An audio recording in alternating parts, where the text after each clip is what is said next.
Welcome, Chad. We are here with day number 6 of the TePe Sigeman Tournament and day number 2 of the GCT Poland Tournament. GCT Poland हो चुका है चालू and सहज भाई मैं आपके आते ही क्या देख रहा हूं गुकेश चेस ओपनिंग थ्योरी भूल गए सहज भाई भाई ये गुकेश ने पहले first of all welcome chat and secondly perfect timing to go live या पहली चाल E4 हुई और हम लाइव गए भाई व्हाट अ मोमेंट एंड भाई just to come back to the game Tiku भाई he did this in Menorca Masters you remember he played D3 and then उसके बाद he played A3 he did भाई दिस बिफोर पहली चाल की आप तारीफ कर रहे हो दूसरी चाल can we go through the second move Sahaj भाई वो विजुअली देखना है मुझे एक बार E4 E5 D3 चैट जो भी ओपनिंग वीडियो आज तक हम सब क्रिएटर्स ने बनाए सब बैन कर दो भाई E4 E5 D3 is the new setup and सहज भाई what is the I look at this bishop B4 G3 now अरे ब्यूटी भाई Hi, I'll tell you.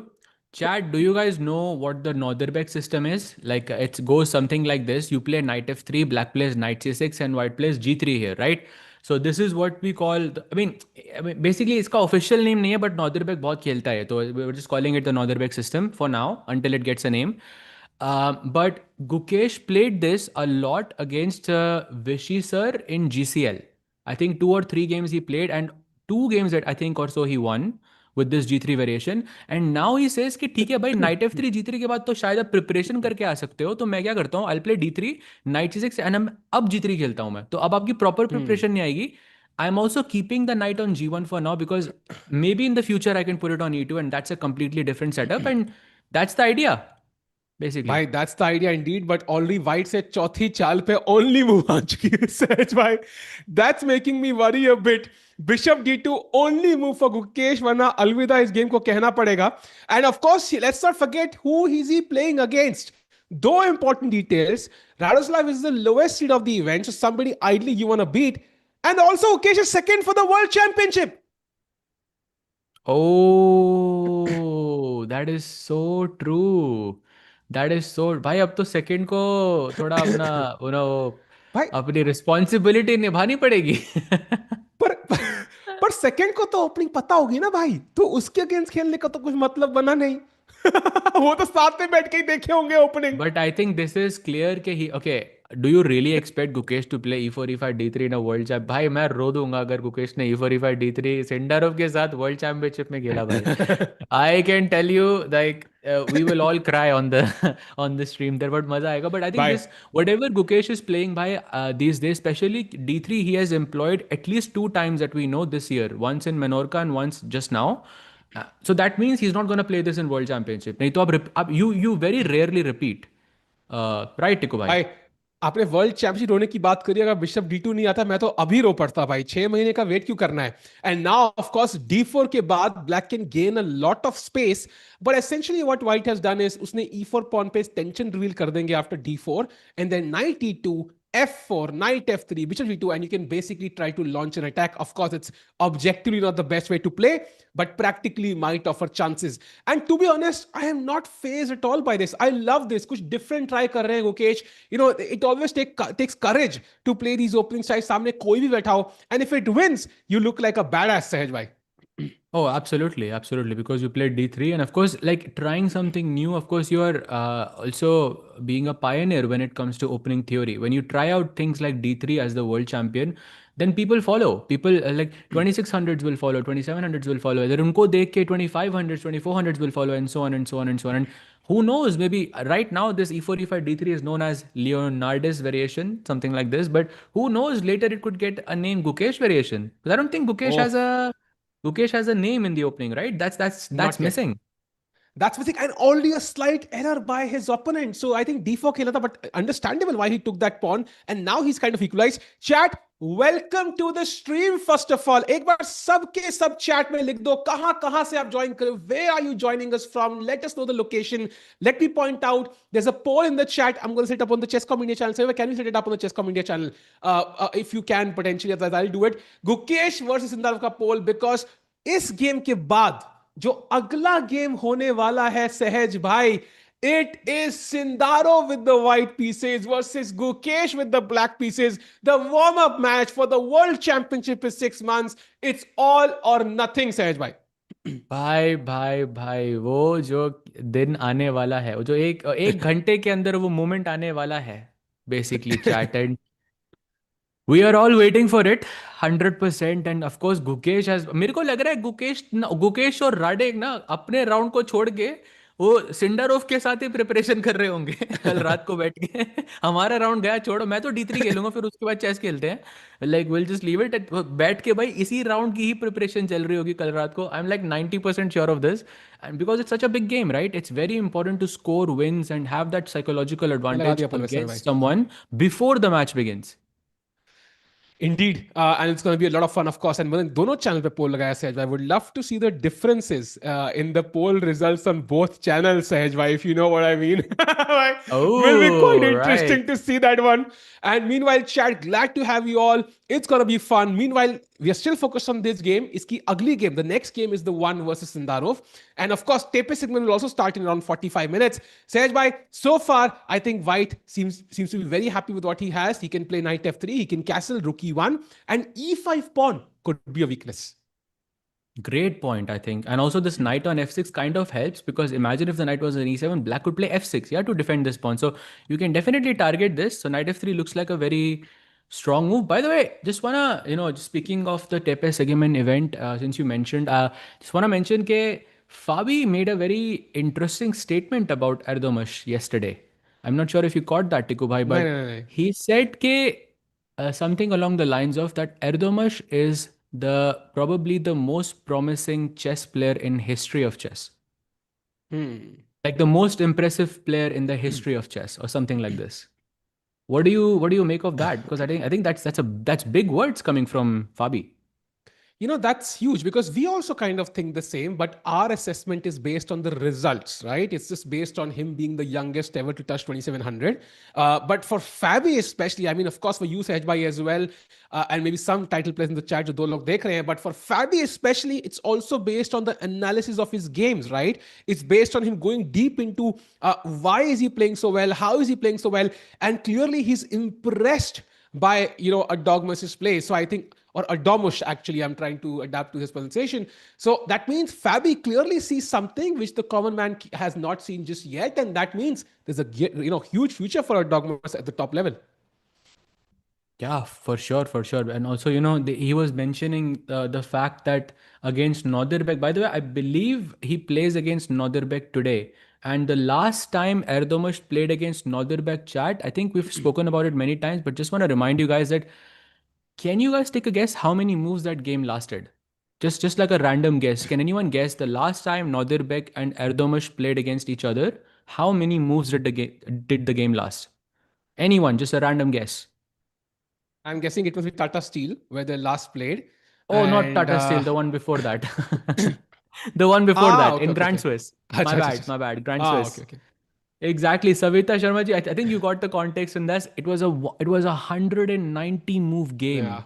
It was a queen pawn versus queen endgame. About 8 hours long, the yeah. match actually stretched, 8.5 which Sehjbhai, is I think. मेरे को eight वो and a FIDE half का hours. हाँ. And a 13-year-old Erdomas did not make a mistake in 8.5 hours against Nodirbek. That's so, so, so impressive. Yeah, I remember, like, Fide posted a, proper Instagram post about it. Was insane to me that, he defended that game. If he had lost, it would make sense. Yeah. But he had the stamina and the understanding in that position to hold on. And thanks a lot, Mr. Sick Dude Bhai. Sick बोलने का मन नहीं कर रहा, but compliment दिया आपने तो लेना पड़ेगा. And meanwhile, Sehaj Bhai, Gukesh के लिए ये game बहुत important है, Chad. Why is this game important? Because whatever happens here is gonna, of course, dictate a part of his mood for the game against Sindarov. And that's the next one, Sahaj Bhai. So this game, if he can have a nice victory here, and to our surprise, Gukesh was right in the middle of the standings after day one. After that, couple of rough rounds at the start, and he's only 1 point behind the leader. He's just I a feel, one drop behind the leaders. He's on three yeah, points. He's on 4 points. I just feel that, as anytime we want to assess whether a tournament is going well for us or not, is the amount of opportunities you get in a single game. And I think Gukesh got opportunities to win basically in the first game against Firouzja. He had opportunities throughout his match against Hans, to equalize matters. I feel like his play has definitely improved since Menorca, which was actually not that long ago, but he feels like a different, like slightly different, more improved version for sure to me so far. Because the fact that he's taking down Firouzja like that, the fact that he's outplaying him like that in rapid, the fact that how he defeated in the third round as well, it's pretty impressive, I would say. Agreed. And chat, please, no racist comments. And I've seen a few over the last couple of days. I'm going to ban you instantly. Just fair warning. That's the last warning for anybody in the chat. Meanwhile, coming to the game here, Sehaj by h6, a quite a normal move, I think, kind of saying, passing the buck to white. Okay, what are you going to do now? I just want to target that e5 pawn. That's my goal. I think that is the biggest weakness right now. Rook e1 makes a lot of sense. Of course, h3 to prevent bishop g4 long term makes sense. And my goal is, I think, even though you have this central pawn, you don't have a target just yet as black. So your plan after you play the normal move like bishop f5 is not so clear, maybe. I mean, you can go queen d7, rook d8, ऐसे करके develop. Maybe white can go. I see knight c4 as a possibility, but problem is Tikubai. The moment I move this knight, now because I have to move this knight. The moment I move this knight, you can play e4, and e4, d4, bishop e4 के बाद, okay, slightly preferred position for white, but okay, not like anything major. Yeah. So Yeah, it I could just agree. end in a very like a quick draw as well. But let's see what happens. I think I would also be okay with that, Sehjbhai, because he does save a lot of energy for his game against Sindarov. As long as Gukesh does not lose, I'm very very happy with the game of the result. He should have a nice game that satisfies him basically. Because he had a great game against Duda. That comeback that we usually associate with players like Magnus or Hikaru. We saw that with Gukesh yesterday. That beautiful Queen h2, Rook f4. Suddenly Duda went from completely winning to completely lost in 4 moves. And that's the Yeah, sign of a very exactly. strong player. You're always on the lookout for opportunities. Yeah, absolutely. By the way, speaking of looking for opportunities, let's take a quick look at Wesley versus Sindarov, as that's gonna be a, What? big matchup incoming. That's not a blunder, by the way. It was an Ah, error. okay, okay. Error. My It was bad. a very exciting position just a few moments ago with this knight g5 attack and so much problems around the king. But now the queens have been traded off the board, and now bishop e3 was played. The idea is simple. He wants to take on c5 and take on e6. And Tikubai, I feel Wesley is slightly more comfortable here. I agree, but I've played this position as black sometimes, and when I saw this course by I think Peter Heine Nielsen, I think it was. I don't remember. I think I saw a couple of them actually, and how he explained the position was so nice. Like it gave me so much confidence to play it as black. He did show like a Karpov game where white just dominated in this structure. But look at the bishop Sahaj Bhai. That's where I'm happy. The bishop on b7, the bishop on d6 kind of give me a lot of faith in my position long term. But I do agree with you that e6 pawn is a big thorn, and that bishop e3 move, simple threat, take and take. It can't get easier than that. Yeah, exactly. This threat looks dangerous, as dangerous as it could be, because it's going to be a discover attack, and black has to basically go knight d3 here, Tikubai, which I'm not so sure. After bishop takes, pawn takes, let's say something like rook d1, you will win the pawn on d3, and this pawn is now, let's say, a permanent weakness in the position. So difficult road ahead for Sindarov. True. And I think this game is going to be exciting because we can already see a 4 minute time difference building up. And by the way, which I'm hoping our producer is working on getting the Gukesh camera, that crazy camera we had yesterday as well. That would be nice to have, Sejbhai. What do you think? That, Exactly, that, Gukesh in that the five purple dimensional shirt, I camera. believe it was. Yeah, Oh, there there it it is. is. Let's go. Crazy. Chat, if you can't see Gukesh moving, it's because he's moving in the fifth dimension. So, we can't Yeah. understand this camera. It's not comprehensible for the human eye. So we've Hmm. worked really hard to get this. We had to interact with aliens. You know how light years work. It was a difficult Starlink and communication. everything, yeah. Yeah, but we did it just for you guys, just for you. Hmm. And meanwhile, Sahaj bhai, jumping Gukesh, back to first time I'm seeing Gukesh in 4K, yeah. yeah, and 5D and That's a 4K, bhai. very, very nice picture though. Like, can we appreciate how good that picture is? Like, that's a beautiful picture. Yeah, true. Agree. That Waka logo really, shines bright on his shirt there. And it does look very intense and focused. which he is in real time as well, I'm pretty sure. And so if you jump back to his game right now, I think after castles, we had a couple of moves. Knight c4 was played, and Gukesh piling on the pressure on that e5 pawn. Not totally convinced with knight e3. I would have again played rook e1 first, but okay, makes a lot of sense. Attacks the bishop. Where do you put the bishop? Bishop g6, bishop e6. Both look tempting. No, don't go to g6 for sure, because then there is knight h4, and I'm not so sure if that is good, because then you would have to go bishop h7 and lose a tempo. Hmm. Knight f5 is also incoming, and I would rather put it on e6. That feels more centralized, you know. And also maybe in the future I can play something like queen to d7 and then bishop to h3. This is the biggest. Oh wow, he goes bishop h7. Not a big I fan of think, this. Wouldn't have chosen it. Okay, it makes more sense than bishop g6. That's for sure, huh. because now you're not losing a tempo, so more or less still fine. But computer did not like this so much.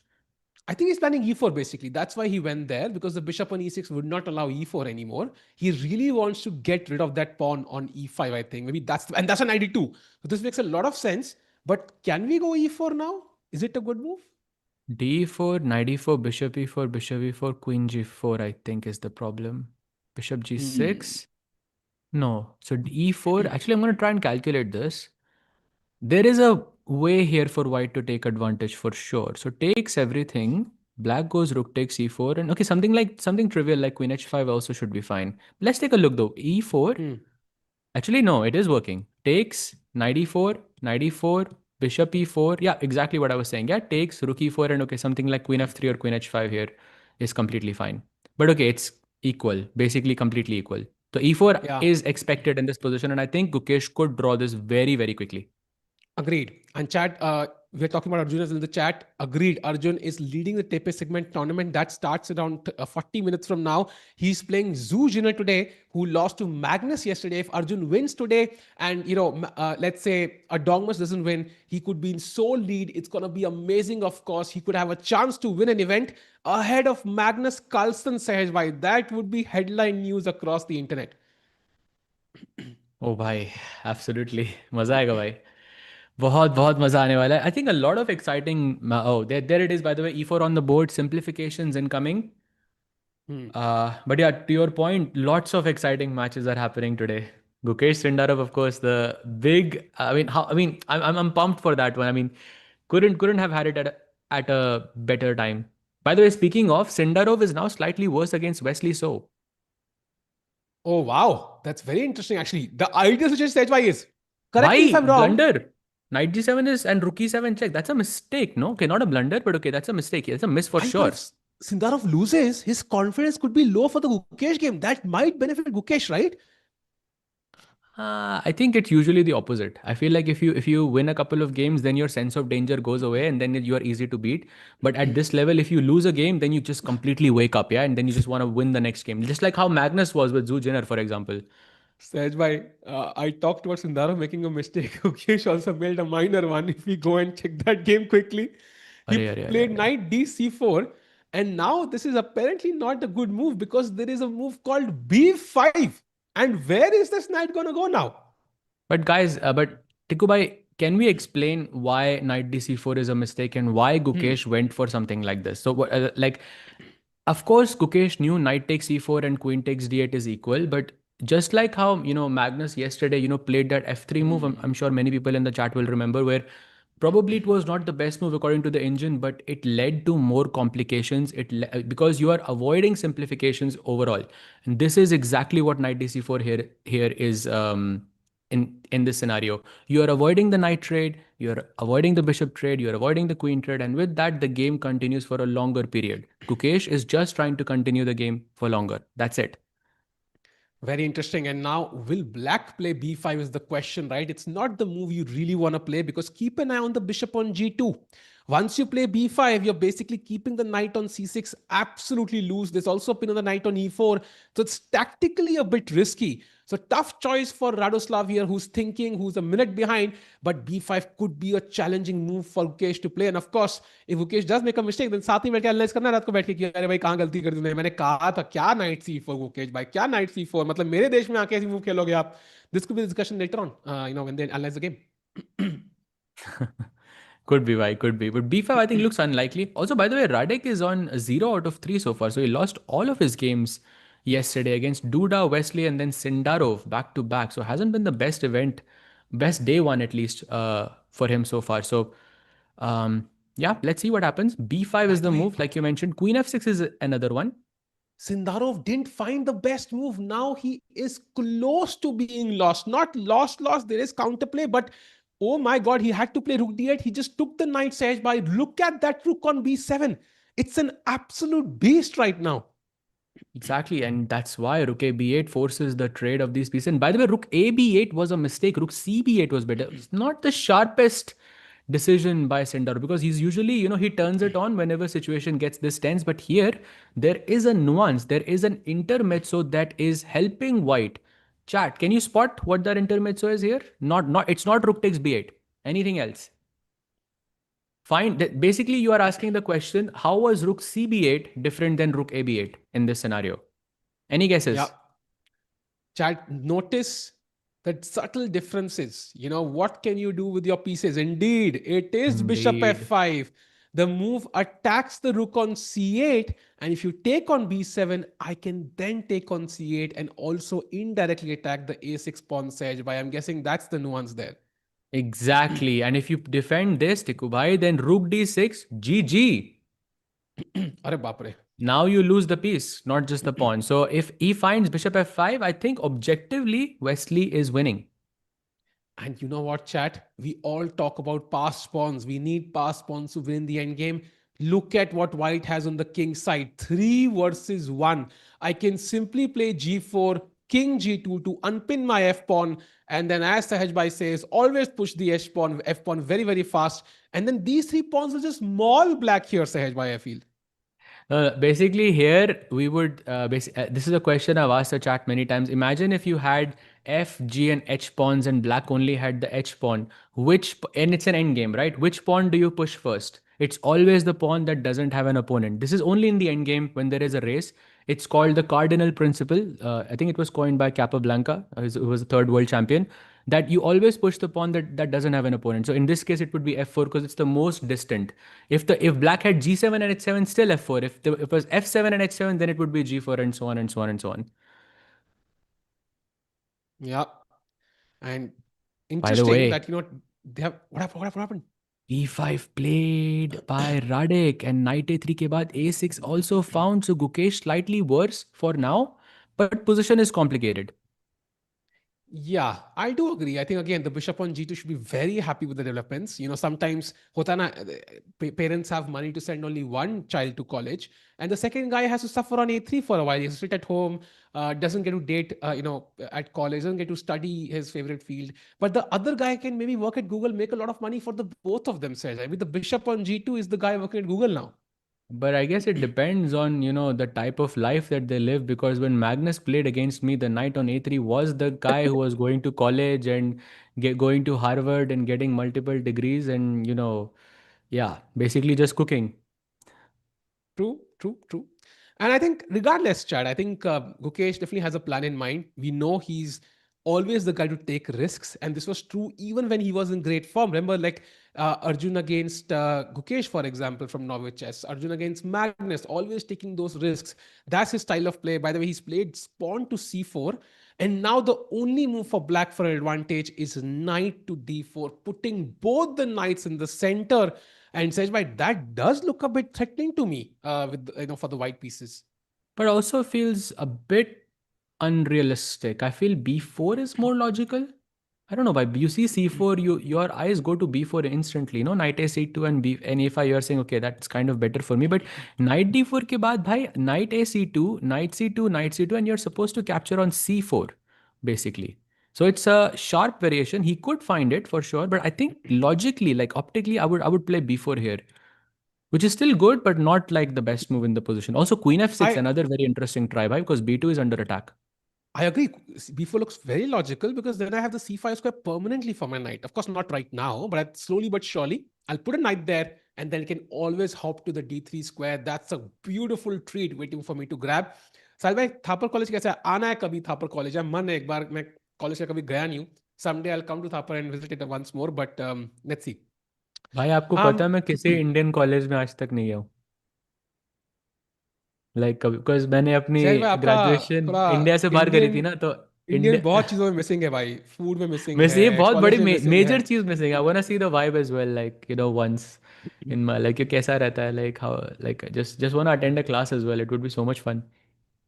So if you have a college by your name, invite Sahaj bhai to get a degree भाई। किस में degree लोगे सहज भाई अगर not a India में नहीं degree होती तो? भाई, just to visit, that's what I तो वुड लव। रणछोड़ दास ठाकुर से सीखे सहज भाई, go to IIT Delhi right now and just learn। By the way, knight d4 played, the best move in the position, and look at that knight c2, the only move for Gukesh। Wow, knight a c2, or else he is a whole lot worse. Let's see if Wow, he finds that, because if he doesn't, then black can get c5, and then this knight on d4 becomes an outpost, which is something you absolutely want to avoid. we don't want Gukesh to lose, chat. That is very important, right? The confidence matters. I know he had a draw in hand, but he needs to find knight c2. I think a pushing draw, one way he's taking risks and ends up in a draw, is still okay, but we don't want him to lose his confidence. Come on, Gukesh, knight a c2. I can see on his face, he's thinking about it, Sajwa. His eyes are looking towards knight on a3. Knight a c2. Let's see. Let's see. I mean, can I go pawn takes b5? Ah, then that doesn't really achieve anything.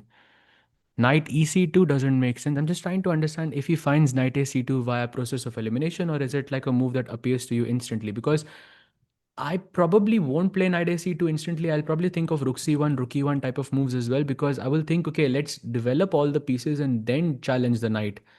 But somehow you have to act very fast. Plus, Tiku bhai, knight c2, and knight takes c2 loses a pawn by force. And that's a very difficult decision, considering that in just 3 moves ago, Gukesh did not simplify and tried to play for a win, right? But now he's trying to play for a draw if he gives up a pawn. So, not an easy decision. But once that c4 pawn evaporates, there are multiple good moves for blacks apparently. One is queen f6 and rook a d8. If Mukesh were to sit tight, I think that's going to be a huge tactical nightmare. Also, black can just play c5 and just cement this knight on d4 forever, and then good luck getting rid of it. And okay, right now, if you play c5, I can just take on d4, pawn takes, and put that knight on d5 by the support of the c4 pawn. Once the c4 pawn vanishes, I then that's going to be tough. And time wise, also, literally, Gukesh has bhai, lost. just I'm just want to put this up over here. Queen f6. Actually, by the way, what? By knight d2 is dead lost here for Gukesh. Okay, I missed that, but I was just talking about this position: rook c1, queen f6, rook e1. Let's say rook d8 or something, like something like this. It feels like black's, the structure, the queen, the bishop. I mean, this is like chess maxing basically. Like you are optimizing your pieces to the fullest. Essentially, no other piece can be improved, more than this. What a True, position for black, exactly. actually. So I think tough choice Ooh, for Mukesh. rookie. By the way, he's played rookie one and he's objectively much, much worse now. So Radoslav could get his first win of the event if he manages to convert this one. On the other hand, Sindarov is also losing। सहज भाई, I mean, ऐसा ना उस tournament के बाद दोनों के बारे में मीम्स होने चालू हो जाए भाई, ये क्या चल रहा है भाई भाई? दोनों मतलब एकदम अलर्ट रहेंगे, बढ़िया फाइट होगी, because if both of them have lose their matches, and both of them will be very extremely motivated against each other, and that's what we want to see. So let's Yeah, see भाई, let's see. c5 is a nice move, by the way, as we discussed, cementing that knight on d4. And now, what does white do? For example, knight a c2 already. I mean, it's a decent move, but looks less impressive as it was earlier because black is not forced to react. The knight on d4 is defended now, so I have other options. For example, Actually, rook after will knight fight a back. c2, I can just go pawn takes pawn, and that's just a free pawn again, because the knight takes c4 is not possible, and as knight c2 and knight g3, I guess was the problem. But there are bigger problems in the position, like queen f6 and attacking this, and so on and so on. So Gukesh Oh, in by the deep, deep, way, deep trouble. Sanket by telling us I'll be watching the game live from Poland tomorrow. Super excited. Arey, brother, get us some videos of Hey, Gukesh, man, and send it to my, I don't know, on Instagram or whatever, some Google Drive link or whatever. Would love to check it out by and have fun. Meet Gukesh, hopefully. And hopefully love he's it, leading the bhai. tournament by then. Love it, love it, love it. Good luck, bhai. Enjoy it. It's always a special feeling, I think, to visit an elite event, because you get to see so many players, you get to see the fans. I mean, I think it's a completely different vibe. Yeah. And chat, meanwhile, I for a second thought that was Radoslav. Like I got confused there by myself. भूल गया था वो camera कहीं और है दूसरे देश में. But Stifa के बाद Gukesh is still thinking. Do we have an update in the Sindarov game? Maybe we can check. Yeah, absolutely. So this is the current position. After rook takes b8, rook takes b8 happens, and then he plays g4. So the cardinal principle essentially, black plays h6. And now Wesley's thinking he can go king g2 basically, or he can to try and basically push f4, or he can play rook d6. The idea of rook d6 is that you want to tuck the rook away to c6, where it puts pressure on b6, f6, basically the entire sixth rank where majority of your pieces are. That seems like a good idea. And the other option is you play king g2, but king g2 allows rook d8. And you really have to evaluate whether this endgame after rook takes d8 is winning for you or it's a draw. There is no in between here. It's not like white is better or anything. It's an endgame. It's either win or a draw. So you have to be very careful before you go into this. And I'm guessing that's why he's thinking. He goes king g2. Let's go. I don't know what's Yeah, happening very with human Sindarov's actually. time. What is up with Sindarov's time, bhai? How, I how is mean, he at 19 minutes? and maybe he's hoping it carries forward to the next game. Maybe like, but I don't think that's going to happen. By the way, bishop c7, nice move, preventing rook d6 and f4 both at the same time. So love that move from Sindarov. He's offering real resistance. And also with the opposite color bishops, you never know. There can be blockades, Sahaj, by sometimes, which White has to be careful about. Meanwhile, jumping back to Gukesh's game, if possible, he has made another move, and that is c takes b5. He didn't want to lose that pawn, but that means black is allowed to capture towards the center, and that only improves his position, Sahaj bhai. Yep, the A file opens up. Your A2 pawn is under huge pressure right now. I think it's definitely worse, and I think Gukesh also realizes it's worse, but I feel it's not simple enough yet. Like I don't see a clear plan for Radek in this sense. Maybe Queen B6 can be one. I see a crazy move, Rook A6, with the idea of I'm guessing Rook D6. So this Rook lift is very, very impressive. And if this happens, okay, this position looks definitely a bit worrying for Gukesh. But if that's not found, maybe he's fine. How easy is Rook A6 Oof. to find here, though? That's the question. Because I think Rook A6 is something you will think about. Yeah, like you'll think about moving the Rook simply because it's pinned by the bishop. Yeah, I might actually play Queen f6 still. I think that to me looks very tempting, right? Because you connect the rooks. I can now maybe double up rooks on the A file. I can double up on the E file, on the D file. So Rook a6 maybe not so obvious. Maybe the idea can be just to double up on the A file, also play Rook d6 in certain cases. But maybe Queen f6 is the more natural move for me at least, Saj. What do you think? Oh, Rook A7 played. Wow. Rook A6 played. Sorry, my bad. Like it was glitching. So best moves being played by Radek. Gukesh is in deep, deep, deep trouble right now. Just one move for the world champion to survive. Otherwise, he would be objectively lost, Tikubai. And that move is A4. And how easy is a4? Because I see it's a free pawn. I don't want It's to not give free easy. pawns. I doubt he will find A4 bhai. It looks very hard. 10 minutes only as well. Also, Radek has m- uh, he has a lot of time basically, Radek as well. So looks difficult, but let's see how he fights And back. the poll we set up, chat, but let's not forget the next game at the GCT Poland tournament is indeed between the World Championship challenger Sindarov and the World Champion Gukesh. The next game to this, we have polls on both channels we are covering, Chess 24 India and Chesscom India. On Chess 24 India, Gukesh winning is 54%, Sindarov winning is 31%, and draw is 15%. On Chesscom India, however, Gukesh winning is 46%, Sindarov winning is 38%, and draw is 16 or 17%. So, and with every move, what I can see is Sindarov's chances are rising because we're looking at Gukesh losing. Sahaj, why people are voting Sindarov more? Oh, okay, okay. Then let's go back to Sindarov's position because he's also in a worse position. Let's get those votes. No, I'm just kidding. Actually, it looks like Sindarov has fought back a bit because the knights have been traded off and opposite colored bishops could hold some kind of a fortress here. I agree. And of course, black has a potential pass pawn. And if you ask me who has the more advanced pawns, it is black. If I somehow put a pawn on c3, b4, c3, defend with the bishop on e5 long term, then you always have to take care of that pawn, right? Your bishop has to stay on c2, the rook has to stay on e2 to defend it. And it's going to make it very hard for you to push these pawns on the king side, for example. So real resistance offered by Sindarov, but it's still got to be tough against a player like Wesley So, who's so experienced in these endgames, Edge. But at the same time, there is a 10-minute difference between Sindarov and Wesley. That's the crazy part to me. And now I realize why Vishy sir once said that he reminds like Sindarov reminds him of the younger him, because Vishy, he was known as the lightning kid. Basically, he was doing this before the like in classical chess he was doing this constantly again and again when he was a bit younger. Um, this is a big strength for Javokir and Tikubai. We have discussed that for Gukesh, fast chess is the problem, Hmm. right? When it's blitz, when it's tie breaks, and all of this, and it looks like for Sindarov, it could be one of his biggest strengths.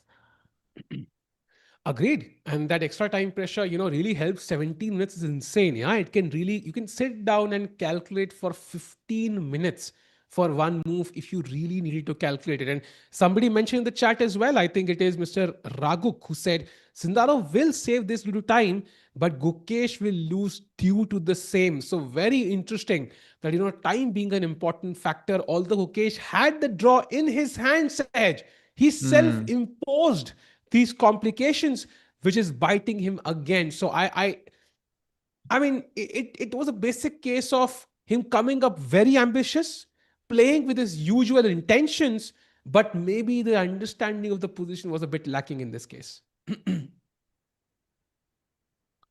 I don't, I mean, I guess it's just a series of bad like positional decisions. And yeah, sometimes you think, okay, I can continue the game, and then you start to regret it. I'm sure he's regretting it right now, but Hmm. still, I think you should push for the win, whether you shouldn't push for the win. I mean, it's very nuanced. Yeah, maybe in this situation, knight dc4 was a bit more extreme than usual, but it's difficult to calculate all of the outcomes. Now then the question becomes, should we stop playing for the win altogether, or should we stop pushing for the win altogether? Of course not, because that's exactly the reason why he won candidate. It's exactly the reason why he won the world championship, because each time Gukesh was putting that pressure, I believe, on Ding on each game, and that's how Ding kind of collapsed, and with that blunder in the king pawn end game.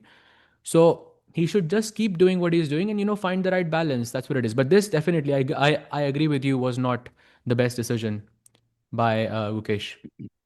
Agreed. And the time difference is, really speaking volumes as well. Chad, look at Gukesh's clock, less than 6 minutes now. And I think this is almost impossible. And of course, we saw A4 as the best move. What is the idea of A4? It feels like Black has so many options. First of all, there's Rook D6 threatening a bunch of tactics. There is Rook E6 threatening a bunch of tactics. There are Queen A8 ideas, Queen F6, Rook A8 ideas. A4 tries to split these pawns and just create, like some squares. I mean, Knight C4 is now an option for me. At least I have something to play for. And of course, this A4 pawn will be attacked by the Queen as well. And if I can somehow neutralize the A2 and B2 pawns for the B5 and C5 pawns, I have chances to hold this again. Sej bhai, Oh, Avaz. oh, sorry, my bad on that. So after, let me tell you the follow up. What happens after A4? If Black plays BA4, chat, can you guess the best move for Gukesh here? That is just trying to showcase how difficult it is to make moves for Gukesh in this position, practically speaking. You have just sacrificed a pawn on the queen side, on the other corner of the board. And now, believe it or not, the best move is h4, which does nothing in the position. It's on completely on the other side of the board, pushing a pawn, basically waiting a Sej move. bhai, How he many has people? blundered the game. Gukesh has blundered the game due to a tactical move. Knight to D2 is officially completely winning for Black because that knight sits in the heart of White's camp. If you take it Ooh. with the queen, there is knight F3 winning the queen on D2, and oh, he didn't find it. He did not find it. He missed it. So I think Gukesh still, he's still more or less safe. Actually, no, still the But position is kind of it's bad. He losing, has right? to take the knight. But of course, this is something he would have looked at, right? But Like, knight why c2 would uh he रहा है go ना, into Saj bhai. this? Knight c2 आ रहा था. It was Sorry? losing, I think. He had to take on D4 by force. Like Yeah, knight yeah, yeah, c2 exactly. was, I'm guessing when he played f3, he spent yeah. about, I mean, he spent quite a bit of time playing f3, and then knight f6 is the only move he would have looked at, if not knight d2. Obviously, we are assuming he missed knight d2. So Hmm. knight takes d4, c takes d4 के बाद knight f1, and let's say this pawn on d4 will reach d3, but I'll put my knight on d2, and no, it's lost actually. Difficult, very Sehaj difficult, bhai. bhai, my understanding is, chat, let me know if you agree or disagree. I think it's a bit of lack of patience also, because the fact that he played f3, it's trying to find a concrete solution to the problem. Like I need a solution right Hmm. now is what it felt to me. Um, Maybe holding, like what you mentioned earlier, yeah, just do nothing, like just holding on to the position with a bit of patience missing is my understanding But from that's Gukesh's play very, so far. very difficult to do, especially when you're facing pressure. The last thing you want to do is wait. Because I think from a very young age, we are taught that a passive defense is like the last resort always. It's always active defense first, and then you move on to other things. Yeah, but that's why, I mean, that's why he's the world champion. He had that patience. Okay, it's tough though. It's very tough. And now the question is this d4 pawn, what do we do about it? And also Sahaj bhai, like technically the material is even. So if you can explain to us, why is this -3 for black? Why is it so bad? It's purely because of piece activity. Bishop on h7 is very strong because it controls d3, and largely because of the pawn on d3. Yeah, if you put the pawn on a7, this is equal. But the pawn comes to d3, rook comes to e6, and then e2, and white just doesn't have enough time to defend against all of these threats. And that's why I think Gukesh is completely lost. Totally, chat is saying biased commentators don't want to accept that Gukesh is not good in fast time formats. भाई आप commentary सुन रहे हो? Like 10 minutes पहले we were talking about the fact that Gukesh's biggest problem is fast chess, and then Sindarov's biggest strength is fast chess. We literally were having like a 10-minute debate on this. And chat, by the way, regardless of, I think everybody has an opinion. We all do. It's going to be answered in the next game. We have the world championship players I'm basically just playing each other. But let's do one thing. Let's like the stream. Let's get more people in, because that match is going to be mouth-watering clash. I think बहुत मजा आएगा between these two players. So let's just have our questions answered in the next game. We have both the players who are going to play in the World Championship. Let them play over the board and figure it all. हम लोग क्यों लड़ाई कर रहे हैं भाई? मतलब हम लोग chill करते हैं ना, हम लोग तो enjoy कर रहे हैं game. Meanwhile, Sehaj bhai, 4.5 minutes for Gukesh. exactly 4.5 minutes is way too little time. Oh, but let's see. Also, I feel like having more time wouldn't have helped much in this scenario either, because rook e6, rook e2 is just a very clear threat. Rook e2 के square को रोकना पड़ेगा. I'm thinking g4 and knight g3, but then you can guard the e2 square, but who is guarding the c2 square then? Because ये दोनों possibilities है, right? दोनों तो रोक नहीं सकते knight से. Knight को d4 पे बैठना पड़ेगा to stop all of this. That's not possible. So one of these is happening. The other option is that you find some counterplay and you create an urgency for your opponent to like find only moves.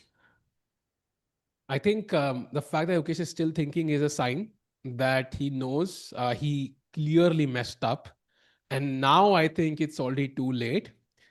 For me, Sehaj bhai, I think, I mean, maybe I'm hoping I can create a pass pawn somehow, like on the queen side. That's enough to distract the pieces a little bit. But I'm still not sure how do I even do it. And also that bishop on g2, which earlier was the star of my position, right? You were talking about how that b5 move is going to, give that bishop a smile on its face. But now that bishop is crying. It's crying, tears dripping down his cheeks. कि भाई मैं दोनों जगह से blocked हूँ, वो भी अपने ही pieces से. Arey bhai. Also, just putting it out there, golden pawn was pushed. And it was not for a tactical reason. You see, it usually is a mistake. By the way, 3 minutes for Gukesh. And Chad, of course, we'll also have TePe Sigeman start in around 13 minutes. But I think until Gukesh Sindarov finishes, our main focus will be this. Of course, this tournament, of course, is going to be crazy, that lineup between both the players. Oof. By the way, is that another mistake, Sehaj bhai? Yeah, that's a blunder. That's a big blunder. Okay, not a big. Okay, it's like a -2 से -5 पे चला गया. Basically, there's a check on d4. Rook e6 is incoming still. Rook e2 is there as well, and queen f2 is the plan. So check, king h1, rook e6. I'm guessing you take, let's say rook e6, rook e6, rook d1 or rook c1, something like this. He will go bishop g6 and queen f2, rook e2 is unstoppable in this position.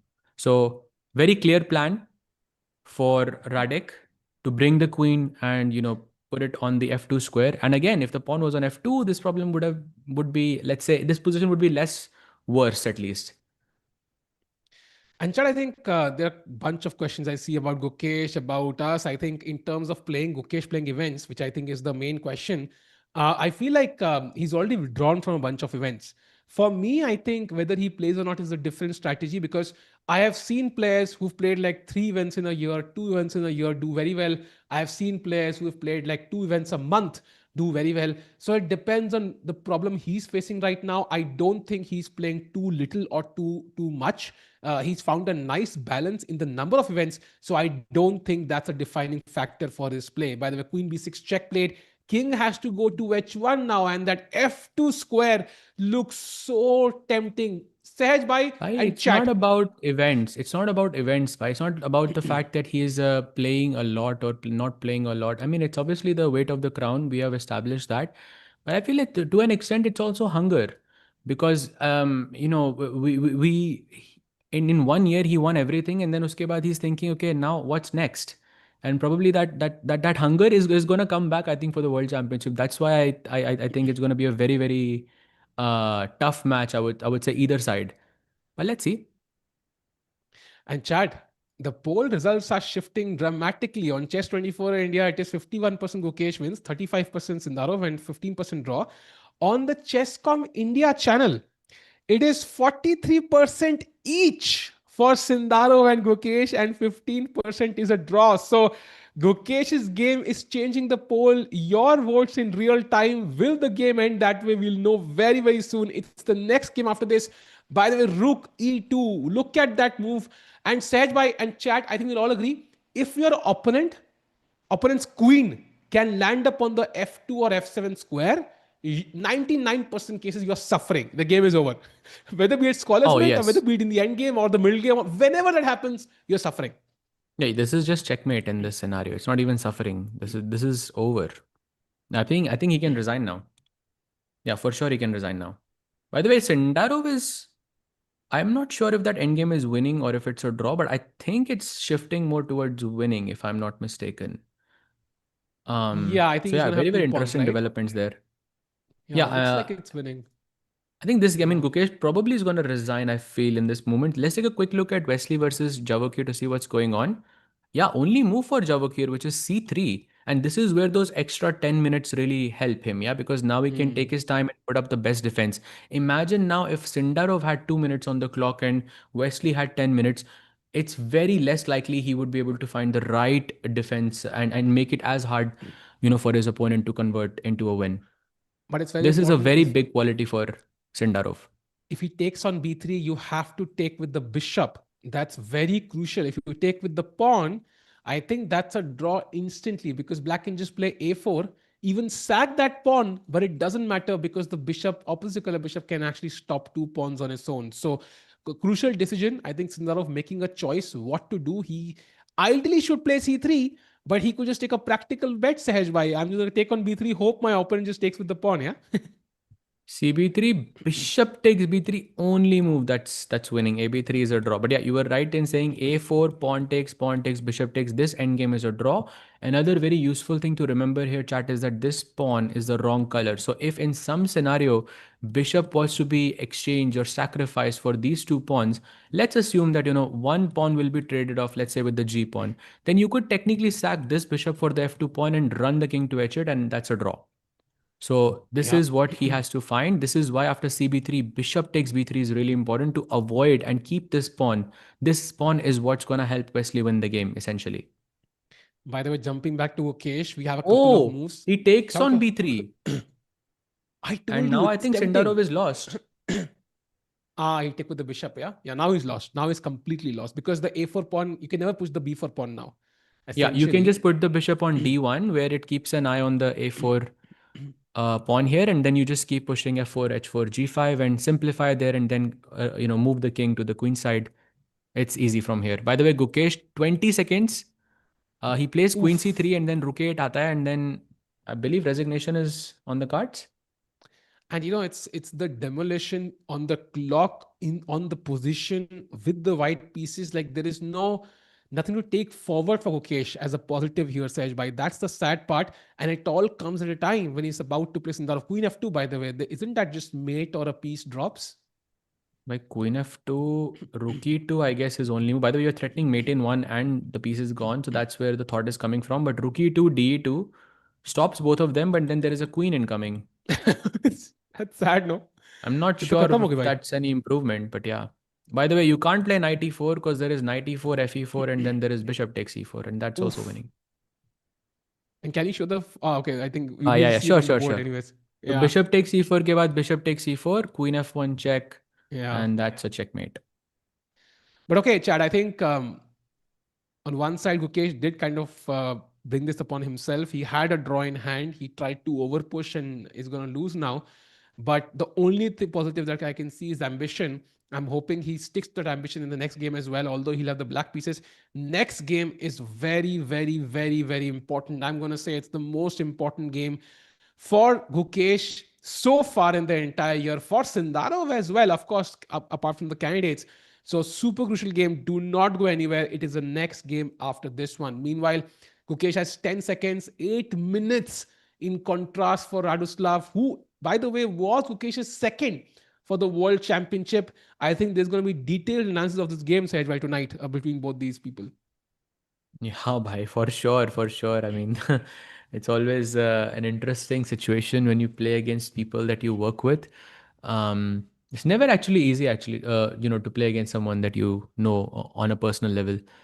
Queen f2 played, takes the rook. Takes, and now queen c. Oh, knight b3. He plays defending the queen for now, but still trying to find these knight g4 ideas. Is knight g4 working here? Is By the knight way, e4 working here? I Actually, is almost knight thought e4 rook. working? Why knight e4 is working? Wow. Wow, beautiful move actually. Fe4, Wow. bishop e4, same idea, no? I literally thought rook a2 is working, but queen c8 was mate. But yeah, rook d8 played, and and now rook d1 is the move, So, but chat, rook in this g1. scenario, you would not sacrifice the rook because there's queen c8 checkmate. And the bishop would have been better on g6 edge, by in this Yep. particular case. Hindsight OP.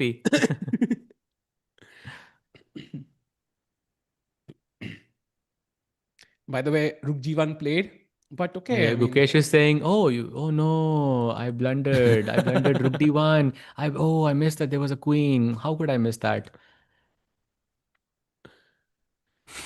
oh man, tough game for Gukesh, Chad. I think this one, and I think the next game. This is literally the worst thing to happen before this game against Sindarov. But hopefully, he can. Like I think you mentioned this point, and we discussed this earlier in an event as well.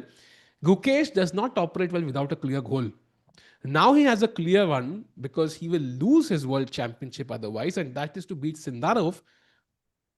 Maybe he can channel that purpose, Sahajbhai, to bring out his A game in the next one. And if that happens, I think we will have a clear answer to Gukesh's problems over the last year or so, that he didn't have a clear goal in mind. So if he can play, if he can somehow bring out his A game in the next game, I'll be very clear on the problem. Yeah, like he needs a clear goal. Exactly. And this will set the stage, for the big match incoming. So very, very, very important, I would say. Blitz also matters a lot, but I feel rapid and it's the first clash really, really matters. By the way, I think Gukesh would have resigned by now because he hasn't made a move and it's 0-0-0. Oh, he plays knight c1. Okay, Rook D1, yeah. Just resigns, I think. I think there are some people who are harsh to Rukesh in the chat. I think our goal is to understand what is going wrong for him. The goal is to have an amazing world championship. If it was Sindarov struggling, our thought process would be the same. If it was Magnus, okay, Magnus struggling is impossible, but anybody struggling, right? Anybody, even Ding, we wondering about Ding. Why is Ding struggling? He had health issues, for example. That was always part of the debate. Just because somebody is struggling doesn't mean we have to just give up on them. I mean, he's 19 years old. I don't know what you guys are doing at 19 stage. Why I had not even started thinking about my career. Gukesh is already at the pinnacle of his. That's crazy. Absolutely. Absolutely. But right now doesn't feel like that. He's a piece down and still fighting despite having a 6 minute deficit. By the way, taking a quick look at Wesley versus Sindarov to see how the game has progressed. Mm. Sindarov has still been thinking, trying to find that a way to draw, but he's just, I believe, a couple of moves too late, because if he didn't take that pawn on b3 like we discussed, it would have been a draw. But now after f4, h4, g5, there is no way to defend. But he's trying to take his time and figure out a way to make this as hard as possible for his opponent. By the way, there we see Nils is on the board. Nils keh raha hai, bhai, why are we playing? Nobody looks at our game. They have a camera, but they don't really look at the games only. What is this? I totally understand, Nils. No, Sorry, no, but I we do, understand bhai, you. we But do. it's Gukesh Sindarov today. I'm really sorry, bro. We have to cover that game. Also, that game was not going to be like extremely long, right? So it's a Yeah, rapid yeah, game. So, yeah. okay, so that's it. And going back to Gukesh, who's by the way still fighting, 9 seconds, full piece down. Okay, he can resign now, I think. h5 is not even working because takes queen f5 check, bishop g6, and the knight on I'm d5 is defended by the rook. I'm not sure why is he playing. I mean, this is just over, no? Like, I don't even see a target for white. Like, I'm not sure what that move is. Bishop h5?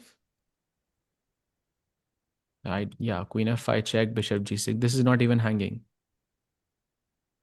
So yeah, I think he's a bit maybe upset, or yeah. Chad, come on, man. Like that was क्या हो रहा है perfect भाई? means. कुछ नहीं, कुछ नहीं. I'll send you a screenshot, bhai. Okay, Bishop I've played. Now Queen h3 maybe. I mean, Queen f5, Bishop g6. Don't see much happening there. भाई सेंडारोव के गेम पे जाते हैं ना? Oh, there it I mean, is. let's okay. There it is. That's resignation. So let's go to Sindarov now. See if he can stop that loss somehow. Doesn't feel like it.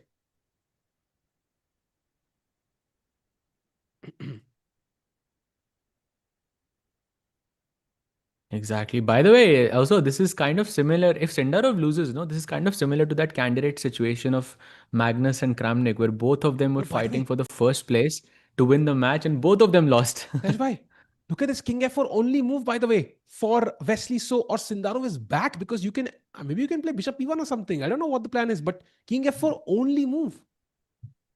So if I played f4, what's the problem? Look at that Bishop barb top d2. drop, yeah? What? Well, yeah, that's a Yeah. lot. This is what by 7 minutes Sindarov was thinking, and I think he still found a way to complicate matters somehow. What a tricky player. You always Yeah. need to keep some time against Sindarov, I feel, if you want to win, because he's gonna find a way in those crunch moments to, create some tricks, and you need time to calculate. This is why Wesley is taking his time. It's very By good the way, that he has 4 minutes. can we have the Arjun camera maybe behind? I think that'll be much more fun. We can already kind of at least understand the moves coming, and we can remove Gukesh's photo maybe now. Um, we can at least keep our eyes on that game as it starts. Of course, we'll come to that game as well soon once this round finishes. Brief look at the Arjun game, and then we jump back to Gukesh Sindarov. Do not go anywhere. By the way, King F4 only move. Wesley thinking 3 minutes 40 seconds. Sejbai, does he find King F4? I'm not so convinced he does. It's not easy, that's for sure. And because it's hard to understand the difference between something like f4 or king f4. But I don't think the difference is that big. If I played, let's say, bishop d1, is this? Oh, that's also bad. Crazy. Because bishop d2, f4, bishop e1 check, king f3, bishop h4, king e4, king g7, king f5. And then you can't play g5. Yes, that's the problem. That's the problem. You need to. Okay, I think I understand. Your idea is essentially you want to take away the h3 and the h6 pawns because this is the wrong color. So basically, what black is planning is that he wants to fix the bishop on h4, right? So let's say you Hmm. play f4. I will fix my bishop on h4. Anytime you play g5, I will sack my bishop there. Takes, takes, takes. Right? Then my king is already on h8, and I'm hoping somewhere I will play b4, b3, and trade this off as well. I mean, it's a long plan, but Sindarov did think for 7 minutes before he played this. So I think he has calculated some scenario where he can make a draw. Very, very interesting move, I would say, from Yeah, Sindarov. that Bishop A5 does kind of convey he has seen that idea. Otherwise, he wouldn't play. So crucial moment. Wesley, of course, his spidey sense must be tingling right now. He senses and he finds King F4. Wow.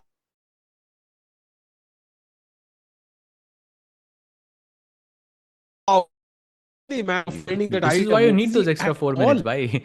With 30 seconds, I'm not so sure he plays king f4. Agreed. And chat, do like the stream. Let's get more people in. Gukesh Sindarov could be starting in just about 10 to 15 minutes from now. Sahaj, by the first time after the candidates, I'm so excited for that game. Even though I'm kind of worried about Gukesh, but I'm still hoping he can bring his A game somehow. Can he do that, Sahaj? Bhai? Can we somehow, through some magical process, see Gukesh of 2024 in this game against Sindarov? Possible, right? Definitely possible, of course. I mean, it's a game. Anything is possible. Plus, I mean, we know that both of the players would have spent a lot of time, preparing for this match. So let's see. But yeah, for sure. Let's go. F4 was the plan always. By the way, the Arjun game has begun. I see E4 D6, by the way, by Arjun. If you wanted an opening surprise, there it is. E4 D6 was Arjun's choice. Crazy. Wow, I'm actually trying to pull up that game. This is the game. Wow, perk defense by India #1 because we want a game on the board and we have it. Let's go. Let's go. By the way, switching back to Wesley versus Sindarov because I think the game is about to finish. 14 seconds for Sindarov, and then he has to find king e6, maybe try to push the pawns somehow. Still, the bishop is on h4. He breaks with g5 first. Very nice move. Now you have to be careful, yeah? I think G6 might be a draw, so you don't give that check. You have to be very careful. G8-6 is also maybe close to a draw, actually. It's not clear. So he has to bring the king back to G4, essentially, and then push Yeah, but H4. G8-6 is always a bad decision, Tikubhai, because now you don't just have one pawn on the wrong color, you have two pawns on the wrong color. So if I Yeah. just put my king on h8, sack this bishop for the pawn, play b4, b3, that's a draw. Yep, agreed. So super crucial moment here. What does Wesley do? Sindarov, still finding these tricky resources, not giving up just yet. And Sahaj and chat, if Sindarov holds this game somehow, it will be a huge boost to his confidence before the game versus Gukesh if he needed one. So King G4 played though by Wesley, not giving up just yet. Yep, h4, f5 incoming in the next few moves. Takes, b4, b3 is still something that we are keeping under check. 13 seconds for Sindarov. He has to make a waiting move. King g7, I think is a logical one. Goes bishop d2. Let's push h4. Pawns should H4. always be on the dark color because your bishop is light squared. This is the key for opposite colored bishop endgames. Agreed. And okay, H4, Wesley continues on his merry plan. Let's go F5. Let's keep pushing these pawns. Our goal is to exchange the H pawns, chat. What we want is H takes G5 and H takes G5 so that we don't have the wrong colored pawn. 25 seconds for Sindarov, but I think time is not the issue. The game should be lost. I think Wesley has kind of taken the difficult decisions now. Now it should not be as difficult for him to convert. Yeah, does not look like it. I think it's very, very simple now. He's probably thinking there's like multiple ways to win here, but let's see. Chat में कोई बात रफ्तार रशु जी पूछ रहे, is this commentator played Raju Rastogi? हाँ भाई, I definitely know how an induction motor starts. Brr, brr. That's a hilarious Amazing. movie, by the way. Highly recommend if there's somebody who's not seen it. Okay. Takes on On g5. G5. fg5 only move, by the way, of course, because the pawn on f4 was under attack. You put the king on g6 now and push the h pawn up. Let's go. I think you can resign as... Oh, G6 is still a blunder, by the way. King F6. No, And king again, g6 I meant. No, I think I was wondering G6 wins, but King F6 is a draw. So last trap, I think, by Sindarov. Maybe King Pawn G6. should always be in the dark color. Yeah, so king g6, Yes. h5, h6. Then king move, h g6, g7 like this. Yeah. He plays King G4, also does the job, and now H5 is incoming. I think time for Sindarov to resign now. I think now it's pretty clear the game is over. Yeah, so both of the world championship challengers start off with a loss, Tikubai. Both players, sorry, not both world championship challenge. I mean, both players who are going to play the world championship have started with a loss. I think it's the pressure of playing each other. You want to kind of prove a point before that game begins, yeah? You want to prove a point to the other guy. Okay, you know what? I am in form for this game, and both of them crumbled. Of course, Gukesh's game was kind of self-imposed. I think Wesley, however, played a great game here. So both players lose. And Sahaj Bhai, we are just 10 minutes away from that crucial clash. Super excited for Sindarov versus Gukesh. You have a poll on the stream, regardless of the stream you're watching, Chess24 India, Chess.com India. Do vote. We want to see your opinion. And Sahaj bhai, now that we have a 5 to 10 minute break, let's quickly check out the games of TePe Sigeman and then rush back to round 2 of the GCT Poland tournament.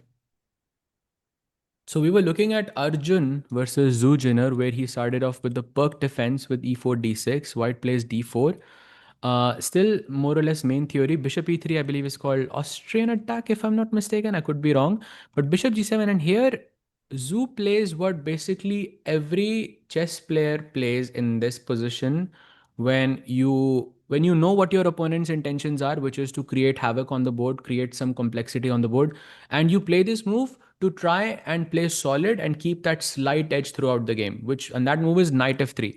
With this move, you're kind of making your intentions clear. Maybe you want to go bishop e2 and short castle, and if you're castling on the same side, then of course position is going to be relatively a lot more solid, as opposed to playing something like queen d2 and long castle, which is the main line in this position. So Zoo opting for a more solid approach, but it's still too early to say that, because Zoo can still choose to play queen d2 and go long castle as well. But knight f3 does not help her case in this scenario. Agreed. And some people said, why is Arjun worse here? I think it's not really worse. He's chosen an opening intentionally, which gives white the center and traditionally maybe a minor edge because of that center, the freedom white has with the pieces.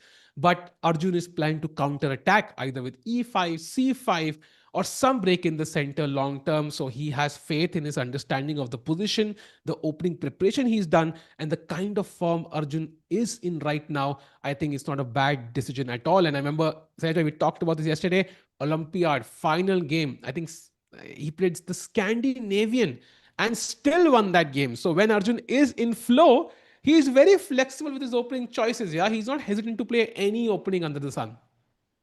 Yeah, that's a great point. That's a great point. This means that he's feeling relatively comfortable. Of course, he has scored 3.5 out of 5. He's one of the leaders alongside Yagiz, of course, who's yet to play Nodirbek and the GOAT himself, Magnus Carlsen. And whereas for Arjun, he is playing against Zhu Jinner, who's the lowest seed player in this tournament, and then he plays Andy Woodward in the next round. By the way, who Zhu Jinner defeated in this event itself. So for Arjun, relatively easier pairings in comparison to Erdogmus. So that's a great chance for him to win the tournament outright. And Tikoy, could this? I mean, I remember he won that tournament, Jerusalem Masters, last year alongside Vishy sir, when he defeated him in the finals.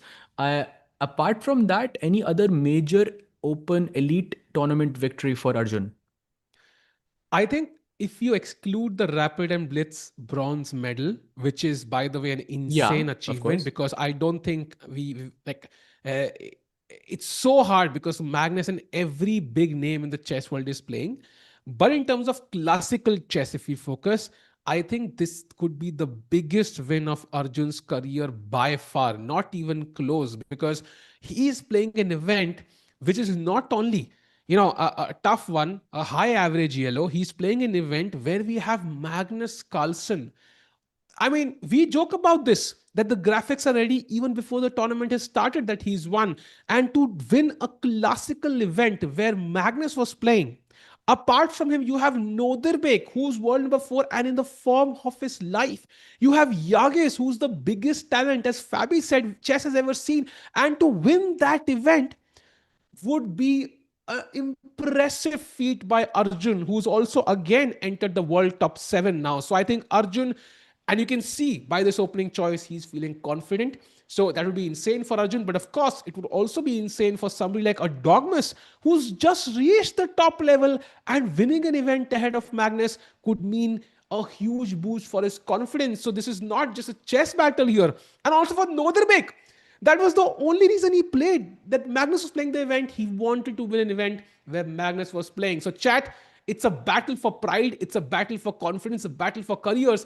And all these 3 players, Arjun, Nodirbek, and Erdogmus, will be fighting for blood today. So, Sahaj bhai, let's look at all Actually, the other 2 games as well.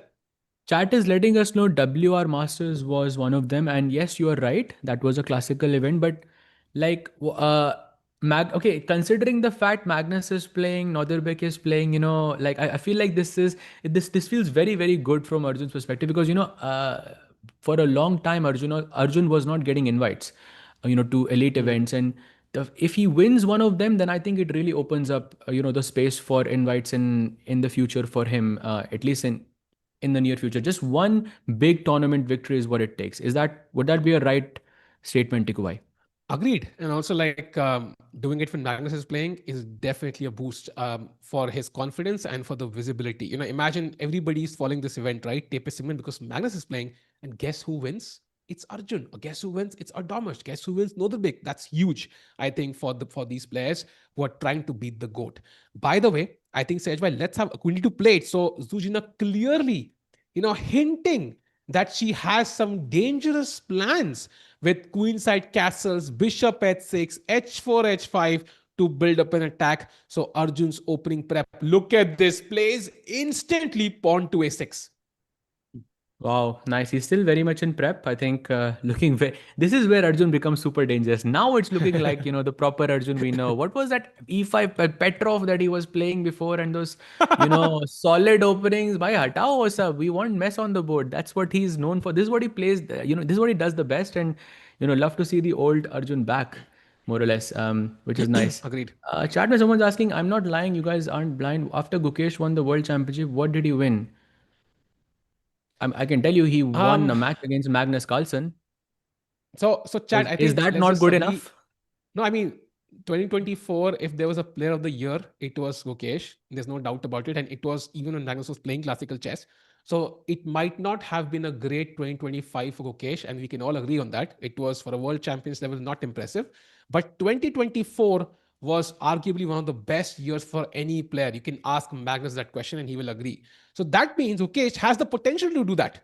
He's just not done it last year. So can he do it this year? The start hasn't been impressive or great, but he can still pull that off. For example, if I've run a 1 minute mile, okay, random stuff, I'm not able to do it now because I'm unhealthy, I'm not in form or whatever. I've pulled it off before, right? So I can do it again. There's a higher likelihood I can pull it off again. And he's also very young, so age is not a factor. So anything can happen. So let's just see what happens. Meanwhile, Sehajbhai, let's have a quick look at Magnus and then Erdogmus, because we need to rush back to the GCT tournament as well.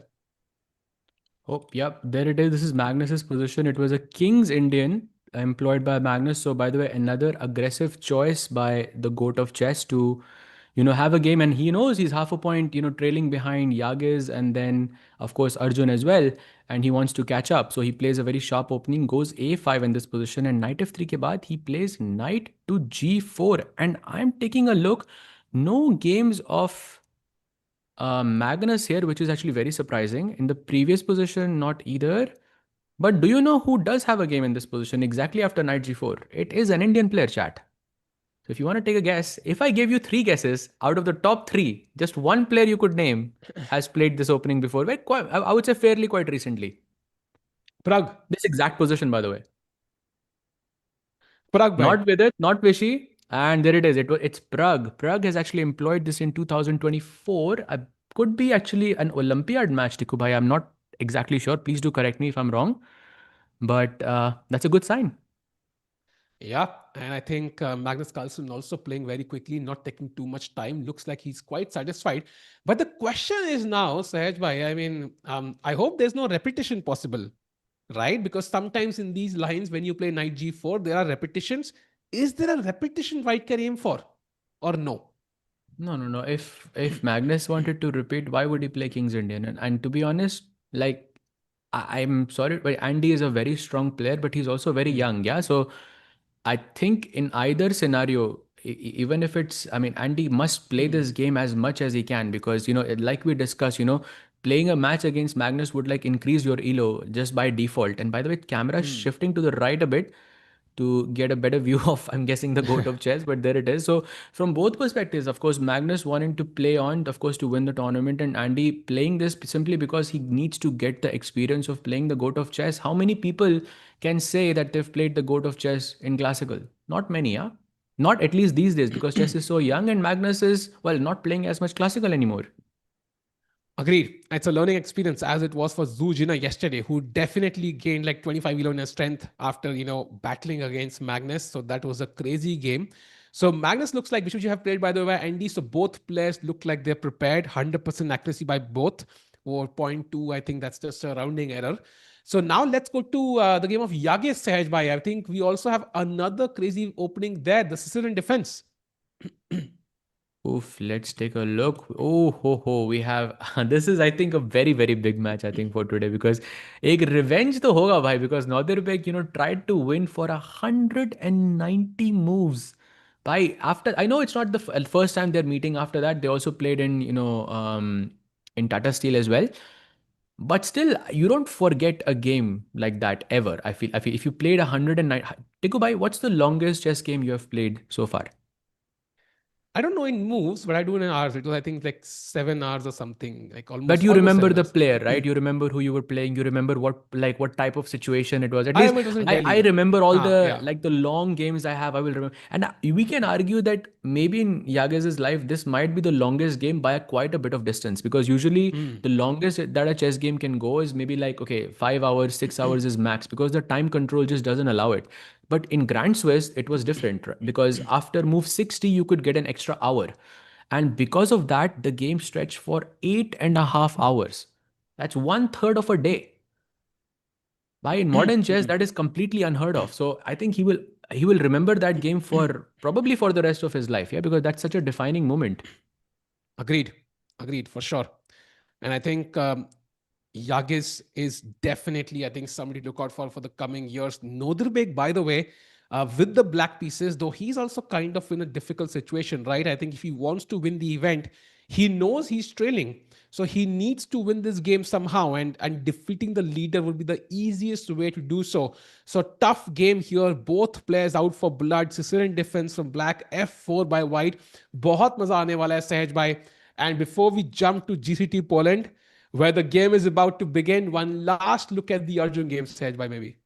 Absolutely, but like just want to mention that F4 reminds me of that wo Jordan Magnus. Someone in the chat also mentioned this earlier. Jordan Yeah. also played F4 against Magnus and won that game. So it's gonna be spicy. The next couple of hours are gonna be very, very interesting to see. Taking a quick look at Arjun to see whether he's out of prep, and of course, doesn't look like it. He did play a6 and uske baad Zoo has gone for bishop d3. So a slight change in approach. Think about this chat that here she played bishop e3 first, where she said, I'm going to go queen d2 and long castle. And then she said, just kidding, I'm going to go to the short side. Then Arjun castled on the short side. And then she said, you know what, I'm going to go with that plan again. I might go long castle. And Arjun said, okay, after a6, if you castle long, I will play b5 and then it's a race. And then again, she says, just kidding, I'm going to the short side.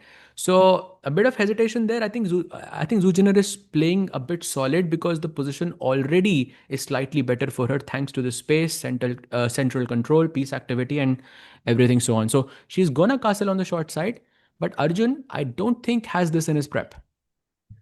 Yeah, I'm hoping he does though. And it's very interesting, like for example, the games played on chess.com from here seem to have a stunning record for black, which is quite weird for me because white's position does look very harmonious. It's like almost symmetrical, yeah.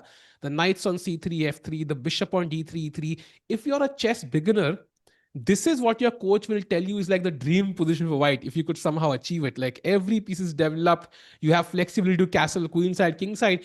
But somehow on chess.com, it feels like black has a great record from this position. That tells you about the hidden potential black has here.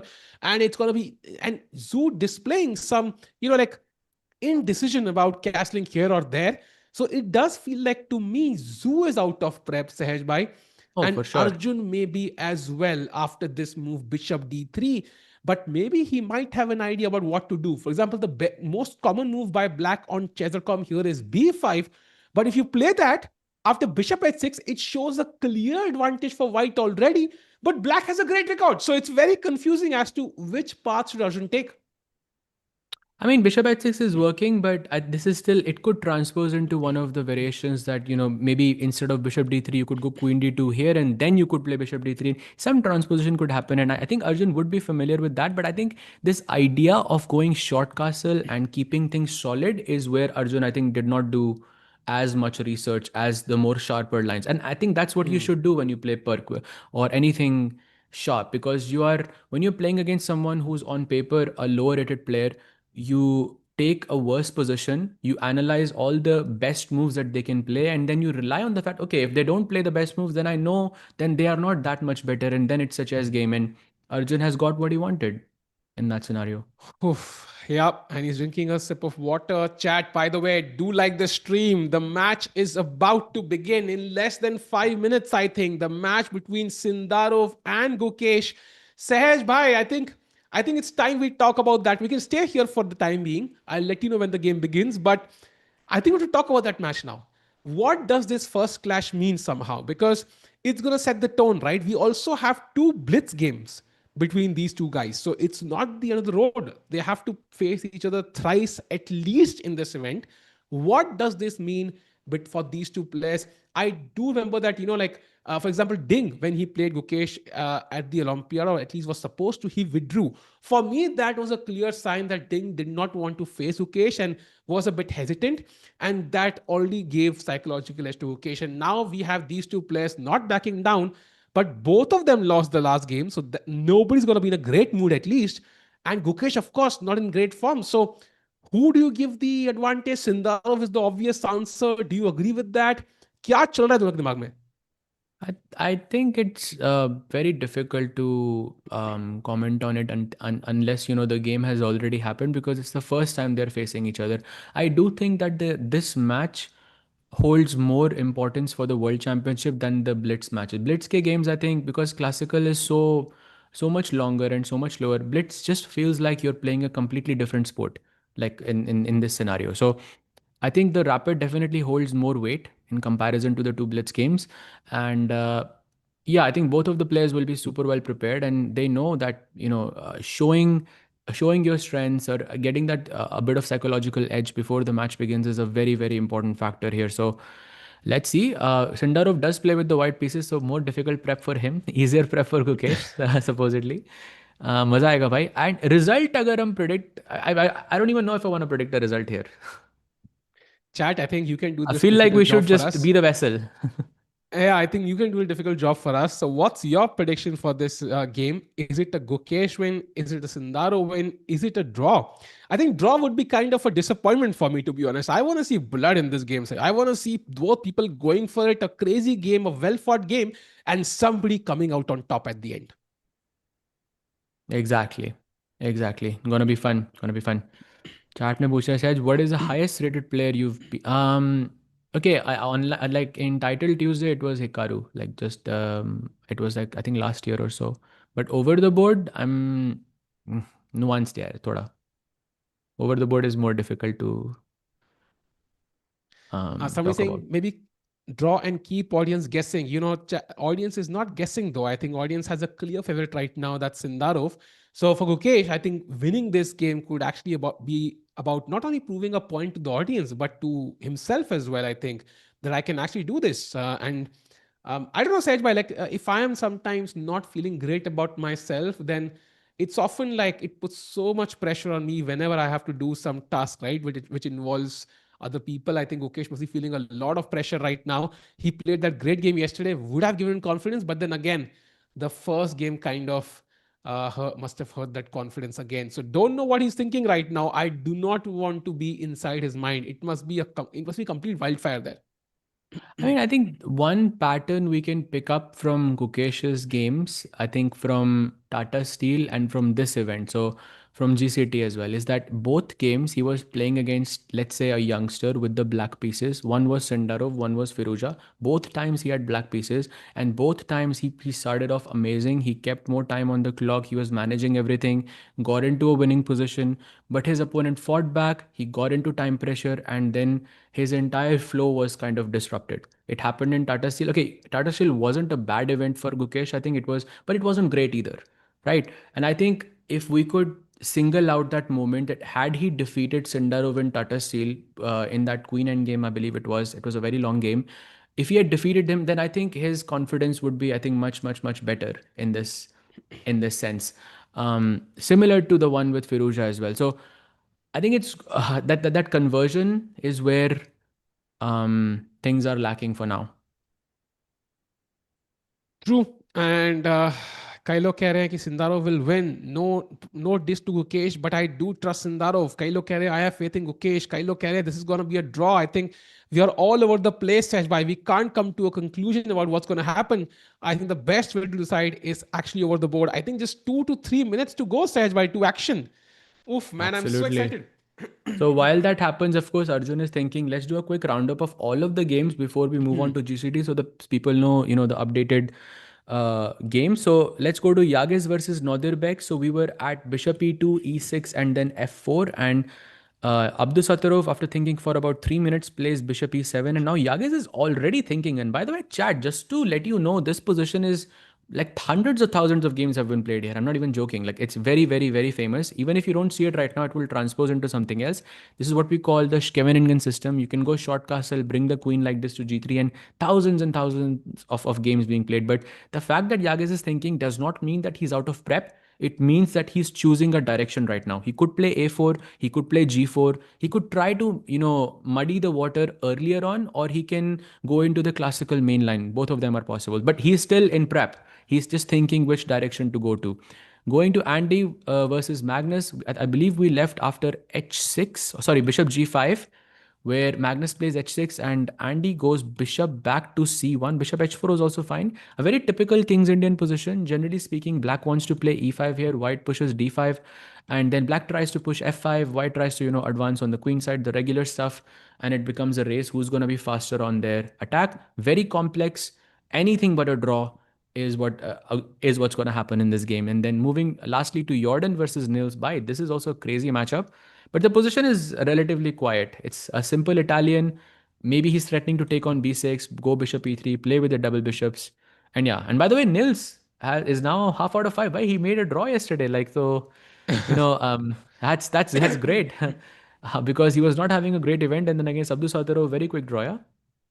Yeah, but of course, like it's still not going to make him happy. But of course, at least a start. It's something on the scoreboard. And this one, of course, will not be easy. Jordan coming full guns blazing after that loss to Arjun will try to, of course, gain a win back. So, bada maza aega Sahaj bhai. I think aaj we have so many battles to look out for. I mean, we have Gukesh, Sindarov, we have Arjun also, we have Magnus, we have Erdogmus. So both tournaments exciting. Achad, the game has not begun. I'll let you know when the Sindarov Gukesh game begins. You can quickly switch. Maybe till then we stick to the Arjun game, Sahaj bhai. Yeah, for sure. We can go back to Arjun and check out how he's doing.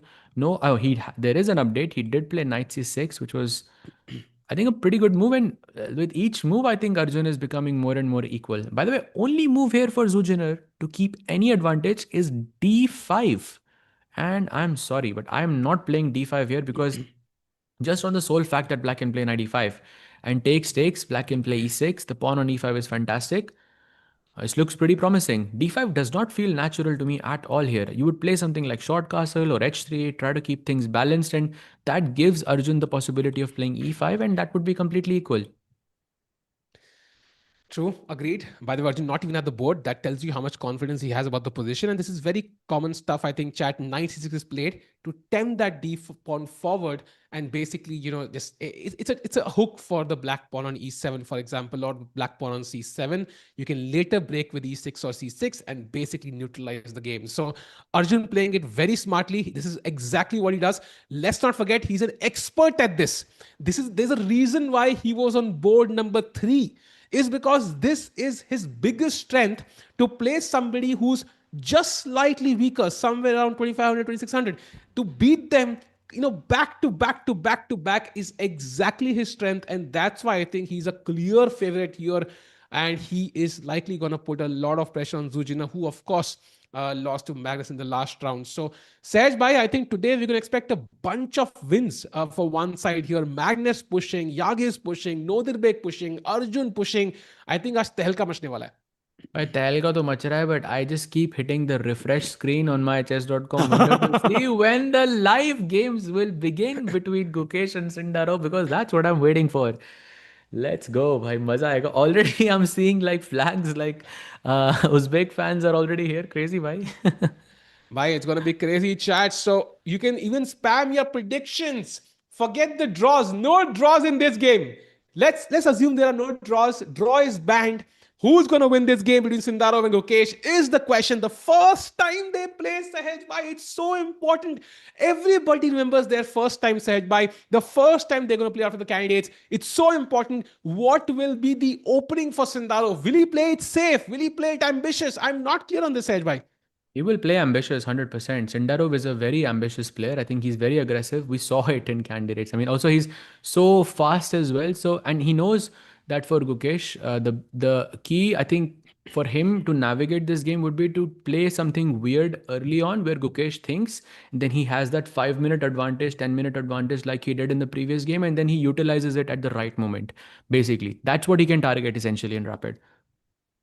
Oof, man, this is such a mouth-watering clash, actually. And of course, we've gone full screen just to cover up Arjun's game for the time being. No, just wanna mention something. So, G variant says, imagine these guys are so excited and they do a Berlin draw. So chat, guess what? This has actually happened once before where we were By the way, anticipating. It was one of the Super Bets event. Yeah. Sahaj bhai, let's go. The match is about to begin. I have confirmation. Both the players are seated in front of each other. Let's go to the board. We are ready, chat. Are you ready for this clash? Let's say yes in the chat, bhai. Let's go.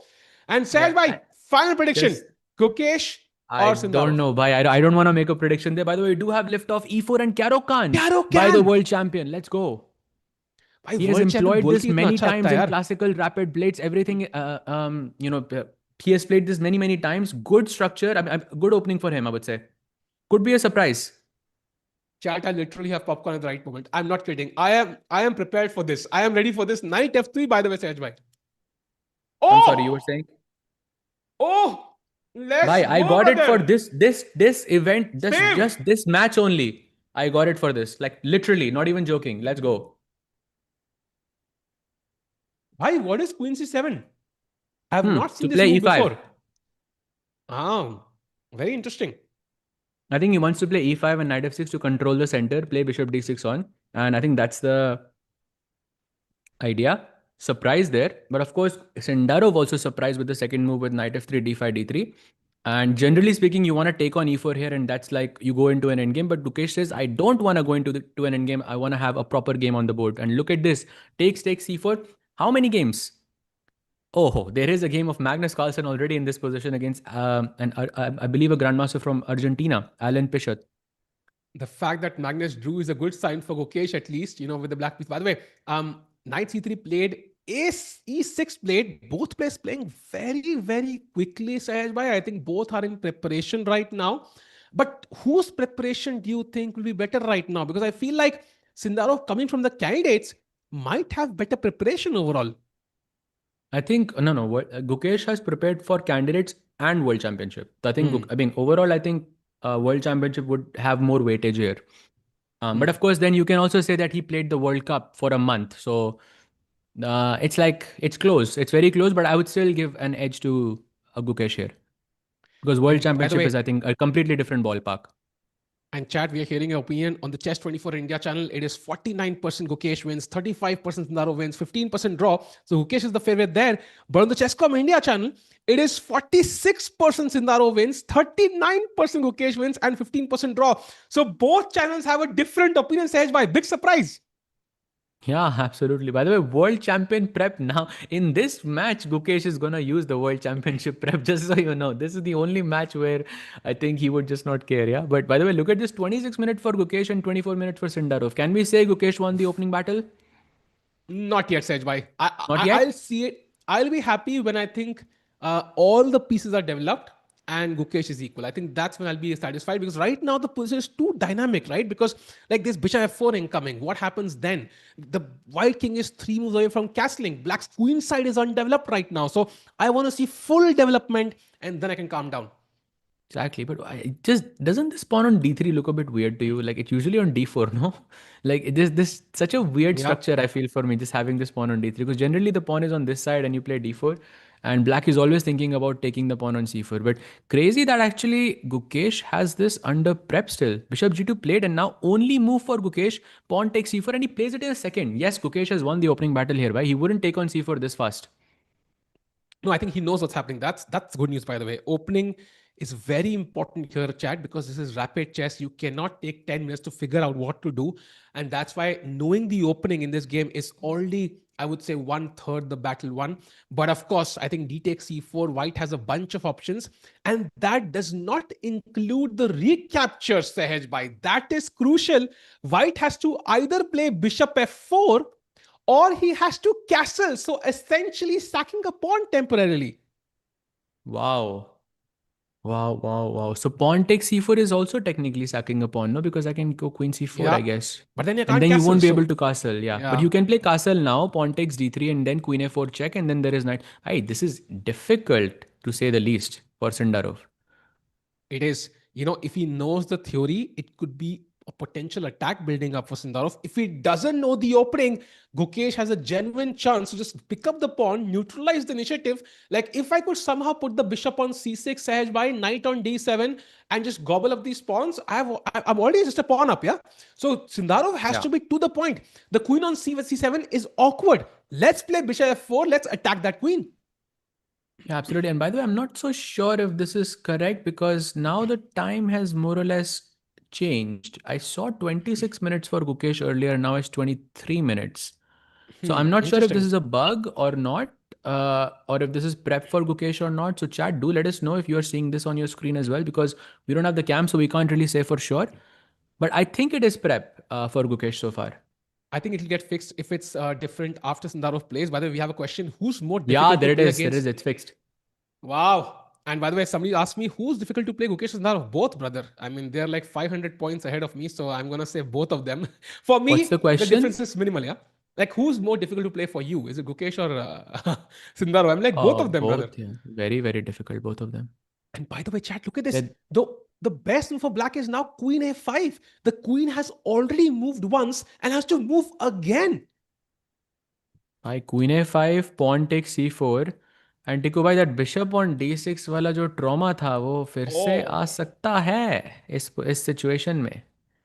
if if that's what I have to enter, I will just play bishop d6 and give white a slight edge and move on in life. I don't Yeah. want to see black's bishop land upon d6. But Gukesh Chat, is if you not going to do that. You know this. Gukesh will you definitely know, go for the compli. Yeah, there it is. We of know, course we he know him, does. bhai. He goes for Chat, the complications each time. He's not afraid. if you've not followed Menorca Masters, just last month in April, there was a match between Nihal Srina's white and Gukesh's black. Nihal literally put the bishop on d6, brought the c4 pawn, which white is soon going to have, to c5. There was also an e pawn, probably to e5, and absolutely crushed Gukesh in that game. That was the most horrific loss Gukesh I've ever seen in my life.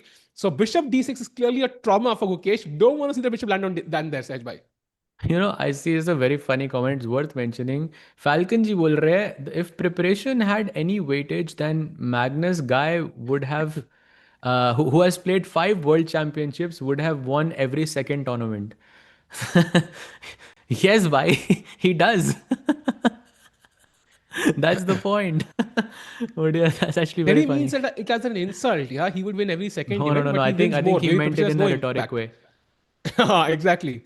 Yeah. By the way, chat, Sundarov is now thinking. The time is again changed. I don't know exactly what's happening there. So we'll have the clock fixed, of course, with time. But Queen F5 Sahaj Bhai. Now the question is, can I just castle?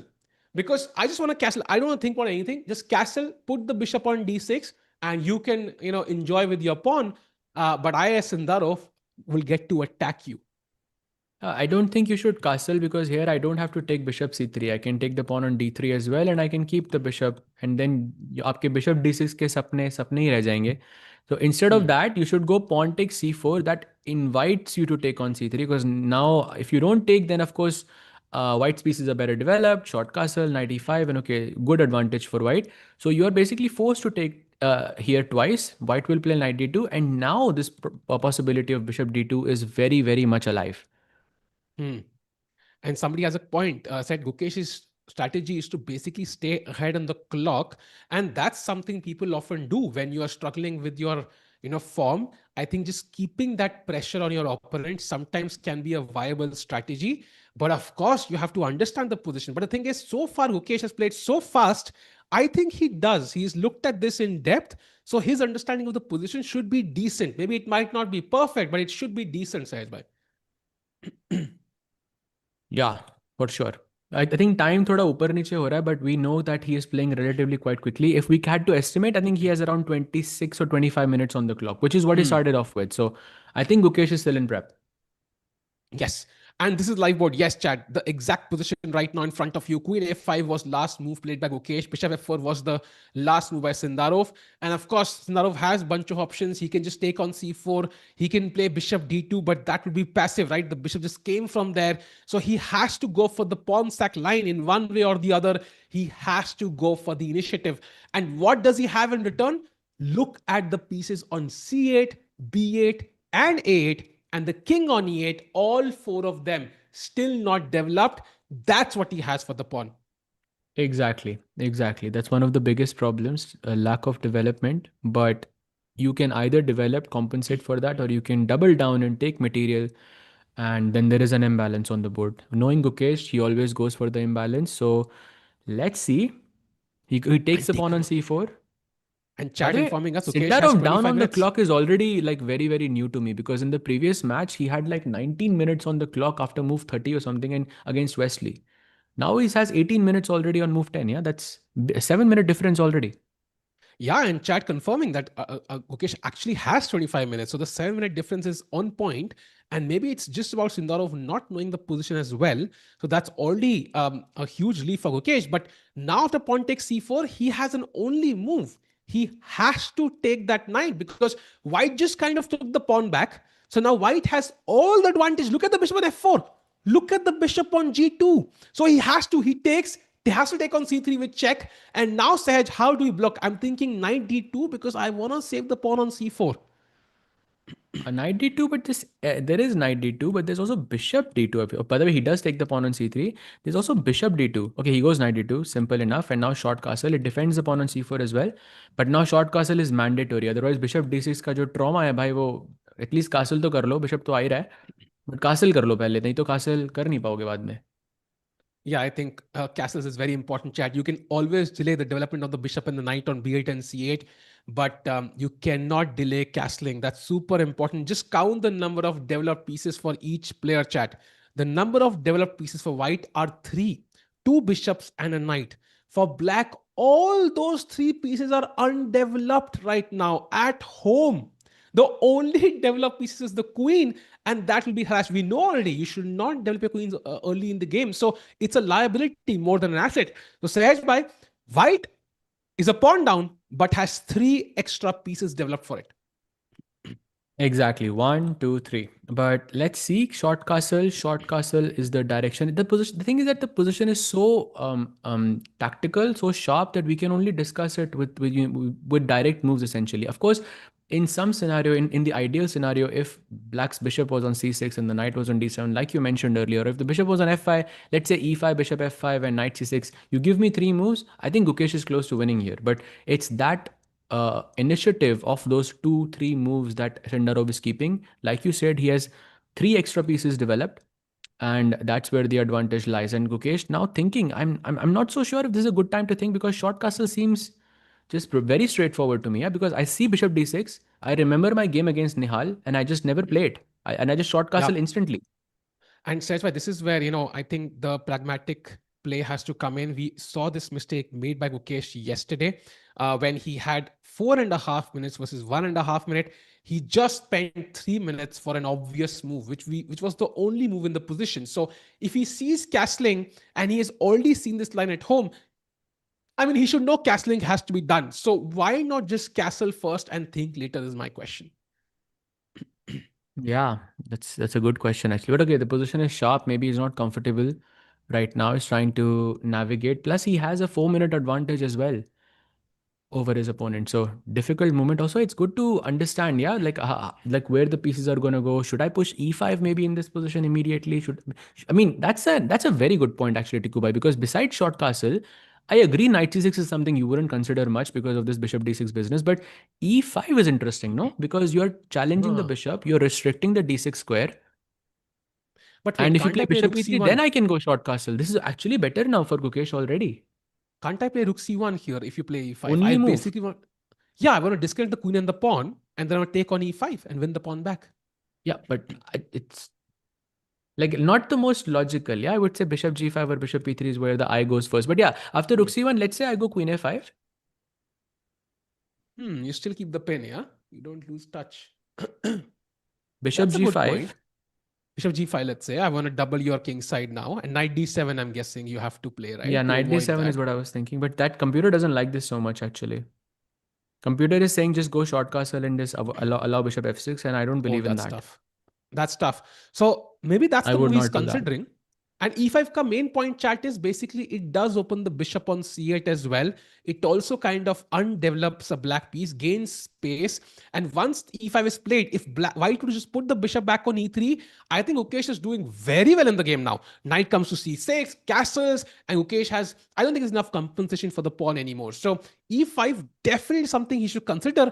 But is it worth like a 5, 6, 7 minute think, Sahaj bhai? I am not convinced.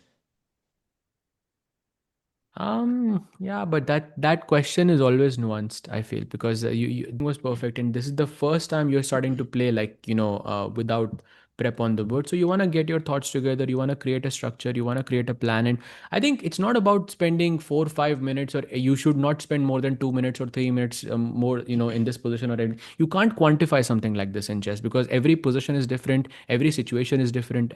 Tournament situation also factors in here. Um, However, I think in this scenario, like between short castle and e5, I think short castle is a automatic move for me. Like I would play it without thinking because I think it is much more important to get him in time pressure and to not get in time pressure myself. That's more important, I Agreed. feel. Agreed. Especially if I feel like, this is the opening I've studied very well. I think he would understand the nuances. I'm still not sure if this warrants like what a 7 minute think now. I think close to 7 minute think for Gukesh. Exact time I'm not aware of because there is No, no, no, some no, issue not with the seven clock there. minutes. I believe it is 4 minutes or so. I see 22 minutes on my screen. Just So if I taking see a. the link, it's 19 minutes for Yeah, I Gukesh now. am. No, but I think that was from 23 to 19 it went, when in actuality it was 26 to 22, I believe.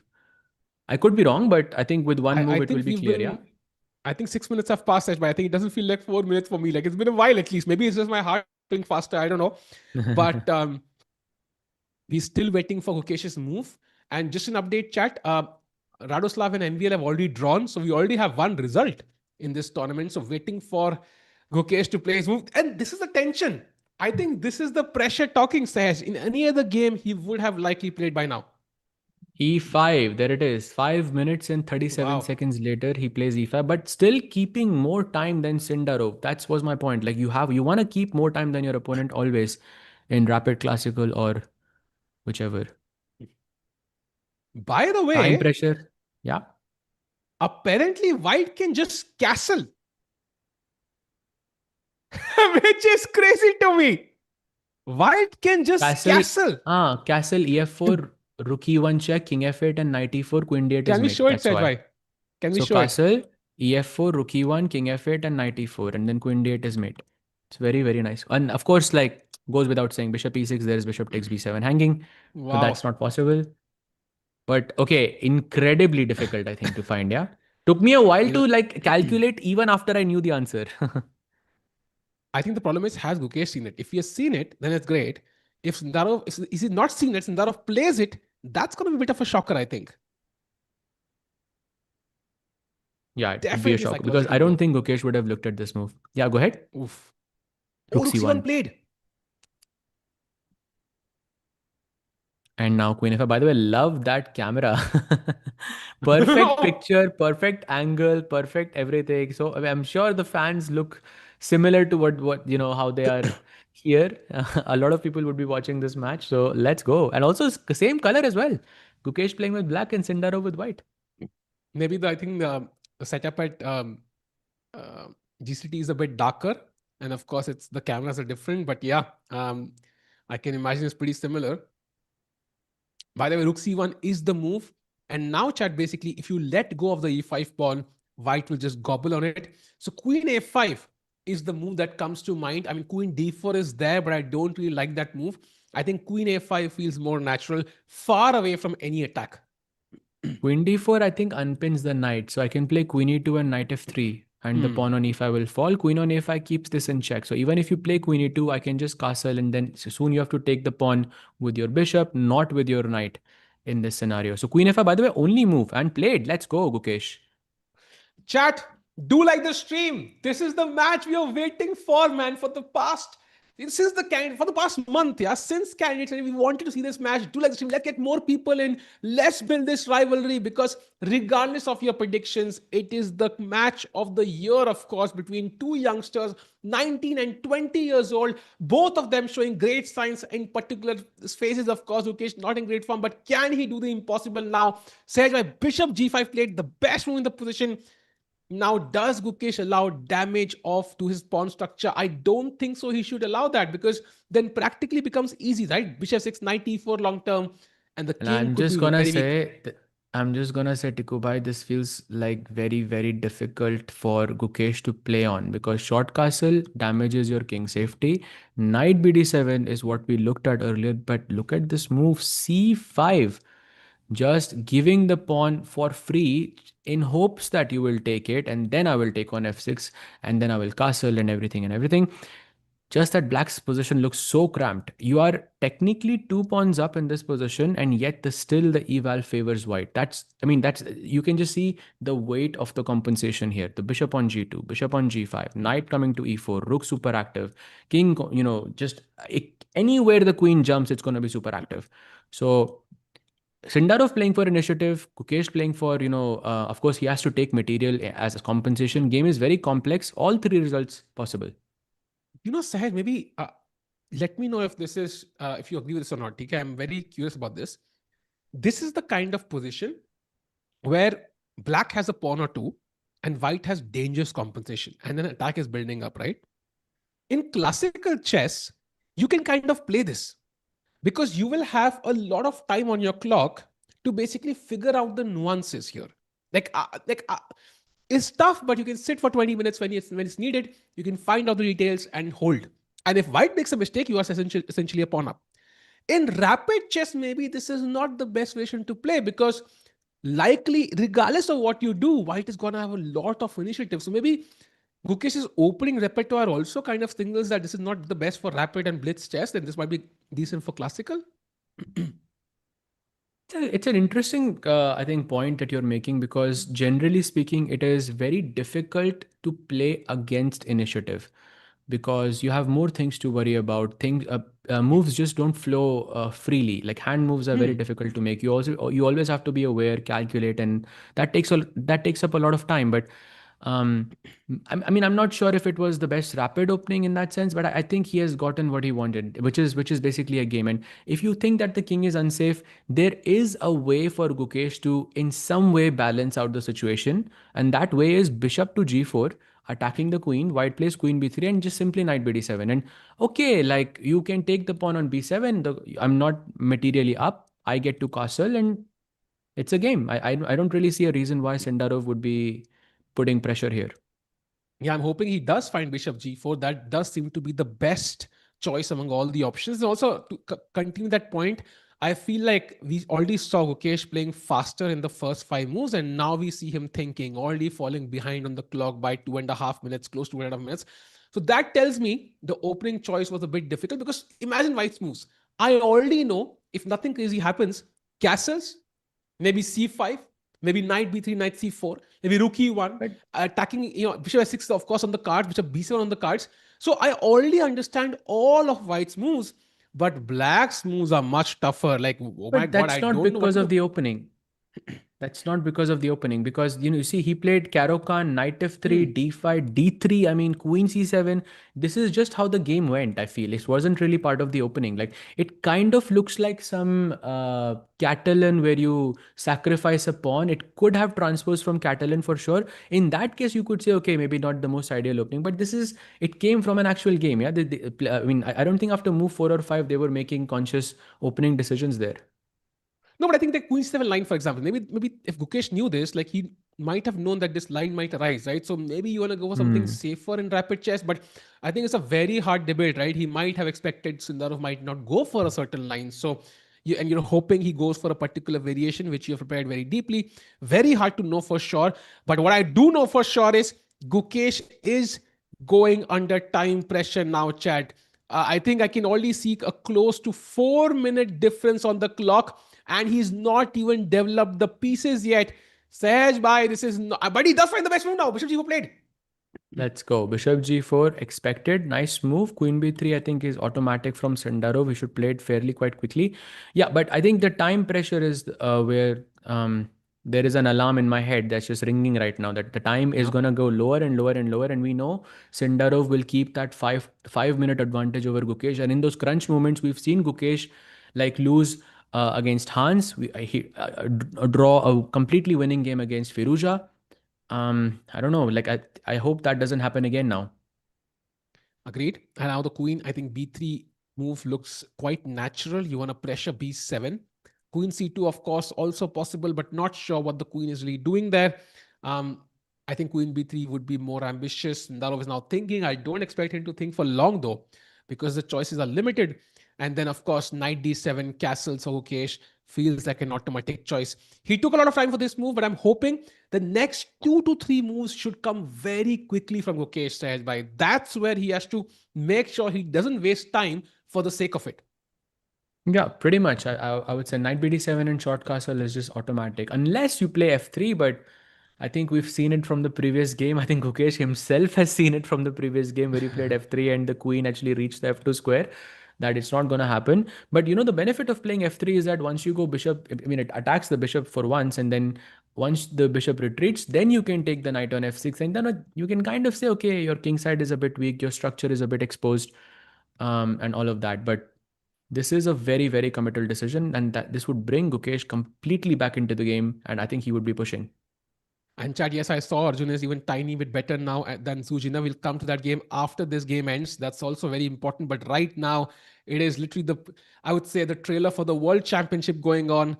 The World Championship, both players really, really want to win. Both countries really want to win. And I think this is very important to that. The guy who wins here is really going to set the tone for the rest of the year. So let's see what happens. Sindarov's still thinking, to my surprise. I expected him to quickly play Queen B3 Sage. What is he thinking? There he is, Oh, Queen C2. I wow. mean, he also thinks, yeah, in critical situations. Wait, did he take the move back? Yeah, it looked like that, no? Wait a second. If we don't have cameras, but I think that just happened. Yeah, Queen C2 and then back. He just played. It does look like it. But why would he play Queen C2 and then back? I'm not sure really. Maybe he saw knight C6, yeah, coming to D4. Maybe it was Queen B3. Maybe it was Queen B3 and then it got stuck and then he put the queen back on D1. I don't know if he has played or not or if this is just a bug. Um, it should be Queen C2, I think, if he has played something. By the way, his time just increased. So very interesting as to what's happening. Um,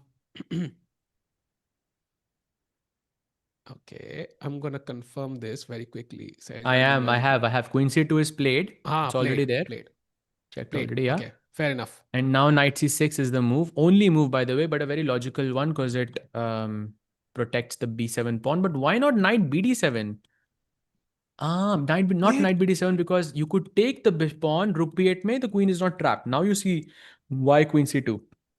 but now it seems like Gukesh is kind of equalized, yeah? Because the knight comes to the ambitious square, can now come to d4 later on. Of course, the f3 square is also weak, right? Imagine the knight moving from d2 at some point. Knight d4, knight f3, such a great idea. And white's light squares could be weak. And Gukesh definitely having a better version of what he had 2 moves ago. Yeah, but his king is gonna be a bit unsafe. So bishop f6, gf6, short castle, for example. Okay, after, you can castle here, but your king is kind of unsafe. You are a pawn up, but a bit uncomfortable for sure. But time management, by the way, is more or less good now. It's pretty much equal. समोसे भी खाएंगे Chad, I think, if Gukesh wins. But meanwhile, um, भाई time यार is भी sure time completely. यही है because कहीं और पे मुझे टाइम कुछ और दिख रहा है. I'm hoping it's the same because I that would mean, be dead equal, right? I mean, that would be dead equal chat if time you for can, both. I don't no cameras में कहीं check कर सकते हैं. I can Sindarov I का can time confirm. I can बहुत कम confirm दिखा the रहा है भाई, time 7 quickly. मिनट दिखा रहा है मुझे. No, no, no, it can't be 7 minutes. That would be ridiculous. By the way, he's castled now, so that's important. No, it's the same. It's the time is correct. Same, yeah. Roughly, it's correct. Roughly, it's correct. Okay, Yes. got it, It got it, seems got like it. So it's let's, yeah. yeah, Okay, he so let's castles. continue. Now what do we do? It's a difficult choice, Mukesh. I'm guessing castles should be automatic. Of course, we're gonna allow this doubling of our pawns. But now that I have the bishop on g4 Sahaj, I feel a bit more comfortable. I have this option of bishop h5, bishop g6. I have this option of knight d4, also controlling the f5 square. I feel a lot more comfortable than I was earlier with this. I was looking at knight d7 in this position just to not. Okay, okay, right. So short castle, bishop f6, gf6 is okay. It's something. I don't think it's that bad, but also it's a bit Hmm. uncomfortable to me. Oh, he actually Hmm. plays it. Never mind. Actually, you are right. Maybe then bishop h5, bishop g6 is what he's going for. But I was looking at this idea where knight could go to d7, and it was very, very interesting. But okay, let's continue with the game. The question is, does Sindarov take on f6 now? Oof, tough choice. Now, if I was playing, I would definitely do that because that's at least clear compensation for me, right? I can clearly see I have some compensation for the pawn I don't have. But Sindarov might be more ambitious. He might try out to put pressure on b7. I don't know how you do. Maybe c5 Sahaj. The move you're considering for a long time, with the idea of maybe knight c4 long term, knight d6 also, and also c5 kind of cuts of the queen from the protection of the e5 pawn as well. So makes a lot of sense to me. c5, knight c4, knight d6 looks very, very promising. Also, knight e4 से भी आ सकता है ये. Hmm. But I think in like it's very difficult to resist the temptation of taking on f6. Yeah. Like at the board, if this is on the board, I think you are Oh, constantly wow. thinking about taking on f6. He plays h3. That's a slight error actually from Sindarov. And bishop e6, keep your pieces centralized. Do not go to h5 g6. But maybe Um, that's the plan, Sahaj. He's hoping you go to e6. Now I take on f6 and you can't come to g6 anymore. Is that the plan potentially? I think so, but then knight e4, king g. Yeah, I think that could be the plan. That's actually quite. But bishop on e6 is also a very, very solid piece because you'll Yeah. get knight d4, f5, all of these moves in. Time is still very good. That's that's amazing. By the way, Oh, I fun want to. fact, chat is letting us know Gukesh ने Sindarov को eliminate किया था world cup 2023 में. Do we know this? देखो भाई. Ooh, really? I did not Wow. know this. I'm checking this, by the way, quickly. I'm I gonna mean, fact check this. Yeah. that's crazy, by the way, if that is true. But okay, I mean, it's a rivalry which has been building. There's no doubt about it.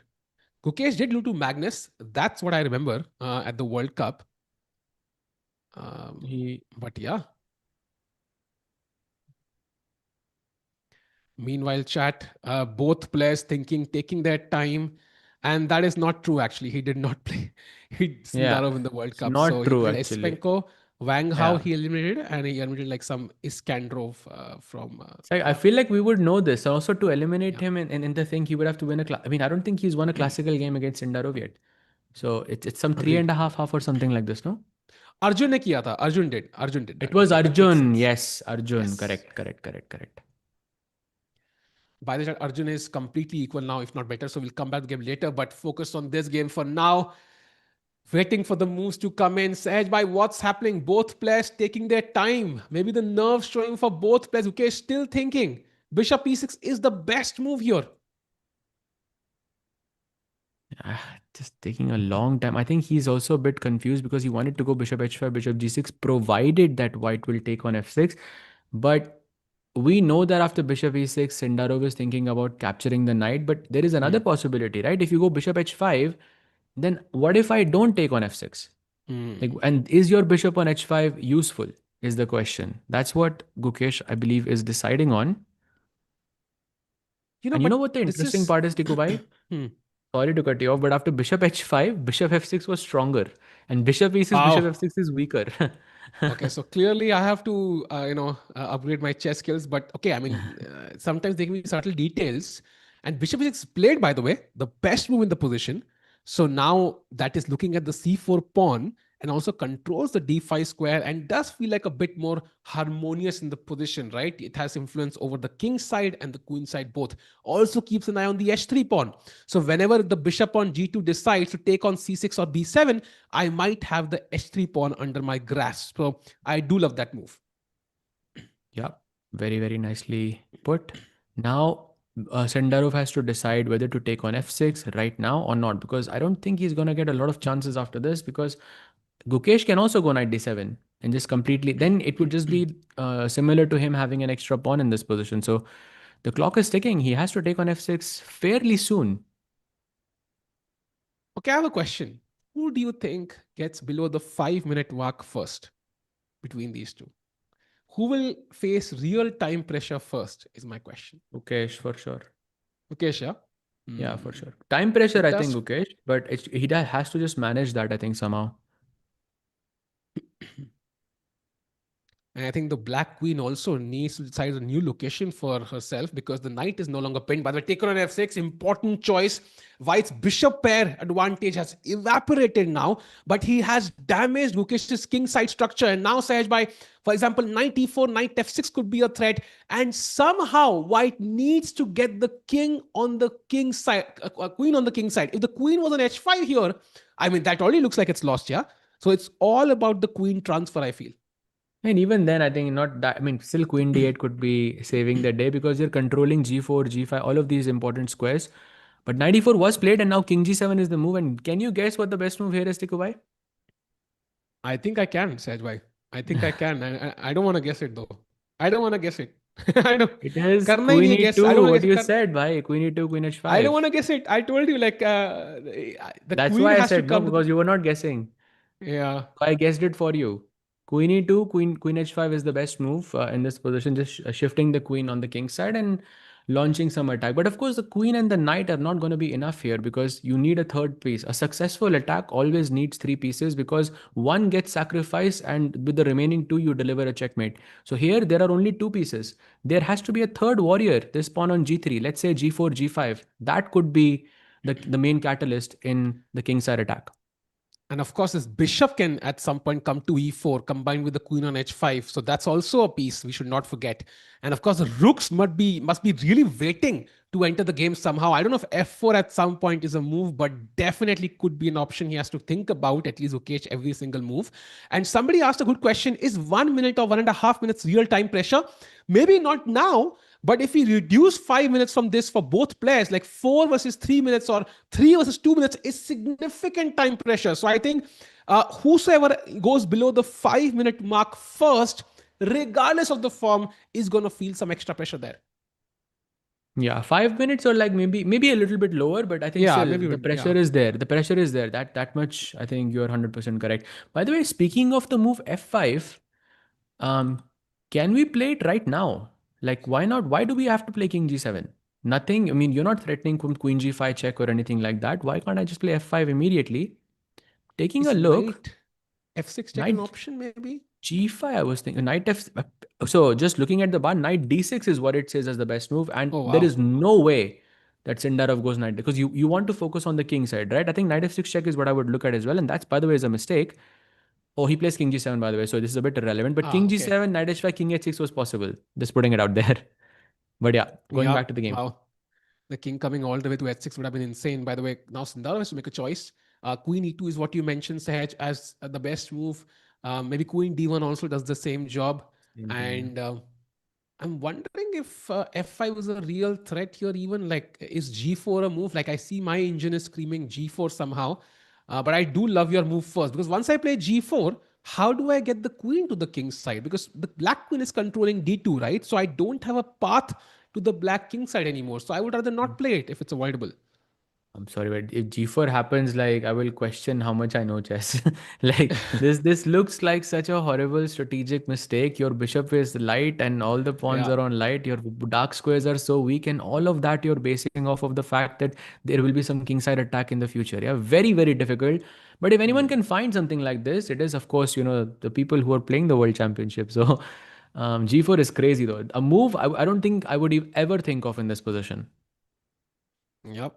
Gukesh castled on the wrong side. He should have done the long castle. I disagree because long castle doesn't feel tempting. First of all, it wasn't possible because his pieces weren't developed.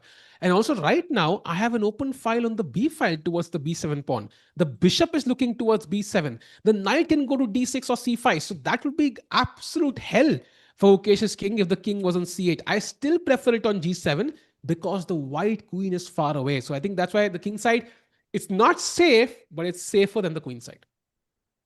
That is true. That is true. And now I think Sindarov is taking his time. By the way, Sindarov thinking more than usual. That much we can agree, right? Because I think Yeah, in the previous true. game, some 17 minutes he had, despite having a lost position. And on the first day itself, also, he was keeping maybe a 4 or 5 minute advantage over each of his opponents. You can go back and check. But here, I don't think he has had a significant time advantage against Gukesh ever. Agreed. Time is dead equal, by the way, literally exactly photocopy equal right now. 9 minutes and 1 second. In fact, Sindarov going below Gukesh's clock now. It's going to be an amazing game here, by the way. We saw G4 as a risky potential attacking move. We saw Queen E2 as a move. And Sindarov has so many options. Of course, Black's rooks are not developed yet.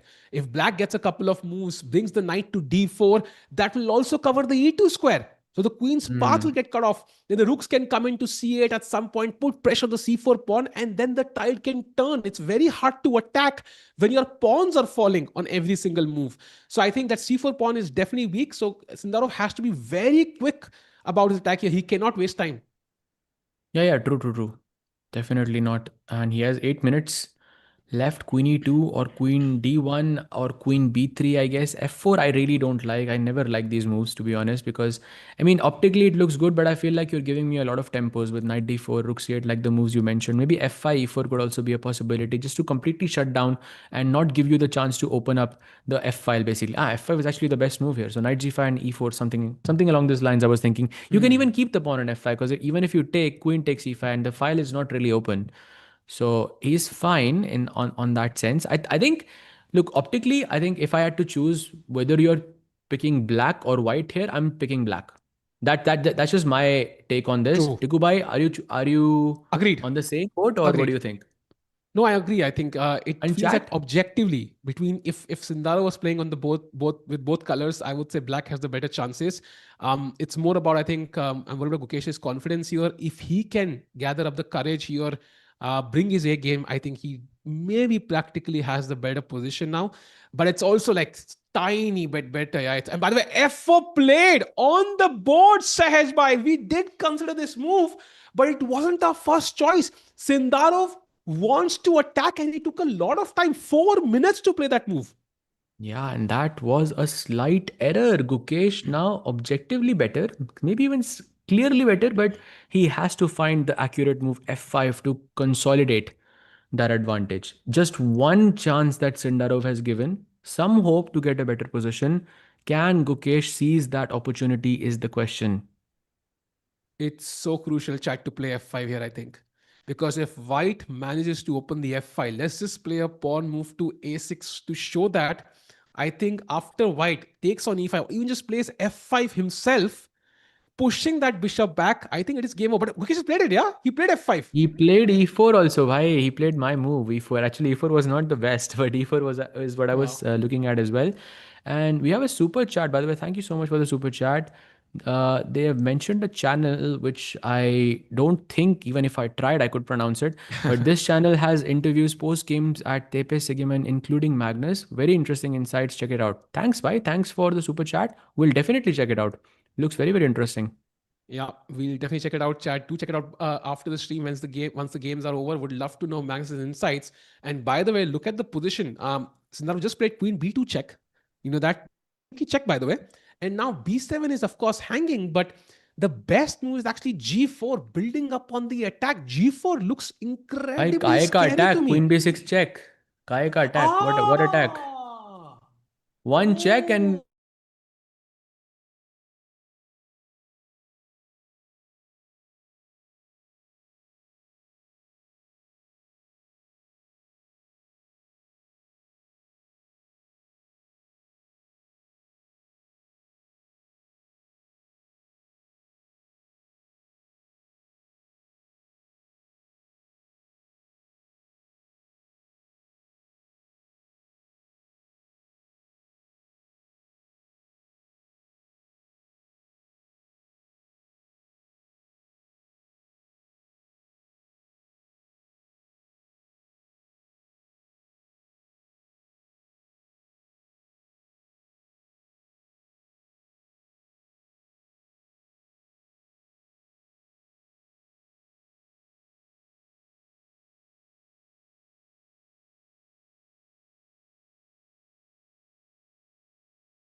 I think we're back.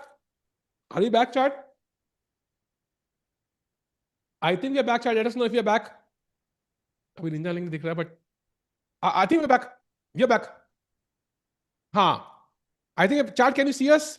Let us know if you can see us. Ninja link देखना चाहिए एक बार. We are back, chat. कोई चाल नहीं हुई है. गुकेश बहुत time ले रहा है. I'm not sure if this is a good sign. Chess comment में देखना भाई. हाँ, we're back. We're back. Chat, Yeah. आ जाओ भाई, सब आ जाओ. भाई, we are back.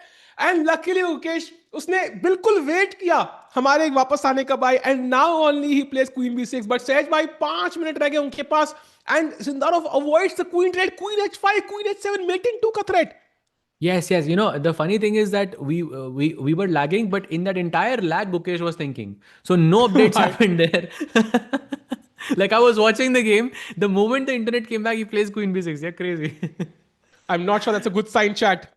Okay, we are back at least, chat. Do like the stream. Let's get more people in because this is the crucial moment, the final moments of this game. 7 minutes for Sindarov, 5 minutes for Gukesh. Said right. So indeed, Gukesh was the first guy to fall below the 5-minute mark. But Queen D4, nice move. Now Queen H5, I have Queen G7. Queen H5, and then there is Queen G7 protecting that mate in one thread. Very, very important. And uske baad, Sindarov can play G4. Bhai, now it's a real attack, yeah? Because Rook G1 aa raha hai, and I see my Queen and King lined up on the G file. I am genuinely worried now for Gukesh. Yeah, trade the queens as quickly as possible, basically. But let's see. I mean, I don't know what the chat's, opinion of this game is, but if I had to choose a color, I'm still choosing black. Like there is a high probability. You have a protected passed pawn in the position. Like let's not count that out. Plus these weaknesses are also there. If the attack is consolidated, queens are exchanged. In any endgame, it will be Gukesh who's pushing simply because of these pawns. So I think pretty good development so far. Yeah, I would have preferred that he does doesn't think for 5 minutes on the previous move when we lagged. Just a little bit more time would be ideal, but position wise, I But don't think it's a problem. सहज भाई, the problem is जो asset है ना हमारा वो है pawn on e4 and f5, but white is going to play g4, and that's going to essentially break our asset, and then of course these pawns might just become weak and we might not have them anymore. So मुझे लग रहा है कि I would love to be black then, but जो move order king h2, a beautiful find from Sindarov, I think, to avoid the queen threat and keep the game going. I think this is looking better for white now. Like I might choose white now. I might switch. This is Okay, tough. let's see. But there is Queen H5 and G4 are the moves which kind of keep things, let's say complex. Sindarov is also taking his time. Just a 1 minute difference between the two players. G4 or Queen H5 is the question. I'm sure this is what he's thinking about. I think Queen H5 any day. I think I would love to play it quickly. I'm also considering Rook G1, but apparently H6 and black is just better. So it's not enough time to play Rook G1 and kind of take it slow. So to your point, as you mentioned, like if white doesn't attack instantly, like Gukesh could just be better clearly. So Sindarov has to be careful here, and Gukesh's pieces are not the Rook on 8, not doing anything right now. Once it comes to D8, could come to D3, for example, and then who's the one attacking? I'm not really sure. Why actually Sindarov D2? has to be on point. Actually, Yeah. D2, because it will pin the bishop, and then remember you were talking about Rook G1 and the G file. I mean, if the bishop is pinned, how are you moving the bishop? You'll have to put the king on H1, and then already the king is gonna be in some mating attack idea. So he also has counterplay. That's Agreed. why Sindarov is thinking so much. Why? Like now the time is equal, basically. Wow, this is the kind of game I actually wanted. जहाँ पे दोनों players, both players are fighting neck to neck, punch for punch, and it feels like we don't know the result just yet. This match is super important. We're going to be deciding the world championship just by these two players. Sindarov's performance at the candidates. Chat, would you say Sindarov's performance at the candidates was like the top 5 performances by any chess player at any event ever in the history of chess? I think yes. It was Top really 5. impressive. Top 5 of Right. all time for me. Like the Top. kind of way. I'm sorry, but is there any performance that is higher than this? Shouldn't it be top 1? No, I think it can be top 1 as well, but it depends, right? I mean, for example, the stakes matter. So somebody who wins a world championship just because of the stakes, it might mean a bit more. But in terms of performances, like Gukesh's Olympiad performance was like 3064, which is a contender for the same as well. Like it's not his fault he didn't play as many top level players, right? So like top five, top three, maybe. Yeah. I mean, but that I think the stage, the fact that it's an individual thing, candidates, Sindarov's performance at candidates was historic. Double digits is what he scored. Yeah, no one else has done that in the past before. Like I mean, on board one, I believe it was Rafael Letao, if I'm not mistaken, who scored full score on board one at the Olympiad. So Hmm. there was a moment where he finished ahead of the likes of Kasparov, for example, on board one. Hmm. You can also say that's like a contender. Hmm. Yeah, full score on board one at the Olympiad is crazy. But I still think that candidates, considering the the weight of the event and how much high pressure it was and the amount of games he plays and the strength of their opponents, I think it's a very clearly Sindarov is like number one, or I don't even think there is anything close. Maybe Fabi's, Hmm. that's 7 out of 7 is maybe a number one as well. Like I would Yeah, share and that spot. exactly, and that just kind of even adds value to my point that like the kind of confidence Sindarov must be feeling right now must be off the charts. Even though he suffered that loss at the Chess.com Open, it was an online event, completely different format, and Dubov was laying down to his credit, so it's kind of unfair. What? What? What? Not a blunder. Not a blunder. Not a No, blunder. I It's a understand, but what tactic. is this? There is no way this is working, Sahaj. There is no way on earth. What? Bhai, Gukesh is about to take down Sindarov. Bishop But C8 is objectively winning. but that's the only move. Bishop c8 is the only move for Gukesh. He might just You play are queen e5 joking. to keep it safe. Hi, let's go, Guki OP. Let's go. He can do this. Now it's a first realistic opportunity that Gukesh has to take down Sindarov with the black pieces. He had the same opportunity in Tata Steel, but he couldn't convert. He has more Chat, time. He is winning. Let's go. bishop d7, there is rook d1 picking up the bishop. You cannot put it there. You have to save the piece. But after bishop c8, there are f6 ideas. Sahaj by queen. It looks so scary. Will he have the guts to go for it? It doesn't feel like it to me. After f6, just one move wins the game. Just one move. Oh, And it's not king h8 because that's what you would think in this position to bring the rook to g8 and to cover all the, for example, the mating attack you have on the g7 square. But the move is queen d3, oh, move the queen away, and then e3, and the queen now jumps back to g6. I think tough. this is tough, very tough. Sahaj bhai, if I was Ukesh, I would play queen e5. I think queen e5, keeping it pragmatic, seems to be the best idea. You keep your queen close to your king. White has to take on e6. You take with the f pawn, open the rook file. You cannot lose that game.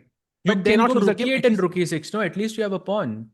yeah, I'm okay with that. I'm okay with that. Yeah, let's do it. Like, I wouldn't play bishop But c8 because why I think this not? looks. But why not go for bishop c8 when it's winning for you? If you can, I mean, Gukesh I, is the best calculator in the world. no, I Of course, mean, he should find it. Let's oh, he go. plays it. Let's go. He plays bishop I mean, c8. if he can calculate all of this, more power to him. But why did he not play f6? Don't I just have queen f6 now? This feels much easier to defend, no?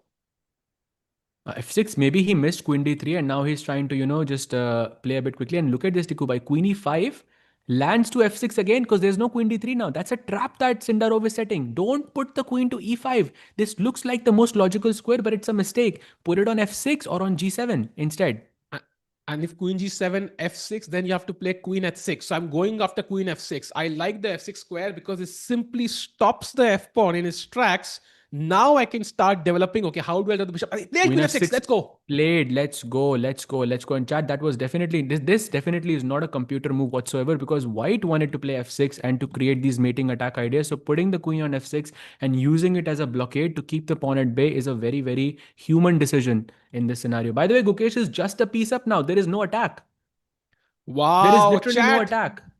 I see the polls, but spam one name. Do you think Gukesh can win this? Yes or no? We've seen him botch up a win in this tournament. Can he convert it when it matters the most? Usually he has done it in the past. Sahaj bhai, I just want to do two things. I want to play king h8 and somehow develop my bishop on c8. I'll play king h8, but how do I get the bishop out is the question. That's a very good question, bhai. Very good question. But at some point, I'm going to try to play queen e5, take your queen away, and maybe take on f5, b6, bishop b7 could be a move. But yeah, that's definitely the one problem you need to solve to try and get the bishop out and get the rook out. And once that is accomplished, Sindarov can just resign. There is nothing left to play. Bye. Bhai, Gukesh is gonna he's most Bye. likely gonna win with black against You know, Sindarov. Let's go. we see a lot of SEO messages now. I say win instantly. Why chat is also saying yes, he can convert it. Let's go, Gukesh. When you play well, the support, the force is with you. And of course, King H8 to me looks like the very natural. कभी ना कभी खेलना ही है. Something you have to do in life, just do it. Yeah, like you have to brush your teeth in the morning. Just do it when you wake up because you have to do it every day. Say waking H8, it has to be done. Let's play King H8. Keep your king safer. So King H8 is like brushing your teeth, you're saying. Yeah, because it has to be done at some point. Because Queen G4 check is there. There could be other ideas as well. Rook F4, Rook G4 check is there. Might as well do it now. I mean, even okay, fine. Rook F4, Rook G4 check. I'll give you. Then what? Oh, that's a mistake. Why, that's a mistake. It's still better. It's still better, but not as winning as it was earlier. That is not going to be a smooth game, okay? I'm just telling you, it's rapid. Both players have 1 minute on the clock. There's some kind of an attack. Sindarov is a very resourceful player. It's not going to be a stable game. It's going to be a bumpy ride. So, get your seatbelts on, basically, because it's not going to be easy for either of the players. Hopefully they don't embarrass the Magnus, Jorden game that we saw, just 2 days back. That was insane. By the way, you can't take with the queen. You have to take with the knight now. If you take with the queen, then f6 lands. And this is where I start really wondering if Gukesh is going to even win this game. Queen f4, queen h6, bishop e4, hitting g7 and h7 would be very, very dangerous. That is basically the plan. So knight takes d8 is what he has to take. But with knight takes d8, you have this check, king g7, Oof. Now rook f4, giving Oof. Rook g4 check, and h5 only move. Sahaj bhai, I think Gukesh again went for the concrete solution. We discussed this in the previous game. Yeah. He should have waited. That patience I see is a bit missing right now. He went for rook d8, which is a concrete solution, right? He didn't need to go for it. Let the bishop sit on c8 for now. White doesn't have a clear plan of winning this, but he went for the concrete one, which was simply wrong. And now knight d8, queen e8 is very hard to allow, but he finds it. Yep, let's go. Knight d8 played, and now queen e8 check only move. I think this is automatic for Sindarov. He will play it pretty fast, and then rook f4 is also automatic. Then h5 ke baad he will think, yeah, because chat, just to at this moment we do have our engines on just to keep everything everyone up to date with everything going on. After a move like h5, the best move for Sindarov is king h1. So basically what the engine is telling us is that the position is so good for white that you shouldn't do anything direct. And this is a very difficult decision to make practically because you're a piece down. If you're a piece down, then you want to attack. You want to do something concrete on the board. Moves like slow moves like king h1 are impossible to play over the board. But let's see what he goes for. And even a broken clock is correct twice in a day. And the advantage of knight d8 is now b7 is defended. You can play bishop d7 at some point, hopefully, when the queen moves. So there is at least that hope you will get that bishop out. By the way, the blue arrow, h5 only move. Bishop f5 is, by the way, going to be equal again because of queen b5, and then you lose the bishop. So do not play that, Gukesh. 33 seconds for Gukesh. Bhai, he's a piece up. Tough. The world champion and the world championship challenger battling it out in their first clash after the candidates. This could dictate the terms for the actual championship in November later. h5 played on the board. Beautiful move by the world champion. Now what does Sindarov do? I am tempted to play g4 here, Sahaj. I really want to push that pawn and open the g file. But I'm always afraid of queen d6 type ideas because this is pinned.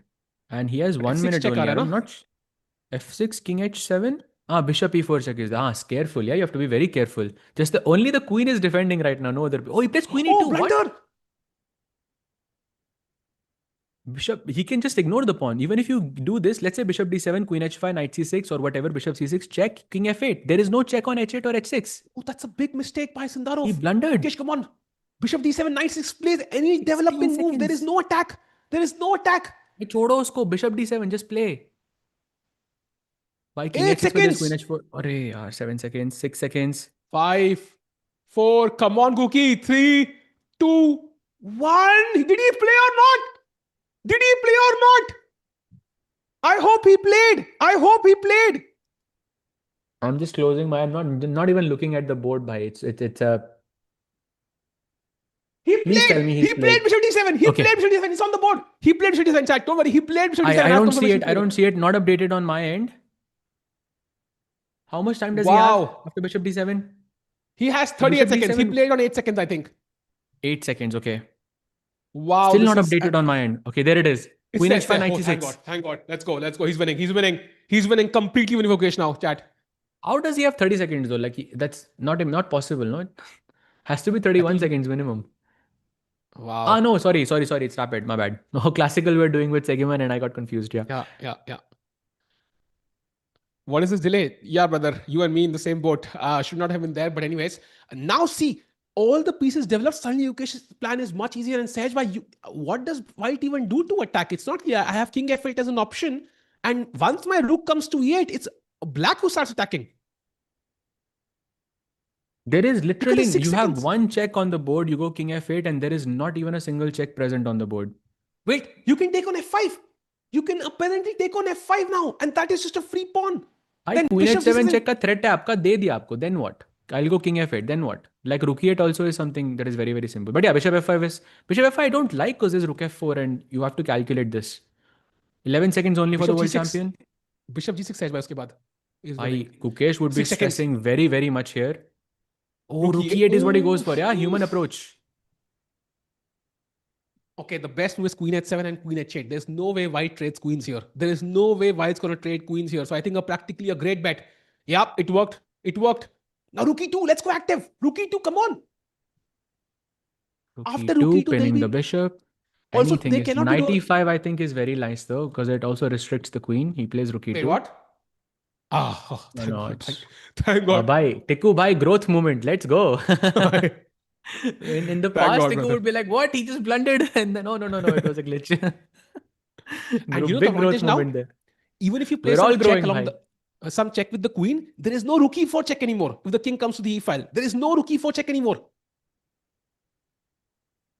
Queen F3 played, and now Rook anywhere on the 7th rank. C2, B2, A2. You choose. 2 seconds. Queen E5, there's F6. Queen E5, there's F6. And Rook H8 is mate. Wait, Oh, again, he Queen takes took on on A2. A2. But Best yeah, move. Queen A3 check also guarded. Beautiful. Nice. Wait, both players have less than 10 seconds. Come on, Gukesh. No, it's 0. It shows. I don't know I think if there's this some delay. is Queen C5 checking some coming. delay. Yeah. Queen B2, Queen B2. It's the best move in the position. Setting mate in one. No ways. Tough He move to plays find. B6 or something. Oh, Queen B2. Let's Let's go. go. Let's Let's go. Gukesh go. Opini is completely lost for Let's Sindarov go. now. Let's go. Check King E7. King E7 important. Of course, I mean, he's not going King to murder mate in E7. one. Let's play. I mean, this is now smooth sailing. Anywhere you put the king is fine. Queen E8. Oh, Queen H8 check you have to play. Bhai. No chance. There's no So, way he plays that, Gukesh, yeah? the world champion, takes down the Bye. world champion challenger. Let's just see it till the end, Sahaj. Bye. Anything can नहीं happen. it's over now. Why Queen He H8? plays. Come Oh, on. wow. भाई ये तो Tikku test है तो like you will beat Sindarov here with this. Wow, this is amazing, man. This is amazing. Okay, simply a piece up. You have a few passed pawns, but I don't see Gukesh messing this up, although we've seen weirder things. अब तो भाई खेलते रहो. A4, A3, let's go. Let's keep going. Okay, okay. How do you convert this in the best way possible is the question, There's right? many ways. There is no best way. You just have to play a bunch of filler moves, waiting moves. Just play a normal game. Forget that you're a piece up. Keep making small improvements, and you will win by itself. And Chad, I think this will give Gukesh a lot of confidence, actually. A lot of confidence, because this is the match that matters. And this is not just about this game. This is going to give Gukesh a lot of confidence for the entire year, actually, if he wins this. It's still not over, Chad, while he's trying to create a pass pawn. Come And now on. 95.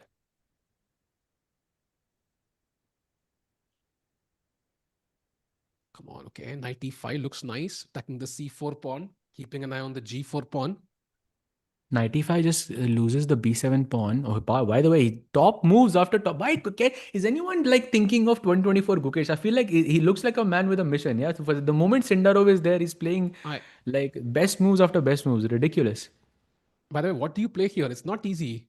Obviously, okay, nice Anything, move. But okay, let's just takes. Rook Why A1 how? maybe now. Anything is winning. Yeah, Rook F6 also A1, Rook feels G1 tempting. check. No?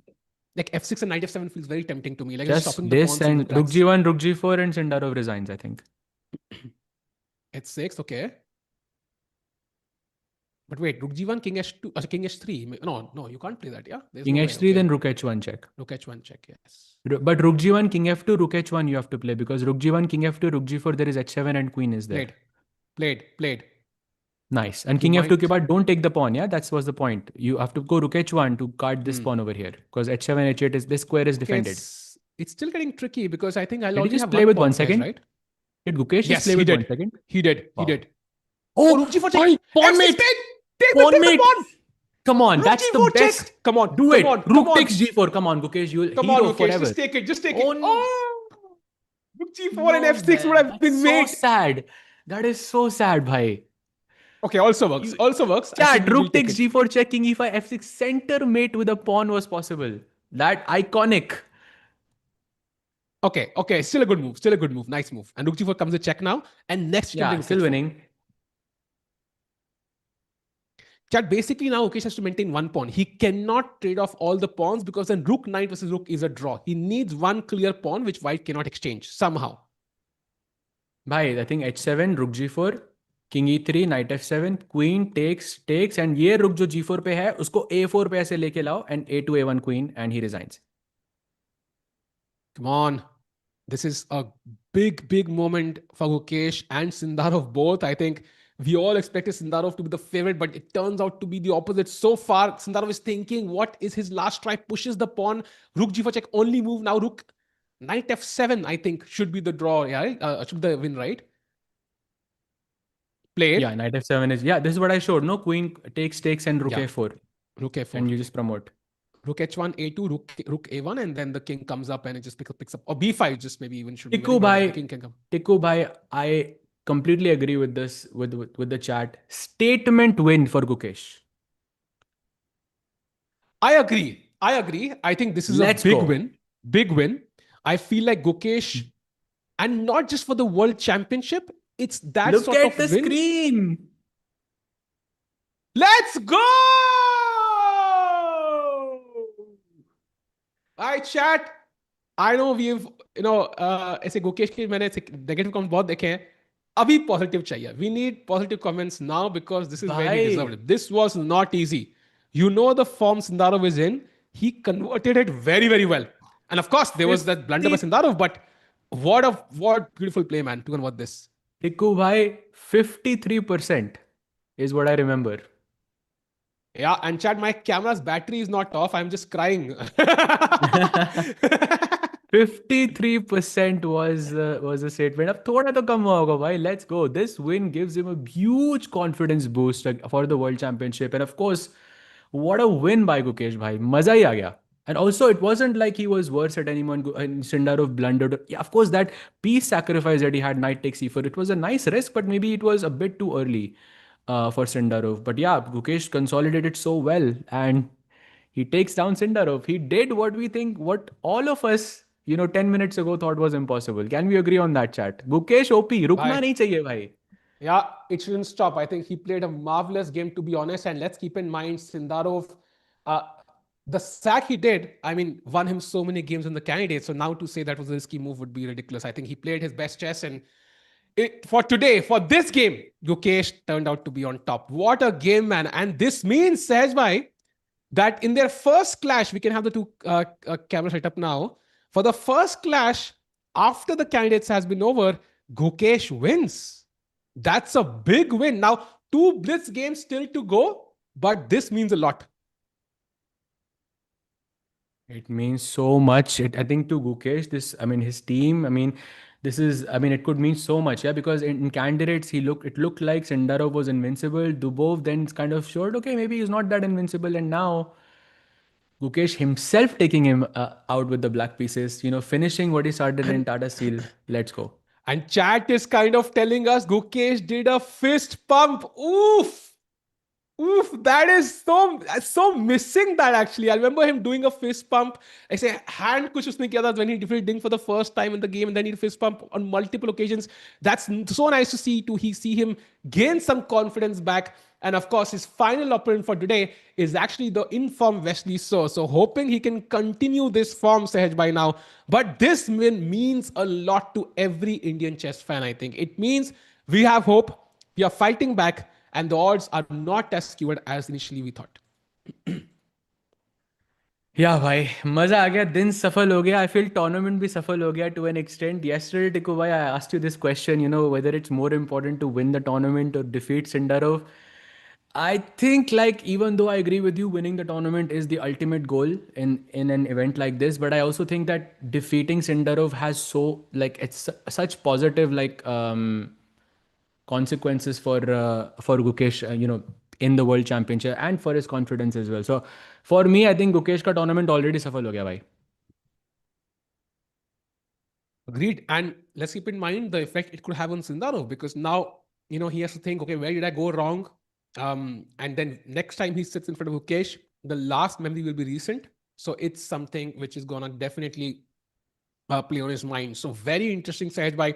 This means now that we have some pause in the rapid section, maybe we can go to the TePe Sigeman. Of course, we'll be back for Gukesh's final game. There's still one more game remaining against Wesley So for today. But coming to TePe Sigeman, Sahaj bhai, what's Arjun doing after that crazy win? Can Arjun continue the momentum Indian players are building? And let's go 100%. full screen.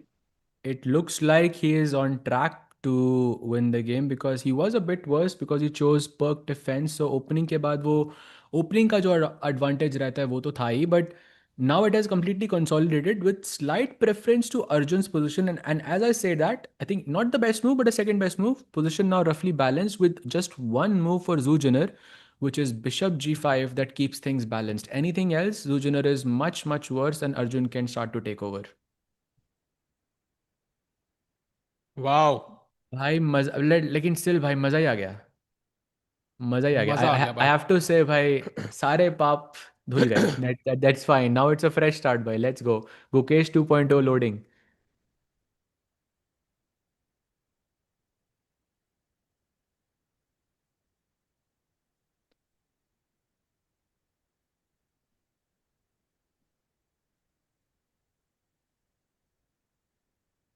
Wow. So Zujiner is right now thinking bishop g5 is the move.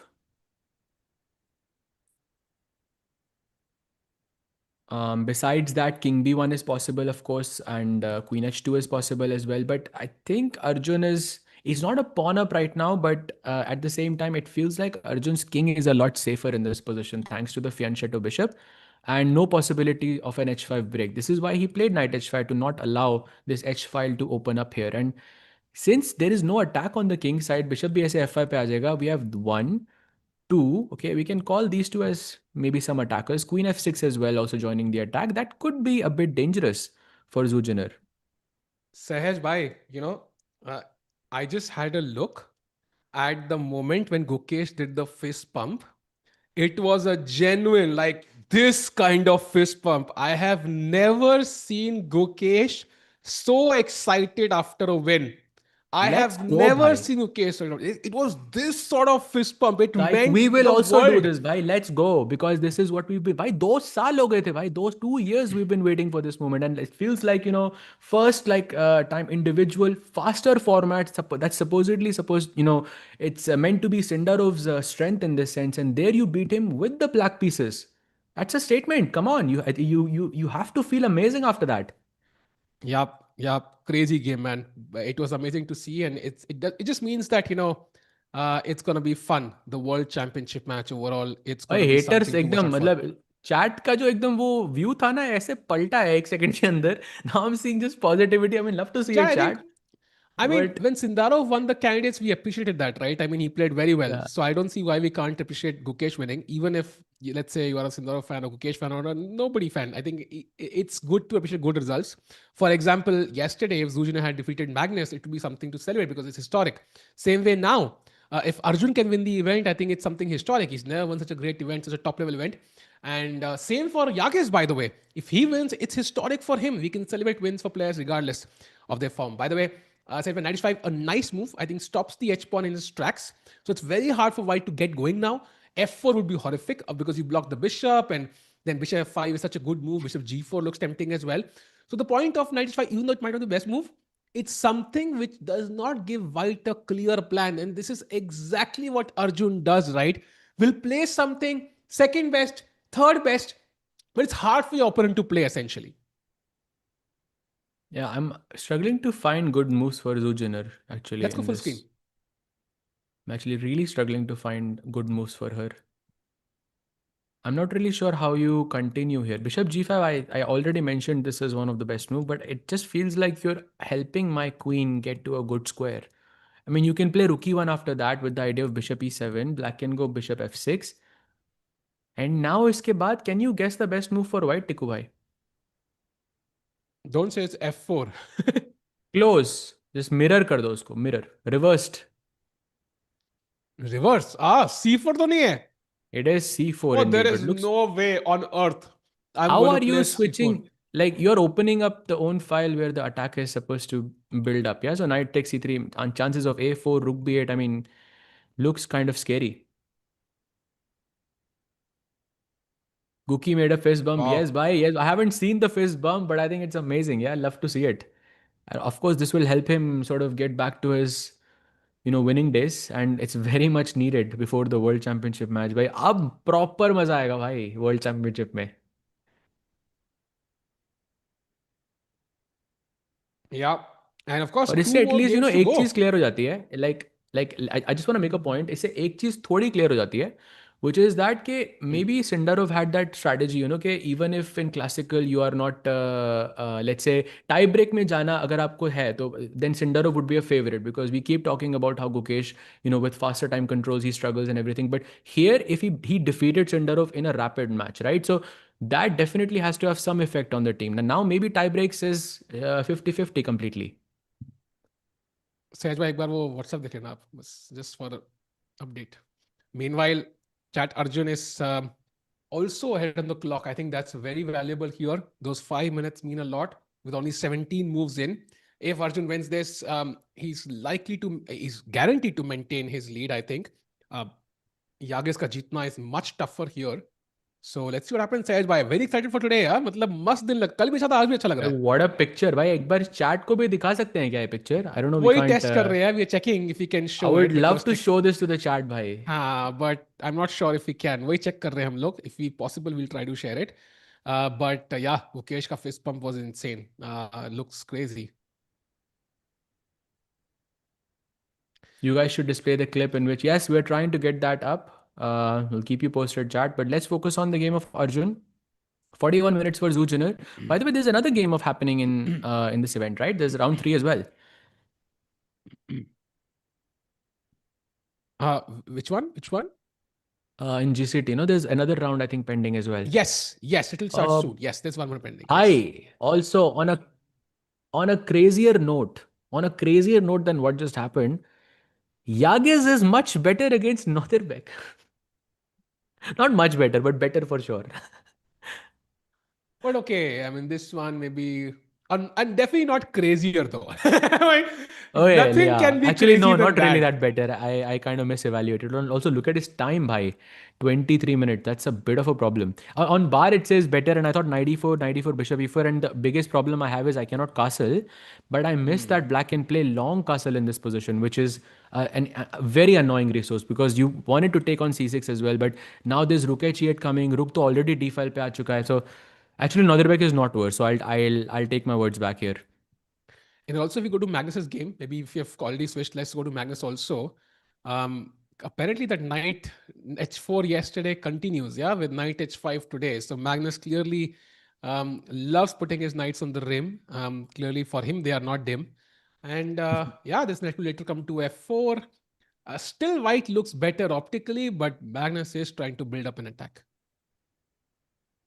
Exactly. At some maybe bishop e5 to control the dark squares. At some point, g4 could be possible. Bishop takes h3 is a very common sacrifice in these positions. Yeah, position is very complicated though. Bar is saying 0.5, but the follow up is so hard for white. The one of the best moves here is bishop d1 and bishop c2, and very hard to play strategic chess when you're facing an attack on completely the other side of the board. So the moves are not that easy. And a 10-minute advantage for Magnus so far. I think Magnus has good chances here, but Andy could pull off a upset here as well. True. I think it will require him to play the game of his life, but he has shown signs of doing that. He's played very well, won the Tata Steel Challengers, qualified to the Masters. And I think he's a talent to look out for. So Magnus, although ahead on the clock this time, I think that's something he's done better today, his time management. So I'm still going to back Magnus purely because he's Magnus, but I think so far Andy Woodward has played some great chess. Sahaj bhai, by the way, mistake by Zushiner. Yeah. Arjun Erigaisi is now better if he finds the move bishop to b7. How easy is it to play that move? I think relatively not that difficult, but the follow-up is kind of difficult. So bishop b7, there is d7. Okay. Bishop takes f3, attacks both the rooks, so you're losing an exchange, but white says, I'll give you the choice. Take whichever one you want. And no matter what, I'm seeing the pawn on d7. I see the okay, bar ko ignore karo, but there is a pawn on d7. The rook is hanging. Bit scary overall. Wow. Wow, man. I think काफी interesting है. If Arjun can win this, by the way, he's going to keep gaining rating as well.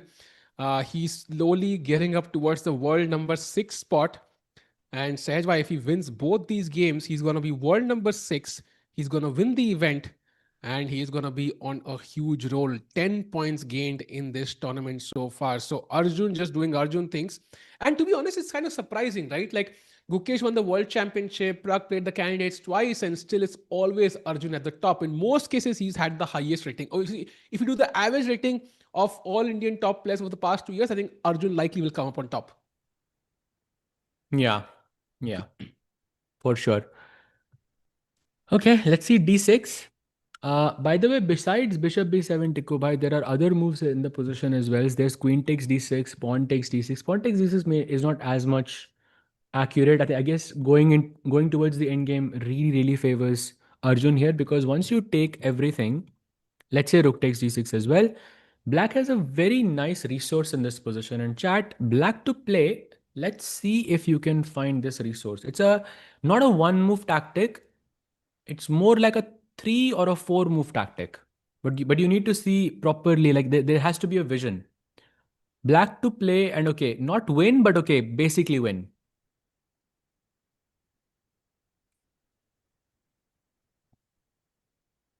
I'll give you a hint, chat. It involves your maybe the most out of place piece. Yep, that is correct. That is correct. It is indeed knight g3 attacking the rook on h1. The rook moves to d1 or e1, wherever it wants to go. Then you play knight f5, attacking both the rook and the bishop. The rook has to defend. You will take this, and now suddenly these two pieces are under pin. So you will play bishop h6, and then black will just win the game. Very nice tactic actually incoming in the game. It's highly possible that you take everything, and if she goes rook takes, देखो queen takes d6 तो वो definitely capture करेगी, but rook takes d6 still remains to be seen. But if she does it, this could happen on the board.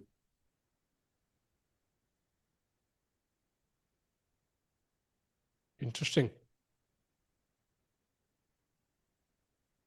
Wow, man. It looks like all young players are memorizing all the openings. While players like Magnus and Arjun are playing entirely based on instincts and experience. So first half of the sentence is correct, but the second half of it couldn't be, I think, further from the truth, because you are thinking he's playing from intuition. But let me tell you, I think Arjun would have prepared Perk defense the same way he would have prepared conventional openings in chess. This is how you survive at the top level. And same goes for Magnus. Maybe Magnus is not working on as much on openings or chess in general as much, but because he has worked for 5 world championships, that accumulates.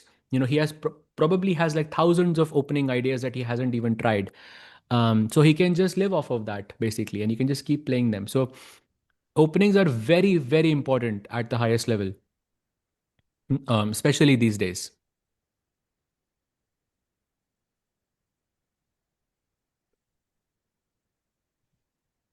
Yep. Arjun still Agreed. thinking 42 minutes. I mean, imagine Vishy sir, yeah, how many ideas he must have never tried. Like it's like 5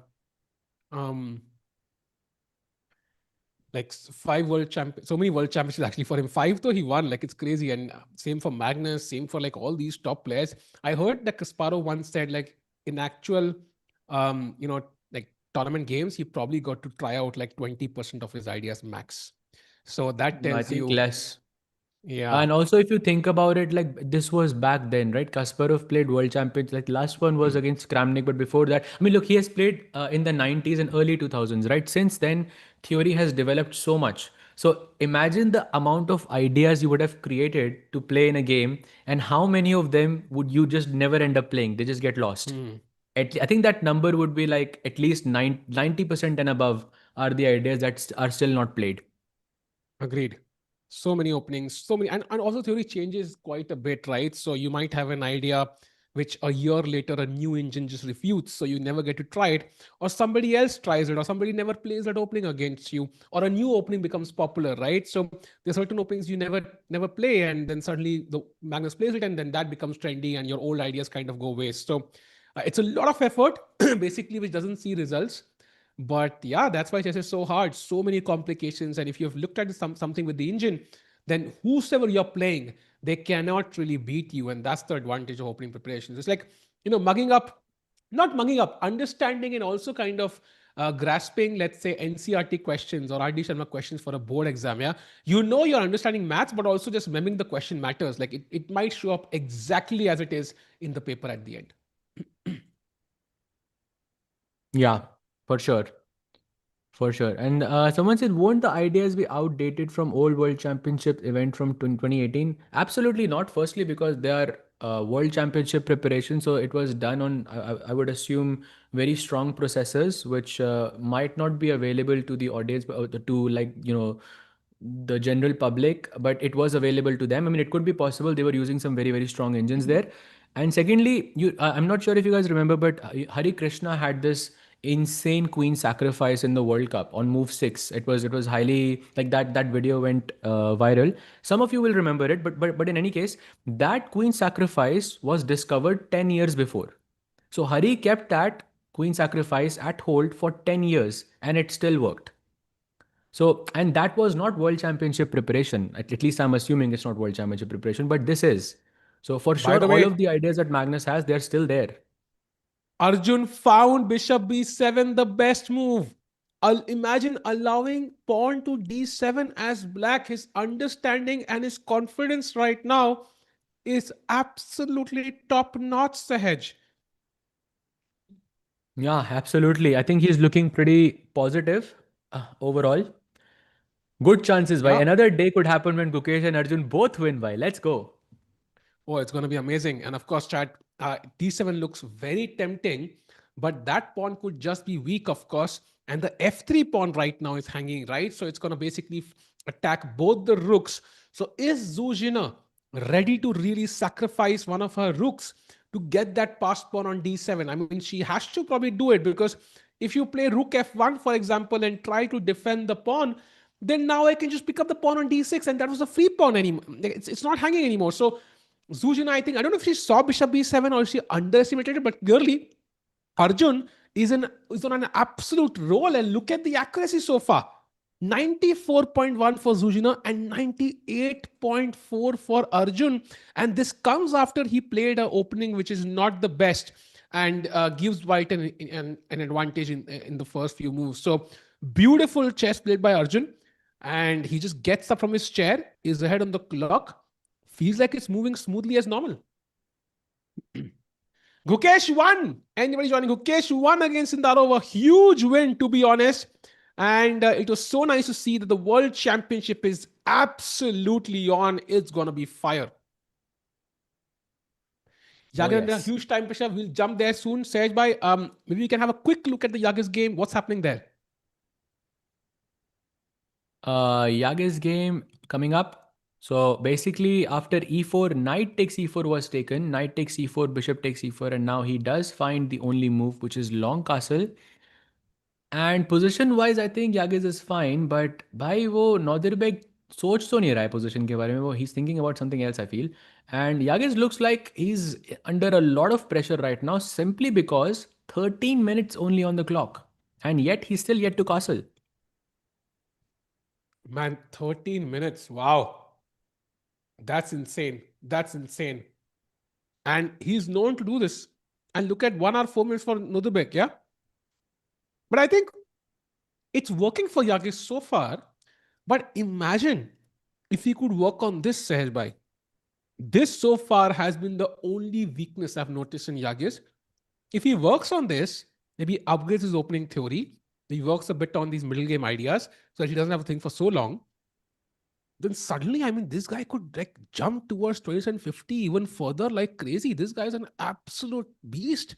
What a talent, man. Of course, Fabi is saying this is the most impressive player in history of chess. I mean, that has to carry some weight for sure. And yeah, I mean, openings are a problem, but I think it's also because he's facing elite players at a very young age, and they are throwing years and years of opening experience and different types of variations at him, which he's not super familiar with. And I think with experience, this will change by itself for him. Yep. So it's only a matter of time because before he becomes, a world championship contender. Yeah, sorry. Yes, Ron says yes. By the way, why is he so anxious? And that's something also he has to work on. It's also not just distracting for him, it's distracting for the opponent. And it's definitely going to make him nervous, 100%. Like, I mean, if you're constantly moving, doing something, like you cannot focus, Saj, but I still don't know how he focuses so well. So another thing he can possibly work on, I think. Yeah, for sure. Long. Why he's looking super stressed right now. उसको देख के मुझे भी stress हो रहा है भाई. By the way, the games Exactly. that have they begun? I think the games have begun. By Wesley versus Gukesh is on. Shall we go?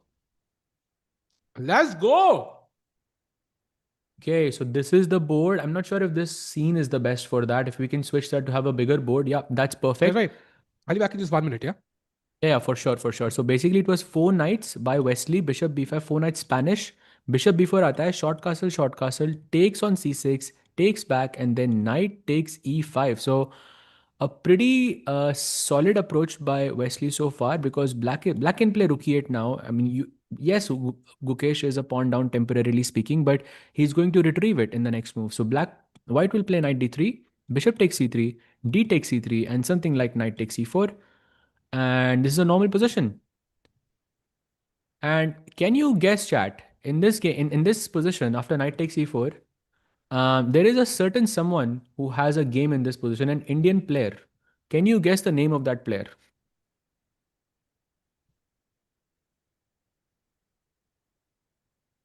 Anyone want to take a guess?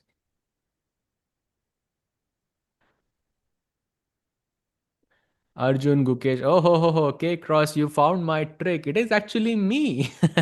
I played this. Actually, it's a very similar position in an event in Budapest. Very, very similar. White player has, went for bishop f4, and I played g5, and it was a very, very interesting game.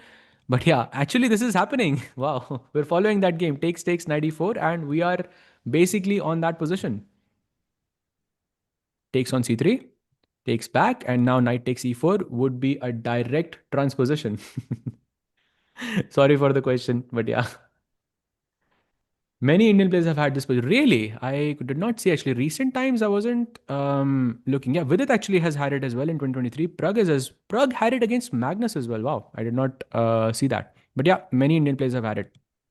That's also true.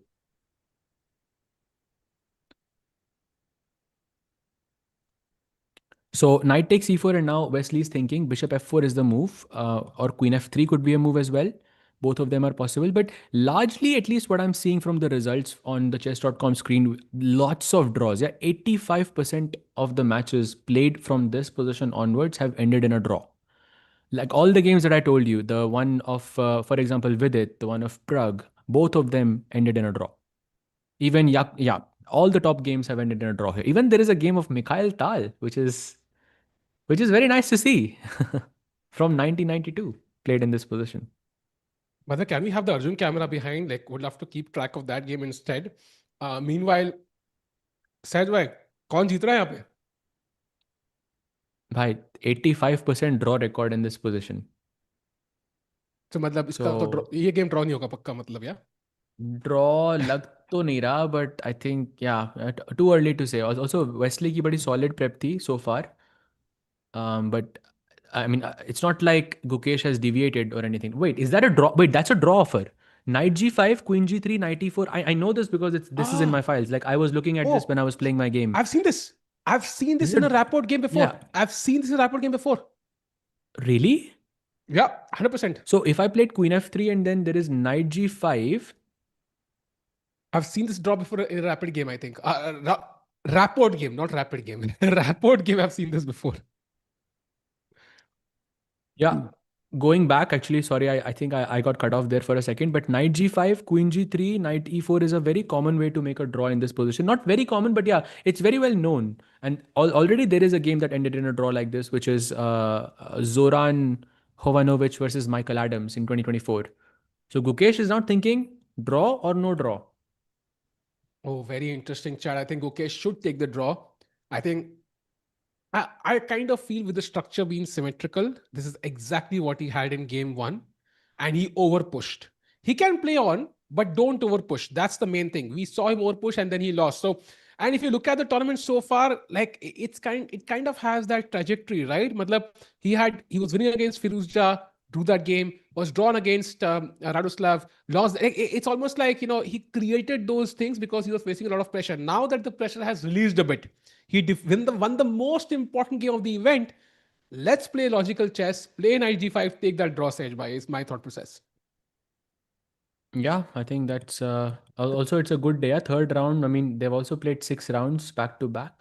Must be tired as well. So maybe this is why Wesley is okay with the draw because he's currently leading the tournament.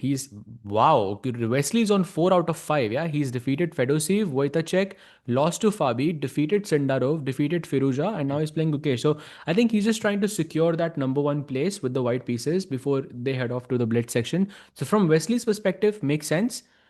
From Arjun's perspective, from Gukesh's perspective, I'm not so sure if he's gonna want to play on because this is such a I dry position, so symmetrical, opposite colored bishops.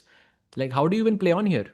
I agree, and also think of it from a day's perspective. When you go back home, you look back at the day, he already must have a positive feeling about this. He knows he had the draw, he overpushed in game one, he made a mistake. Second game, he won. And third game with the black pieces draw against the tournament leader sounds pretty fair. And also, like, he can only mess this up now. Like if he goes home with a draw or a win, he's gonna feel very good about himself and his confidence increases. And if he somehow loses this, then again he goes back to that spiral. Okay, then that was just one win I had. So Yeah, yeah, yeah. overall, a very very good feeling about the day for Gukesh. That will give him a lot of confidence. So I think a draw is a pretty fair result. He's thinking about it. He shouldn't think for too long though. Like then Wesley might say, okay, let's play on. No, no, it's impossible. I don't think it's possible to play on. But Tikubai, go back one move, queen to d1. I just want to show you how many draws have been played in this position. So just go back one move on your screen, queen f3 se pehle, Hmm. and just Oh, baapre. scroll down. Just scroll down to see how many draws and if someone has won a match here with black pieces. Looks I see difficult, no? three. It's Sahaj Grover. Arey baap re. Sahaj Grover won a game with black here. Arey Sahaj bhai, tell us the secrets. Gukesh ko hi batao. Arey nahi bhai. But it's just nice to see so many draws and just one win, yeah. It's very nice, but yeah. Wow. So Sahaj bhai won a game against the GM from this position as black. Jo matlab bade bade GM bhi nahi kar paye bhai. Insane. Yeah, but I had a lot of help. If you look at the game, should have been anything but a win for me. Anything.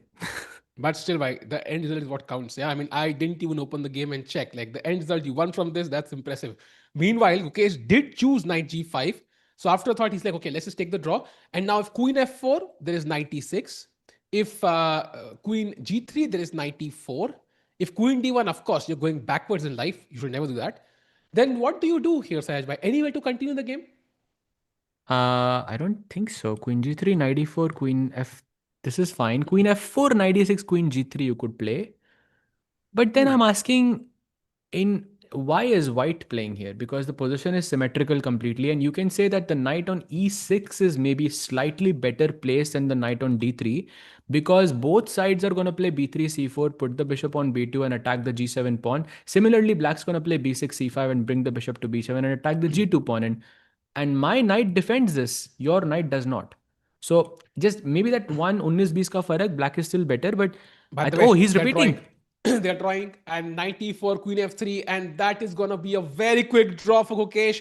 I think a very, very good result for Gukesh, Sahaj and chat with the black pieces against a tournament leader, taking a draw in what 12, 13, 14 moves sounds like an impressive feat, and overall an amazing day for Gukesh after a long, long time, Sahaj.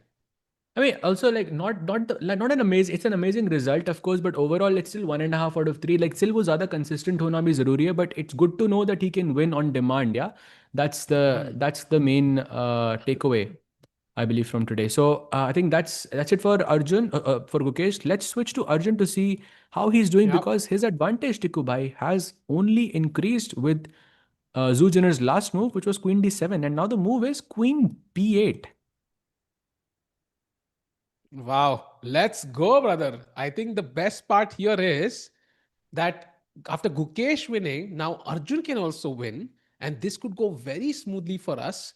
Now, after Bishop B7, D takes, Queen takes. So Zujina had to play D7 here. That was the way to move forward. But okay, After that's very tough, here, yeah, right? D7. After that's very tough to play D7 and allow Bishop F3. I mean, it's very tough. She took on C7, and now I think Queen D7.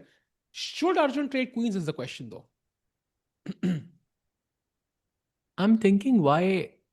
I mean, firstly, I wouldn't want to trade the queens in general, because I think I have your king is definitely more unsafe than mine, because I have this beautiful diagonal to hit the b2 pawn. I can play something like queen e5 and attack the bishop for now. I know the b2 pawn is not under attack, but in some distant future, I can play bishop c6 and take the knight. And whereas your attack is not brewing, my knight on h5 is just doing a wonderful job to not allow any breakthroughs. And g file पे तो कुछ हो ही नहीं सकता. f7 pawn is safe. So I would keep the queens personally as black, but queen takes d7 is also very good. Like, the endgame is also proving to be quite good for Arjun. Yeah, true. And the best part is, when after Gukesh's win, I think it's going to trend on Twitter, and it'll be nice to see the debates. Sahej bhai, do you think now people will change their evaluations? For example, कि भाई, पहले 70-30 था, अब 60-40 कर देंगे, 55-45 कर देंगे. Do you think that will change? भाई Or do you think it still be the same? 53% था भाई. 53% बोला गया था किसी ने, एंड अब वो 53 से 52 तो हो गया होगा भाई. Agreed. And by the way, That's, but yes, I think the public opinion will switch. Yeah, of course. If you beat someone head to head, of course, it changes the outcome. replay the moves. Can we show the last 2-3 moves quickly after Bishop B7 एक बार on the board, just for the people who want to catch up? And also, chat, all the other 3 games in this tournament are dead equal right now. Erdogmus Nodirbek is equal. Andy Magnus is equal. Jorden Nils is, well, borderline equal. This is the only game where somebody's winning.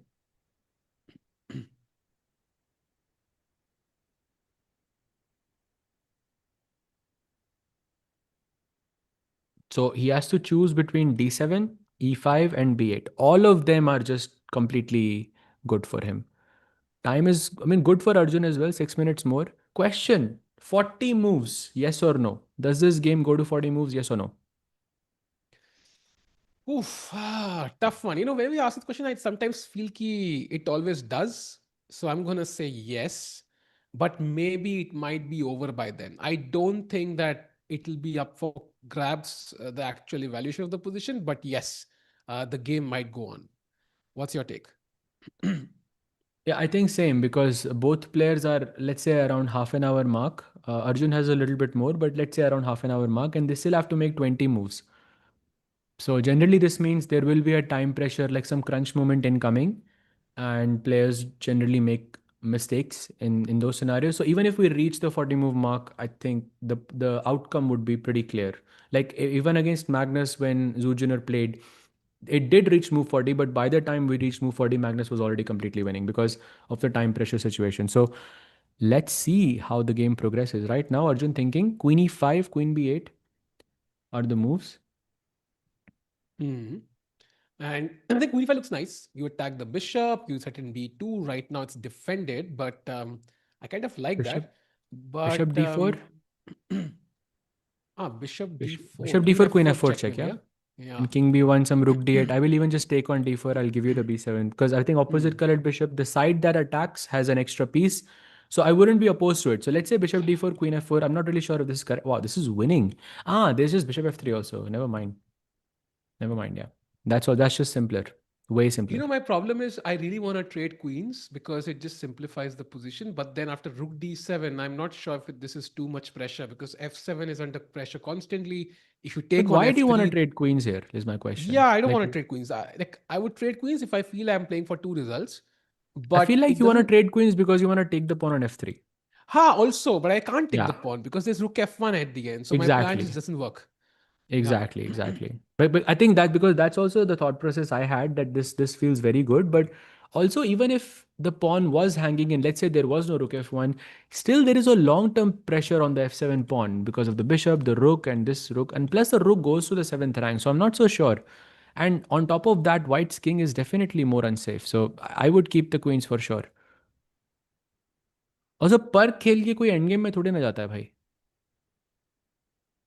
I mean, this is exactly what he wanted here. I think Arjun out of the opening, like something which is crazy, gives White the initiative to attack. White attacks, makes a mistake, and then Arjun can counter attack. So nice game. I think nice thinking by Arjun, and it always seems to work for him somehow. He has some magical pill, yeah, that he can just eat and somehow beat these players who are just slightly weaker on paper against him. And also time difference, 3 minutes, very healthy. 20 moves done. Sehaj, by the way, Nodirbek is Wait, what just happened? They drew, or can we have a look there? They I'm drew, but trying to. Oh, they drew? they Oh, drew. 1 second. I'm just putting it up. Um, okay, I'm just gonna keep it on Zoogener and try to fight in the games. Wow, that was quick. But okay, fair result. But why did? Oh, wait, this was the position. Rook d5 here. Ah, okay, it was just a repetition, yeah. King d7, by the way, which shows as a mistake. This is not what Nodirbek played. I'm guessing he wanted to put the king on d5 and d4 basically, or e5 and e4 is what you would do to say the game is a draw, and it got registered as a move. So yeah, healthy draw for Yagiz bhai, and now he's on 4 points, and tomorrow he plays against Magnus Carlsen with the black pieces, and chess.com Turkey ke to maze. By Kalto, I think they're gonna break every single record in history, yeah? Is my guess. Like it's gonna be so much fun to watch YouTube for टूटेगा them. कल भाई. YouTube For टूटने them. वाला है कल. Yes. If Arjun wins today, he'll have sole lead. And the best part is, if he wins today, I mean, a draw tomorrow guarantees him at least tied first. That's the best part. So that's not going to change. And even if Magnus were to win, I don't know if we have tie breaks. We should look into this. If it's a tie, will we have a tie break match, or is it just tied first for two players? So if I do check if we have the information. भाई Arjun versus Magnus tie break. Let's go. मजा ही आ जाएगा भाई.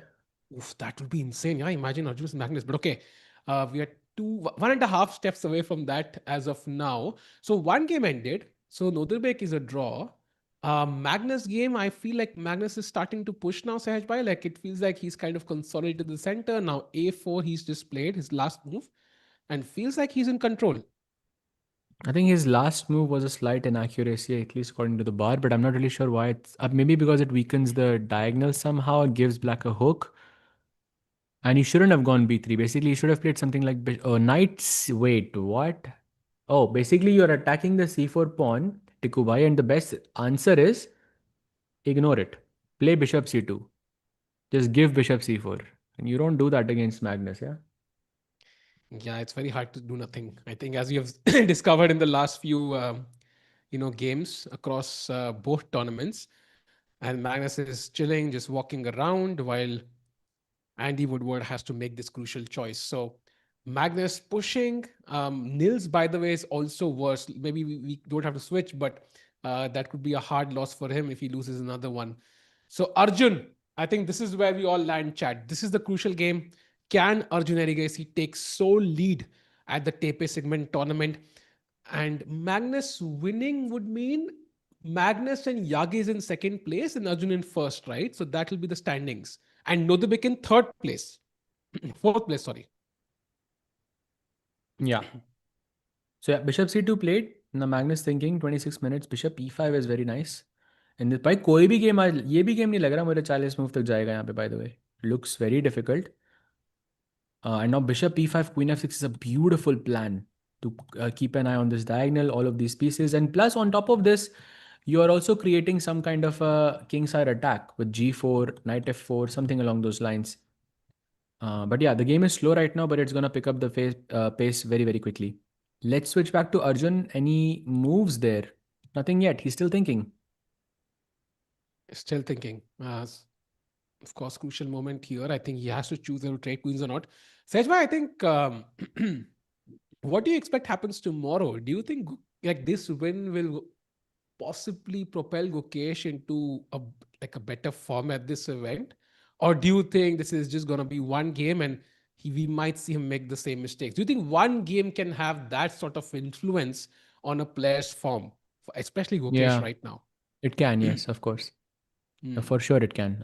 One game, one even not even a game by even a move can do that. Like if you go Hmm. back and you find like a crazy move. Like I remember, I had this one game against Jorden van Foreest. It was played in Dubai Open 2022, if I'm not mistaken. And I remember like it was this one moment where after move 15, 16 or so, I was thinking for a long time and I couldn't come up with a move. And there was this one move, king to f8. And when I came back home, I looked at it. It was the only move in the position, and it looks like completely weird. And on the board, I could not guess that that's the only move on the board. So when I came back and I looked at the move, I think it brought so much confidence in me.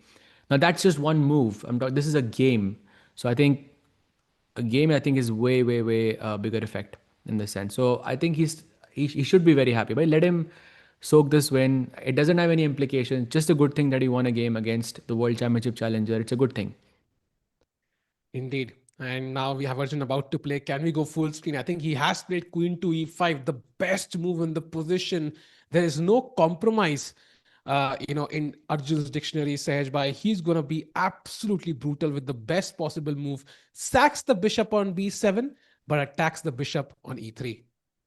Exactly. This and this. And people are asking, can you show the best line in Arjun? Well, he has just played Queen e5, which was the best move. And after this, basically the best continuation is to go Queen takes b7. And if you don't do this, then Bishop takes f3 would lose an exchange.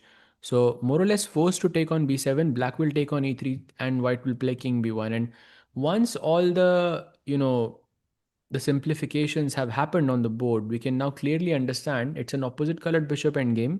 Well, not an endgame, but more like a middle game. And the side that generates an attack here is attacking with an extra piece. So this bishop is very important to attack the b2 pawn.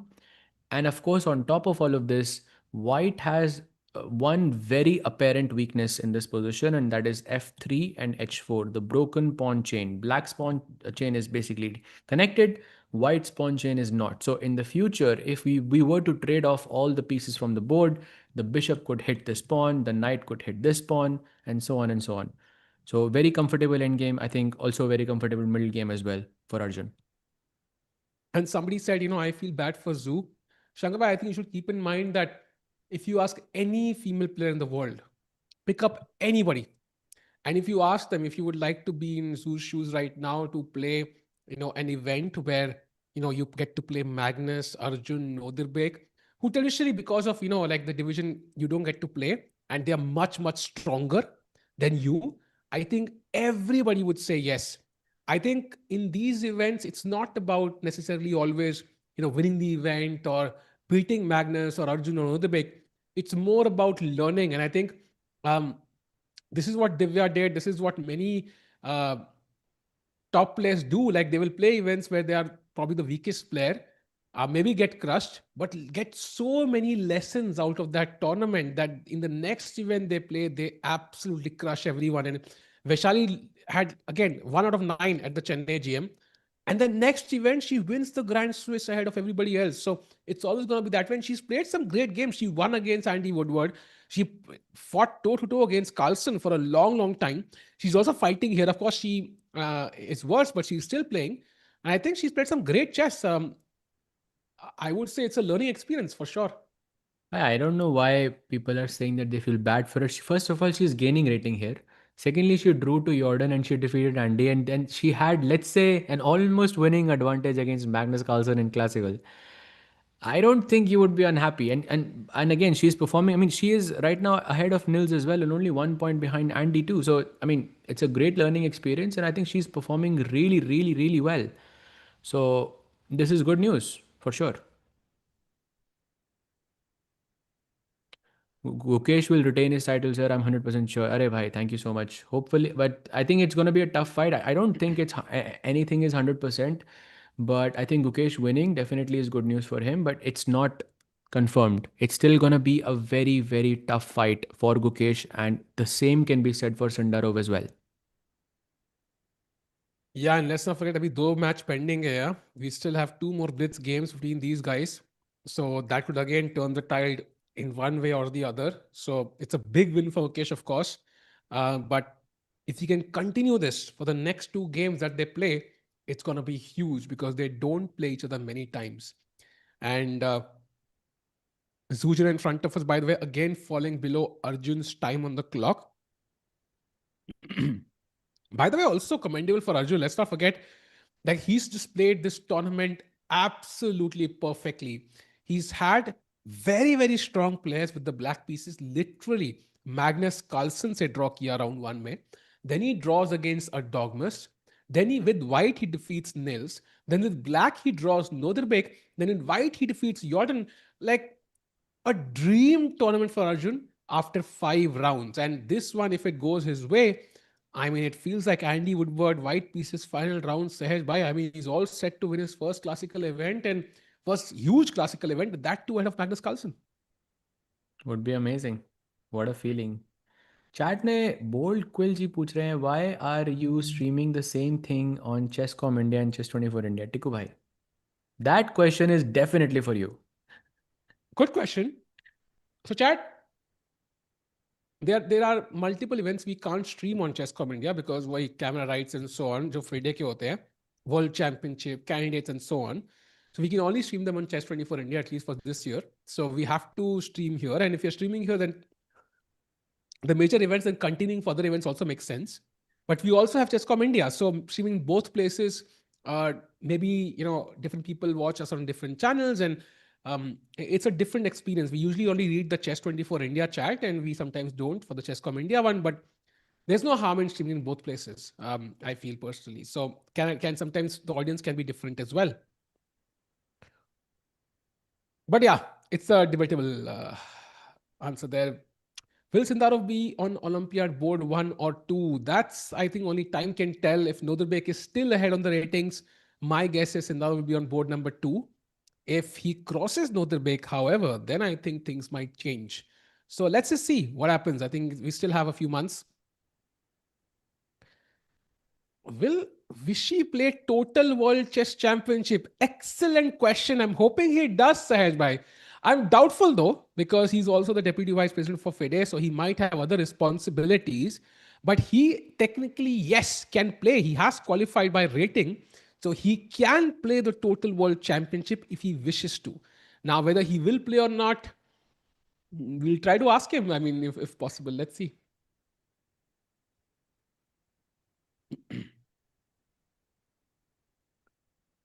Meanwhile, the clock is ticking 23 minutes. It's not a lot of time for Zujiner to figure out the details here, chat, because let's keep in mind, we have only gone halfway through, 20 moves done, 20 moves to go. Chat, do like the stream. Let's get more people in because Arjun could be on the cusp of winning this crucial game. It's just been a dream tournament for Arjun Erigaisi, the India #1, who was knocked out of the world top 10 like the other top Indian players, but he's crawled back bit by bit, went to world #9, then now to world #7. And if he can win today and tomorrow, he could go to world #6. Just crawling up the ratings. He's 2760.6 now, moving towards where he belongs, that 2800 mark. I have a question. What makes Magnus stronger than the other players? Does he have more resources? I think Magnus, of course, is one of the most talented players ever, especially how he kind of justifies it as his intuition. So Gukesh is a great calculator, but Magnus once said, this is very funny to me, he once said, when I'm looking at a chess game, I usually know what the best move is within 30 seconds. The rest of the time is just to justify my intuition, basically, my move, which has come to me. So basically, his intuition is absolutely top notch. And that's why you see him crush across formats, rapid, blitz, and classical, which is not easy. Nobody has done it. Even when Gary Kasparov was playing, rapid and blitz wasn't as common, right? So only Magnus, I think, is the one who's kind of crushed and been at the top across formats. So yeah, I mean, I think it's a bunch of things. He's talented, of course. His intuition is this. How did he develop his intuition? Very hard to know. One differentiating factor surely is his work with Kasparov. It wasn't a lot, but it was definitely some work that he did with Kasparov. So getting into the mind of a previous goat, if you can put it that way, might be helpful. If, for example, Magnus were to coach a Dogmus now, maybe that's going to turn him into the next goat. Who knows? So the very hard to know for sure though, because he's just the best. I I mean, yeah, I think Magnus worked with Kasparov for a year or so, right? I think Like it consistently. was partial work for 2.5 years, if I'm not mistaken. It wasn't like Oh, full wow. time work, but it was partial work for two and a half I'm years, I not think. so sure. Okay, Yeah, I could be, remember. but yeah, but like 2013. overall, it did help like towards. I mean, in his chess, but I'm not sure if Magnus will do that. Also, like Erdogmus already has elite players. I would say around him. Like Mamedyarov himself was world number two, like 28-15 at his peak. So yeah, it could also mess up like some things, no, because it's a difference of opinion, difference of like approach and all of that. But it's a very sensitive thing for a 14-year-old. I mean, it depends, right? I mean, it also depends whether Magnus wants to do it. I mean, if let's say Magnus, let's say, says, okay, let's do a coaching camp. Mohamed Yarov, I think, will be the happiest man because I remember at Tata Steel Championship, it was 2020 something or something, I don't know, 2019 maybe. When Magnus finished first, Mamidera was asked to give a speech on his second place, and he just went that okay, I'm just glad to finish second because we all know Magnus will finish first. Something like that he said. Like it was a compliment to Magnus. Like he's also a Magnus fan, just like everybody else. By the way, Queen takes B7 has been played by Zujiner after a 10-minute think, and Arjun just takes 3 seconds to grab the bishop. Yep. And now we have the opposite colored bishop middle game we were talking about. The bishop, black's bishop, of course, is on a longer diagonal like this, and the pawn on b2 is the target. Of course, for this bishop is also pretty useful, but not as useful as ours because it's, of course, longer range. Plus, it's a great defender for black as well. And this knight on h5 does a wonderful job. The only problem, once again, in this position is that white's king side pawn structure is broken. So at any point you are going to go into an endgame, white will suffer for sure. Yeah. If you don't go into an endgame, then a king side attack or a queen side attack is basically happening. The pawn on b2 could be a target in the future. Or also back rank. By let's not forget back rank is a huge problem in this position, Tikubai, because white cannot play a3 or c3 anymore without damaging the structure. Agreed. And it just feels like the knight on h5, usually a horrible piece on the edge, is a great piece here, stopping the h pawn, any counterplay whatsoever, and also could hop into f4 or g3 whenever needed. And look at that knight on a4. Of course, it defends b2, but that's it. It's like a one-trick pony trying to defend the b2 pawn, and that's a measly role for a strong knight that ideally should have been on d5 or somewhere in the center. So Arjun looks like he's in the driver's seat, but how does he finish the game off, Sahaj Bhai? Because white still has some pressure on f7. I don't really want to take the pawn on f3 as black anyways because it's going to open the f file. So how do I convert this? How do I improve my advantage as black? I think the first step is to defend the f7 pawn because that's the target. Bishop takes f7 check is a big threat for black, for white, because rook f7, the a8 rook would be hanging. So you could either move the rook to e8 and then bishop f7 is not a threat anymore, or you can play something like rook a7, which I really like in this position, just completely securing the 7th rank, and then the rook can jump to c7, e7, wherever it wishes. Perhaps you can go to e7 and then rook e8, and suddenly you can start planning to infiltrate the back rank where the king can be a bit unsafe. That's a good plan. Another good plan I see is to play something like queen f4. And this protects the f7 pawn. So if you were to take bishop f7, I can capture back with my queen there. And then I think about how to activate this rook again. Maybe rook e8 again could be the plan. Both ideas look very, very promising. And Tikubai, just to point out, after rook a7, like one of the best moves here for white is to play queen b6 and to just go into the endgame. And the endgame is really bad for white, but it's the only option. Wow. I'm not sure Zoo will consider going to the end game now because that's just misery. Yeah. I mean, he's kind of suffering till the end of the time. By the way, Queen f4 played the best move in the position again. Not entirely sure why it's the best. Of course, preempting an attack on the queen by one of No, no, those bishop coming to f7. e1. Yeah, keeps an eye on the h4 pawn, defends f7, so bunch of ideas. And also, I think from Zoo's perspective, the time ticking down, what is her plan? Because you can't really move the knight, b2 would be a target.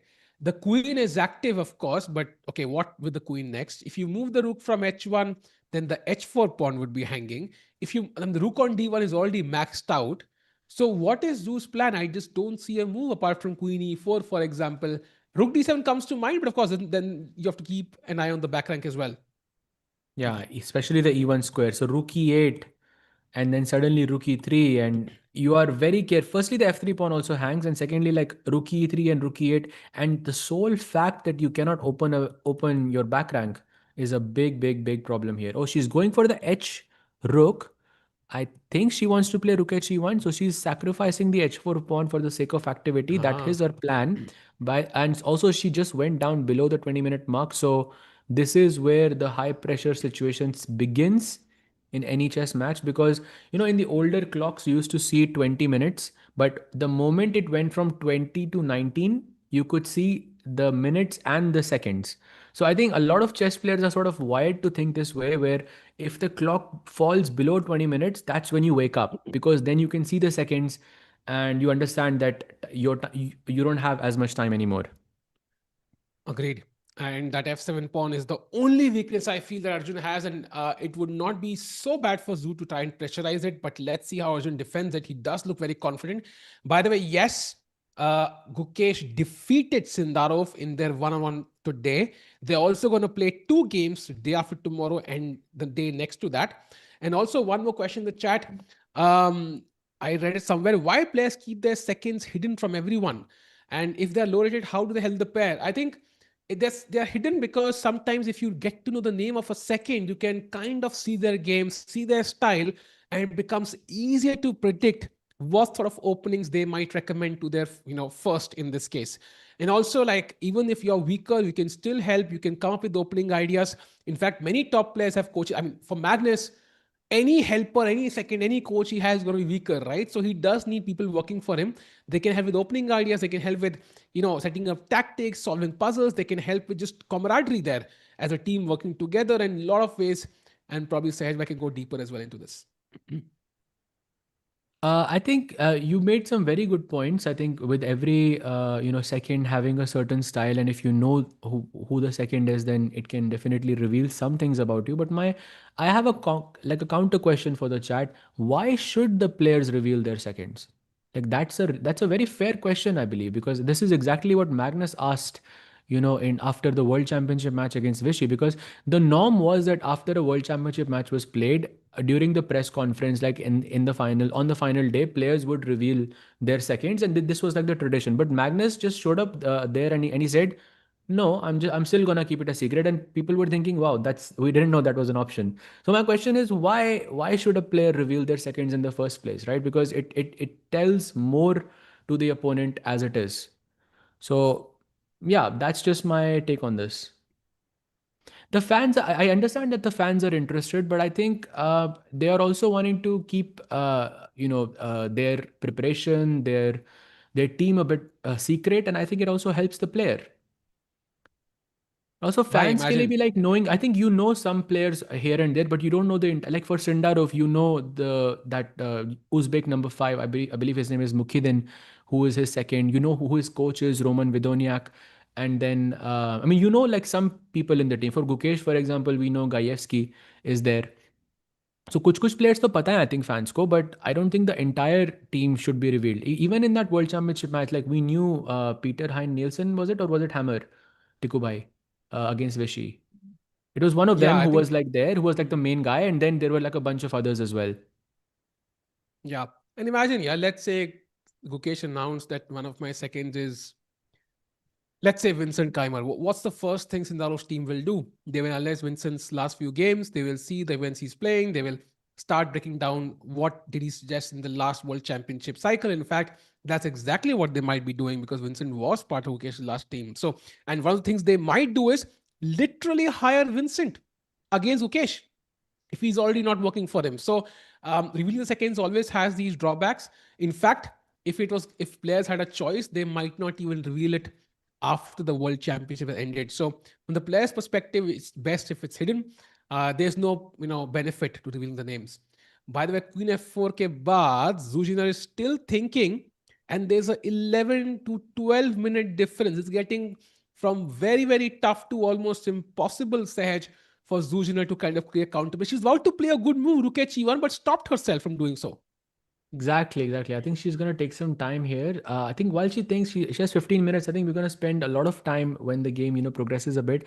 Let's take a quick look at the GOAT of chess because we haven't taken a look at this in quite some time. He did have an advantage after this move b3, and after this, looks like Andy has managed to get his advantage back. So a4 happens, bishop c2, and he does not play that move bishop e5. Magnus, simplified in the sense, this is a sentence we don't say often, Magnus simplified, but it did happen. Takes, and now he plays bishop to e5. So the move actually happened, and now with the plan of queen f6, white goes rook a7, black plays c6, and now knight c to e2, overprotecting the d4 knight and maybe keeping an eye on these squares as well. Queen f6 is possible, but there is a big threat now of b4, which Magnus should be careful of. Yep. I think simplification sometimes, if it works, it works. Although the rook on a7 does look great. But after I play bishop c8, maybe it doesn't have much to do. But I do feel this f5 square is going to be a pain for Magnus as he tries to create chances. The contrary, f4 square is kind of controlled. The queen's path is not clear to h4 square. So if you had to choose a color, Sahaj bhai, I might just choose white for now. And look Yeah, at it's very Magnus's clock. complex here. I Look think at the just look at clock. the clock is the only reason why I'm choosing Andy here. Bike, that would be insane. And chat is letting us know that Magnus is, looking a bit rusty and all of this, but I think it's a mix of both things. Firstly, yes, he hasn't played a lot of classical chess, that is for sure. But I think Magnus's style is such that doesn't really get rusty because he's very strategic in his approach. So I don't think he gets that rusty in general, but I think this is more that chess, like classical chess, changing, and modern chess, coming up, young players sort of coming up. I think that could be a reason as well. Why we are seeing Magnus sort of not having those clear wins. But yeah, I think everything is evening out.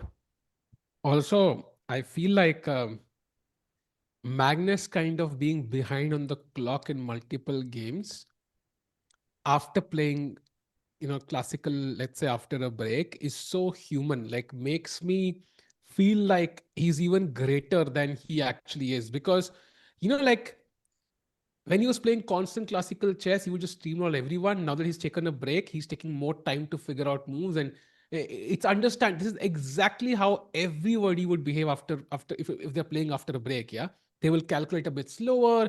They will maybe double check their calculation a couple of times, including crucial moments. So it's so human and just tells you like maybe Magnus is not as absolute peak, but even like a not so peak Magnus is still kind of beating everyone.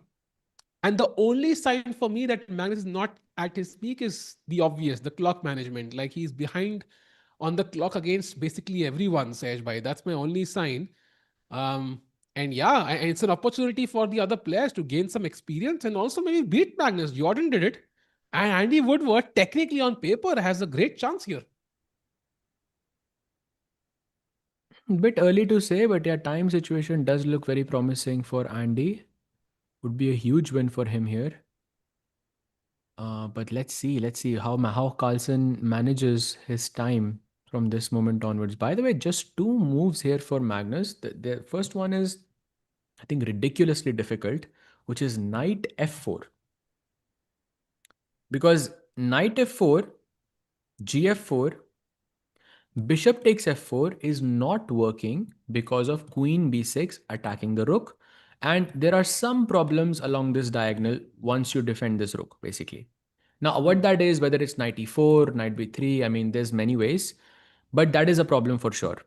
So that's move number one, knight f4. It does simplify the position a bit.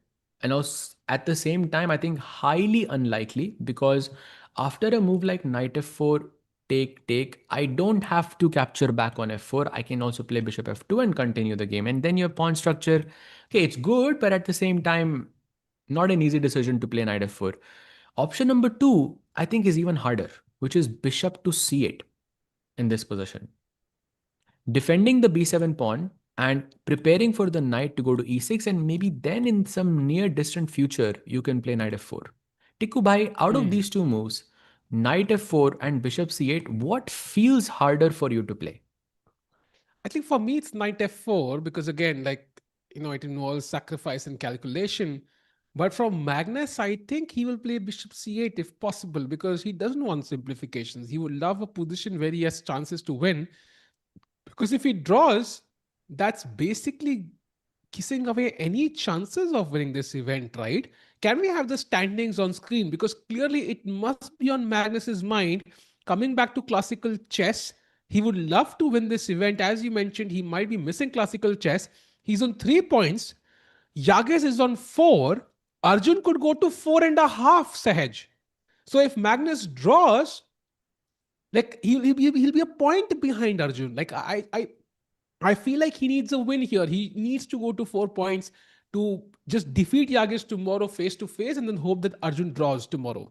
And that will give him a chance at first place. So going back to the camera, I think Magnus has equality if he wants it, but it's very hard for him to say, okay, I'm going to take the draw and move forward. And every game is proving a bit tougher than he might have expected it to be. I mean, there is no draw, I think, in this position as of. You can simplify with these two moves, knight f4 and bishop c8. By the way, you still didn't answer which one is more easier for you to play. For me, I think bishop c8 is easier to play. Bishop Knight c8, f4 okay. feels more Okay, tougher okay. somehow. Because also like I have the g5 pawn. I'm not sure I want to capture with that pawn and open up my king side a bit. But bishop c8 feels natural. I want to save my bishop. I want to defend b7. That I can understand. It's a positional move, and that makes more sense. What's the easier move for you? Uh, I think Magnus has answered that question himself as he plays the move knight to f4. Now, I agree with you. Wow. I think both of the moves were pretty difficult, but for me, I think knight f4 is an easier move than bishop c8 because this requires precise calculation and bishop c8 is more, strategic. And I guess it's harder to play strategic chess when you have 11 minutes on your clock. Just based on that, I would say knight f4 feels more human to me. But the lines now are crazy. If white plays the move b4 here, for example, bishop takes c4.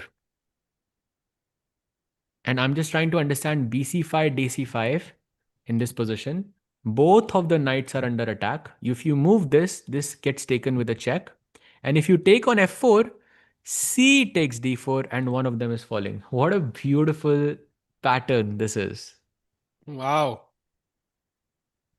Okay, so that's why he was taking so much time, yeah? Makes a lot of Yeah. sense now in hindsight. And Andy Woodward, I hope he spends some time here because this is a crucial moment in the game. And meanwhile, Zuzana has played her moves, Sahaj. She's played a couple of moves. She put the rook on d7, attacking f7. Arjun just took half the time, played rook e8, and now rook h to d1. So Zu is really activating all her pieces and has basically said, I don't need the h4 pawn. I'm just going to go for counterplay. Why, but h4 pawn to nahi maar sakte hum हाँ मर because नहीं there रहा है is अभी yes f7 yes hanging. But what if I go for rook e3 and I take this pawn instead? इसको कौन बचा रहा है भाई?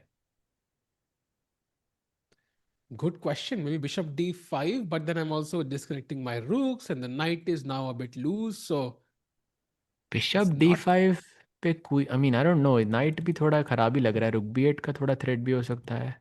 c2 का pawn भी थोड़ा लूज लूज हो जाएगा. I don't know. Also, yeah, you wanted to put the rook on d1 and d7, right? Now you're breaking it with bishop d5. So kind of yeah, counterintuitive to say the least. and we had a super chat Arjun's sitting posture oozes elegance what a guy I do agree I think his posture is quite straight and sits very confidently and also doesn't have any expressions yeah I mean if you look at Hikaru like we know exactly the valuation from his expressions but for Arjun I think he doesn't reveal anything he could be a queen down or like checkmating his opponent two moves and he would have the same expressions so yep elegance indeed and meanwhile uh, Do you want to know what the best move is, chat, after rook to e3 for white? What is the best move? What do you think, chat, is the best move for white according to the engines, not humans? I want to make it clear. What do you think is the best move? Sahaj, It's any rook guesses? e3, yeah? Rook e3 maybe, yeah? After rook e3, what's the best move for white? Oh, you mean for white? I see. Hmm. Rook d3 or bishop d5 is what I saw, but I'm guessing that's not it. King a1? No, not really. I get your King point, but a1. no. This was one of the previous questions, no, where the king was moving, and I'm guessing chat is still looking at that. So not king No, not rook a1. f7. Oh, but the Not move rook is, I f7. see it now, but it's very, very hard to play. The move is pawn push, yes, but which pawn? Maybe you are correct because you can't push the f3 and h4 pawns.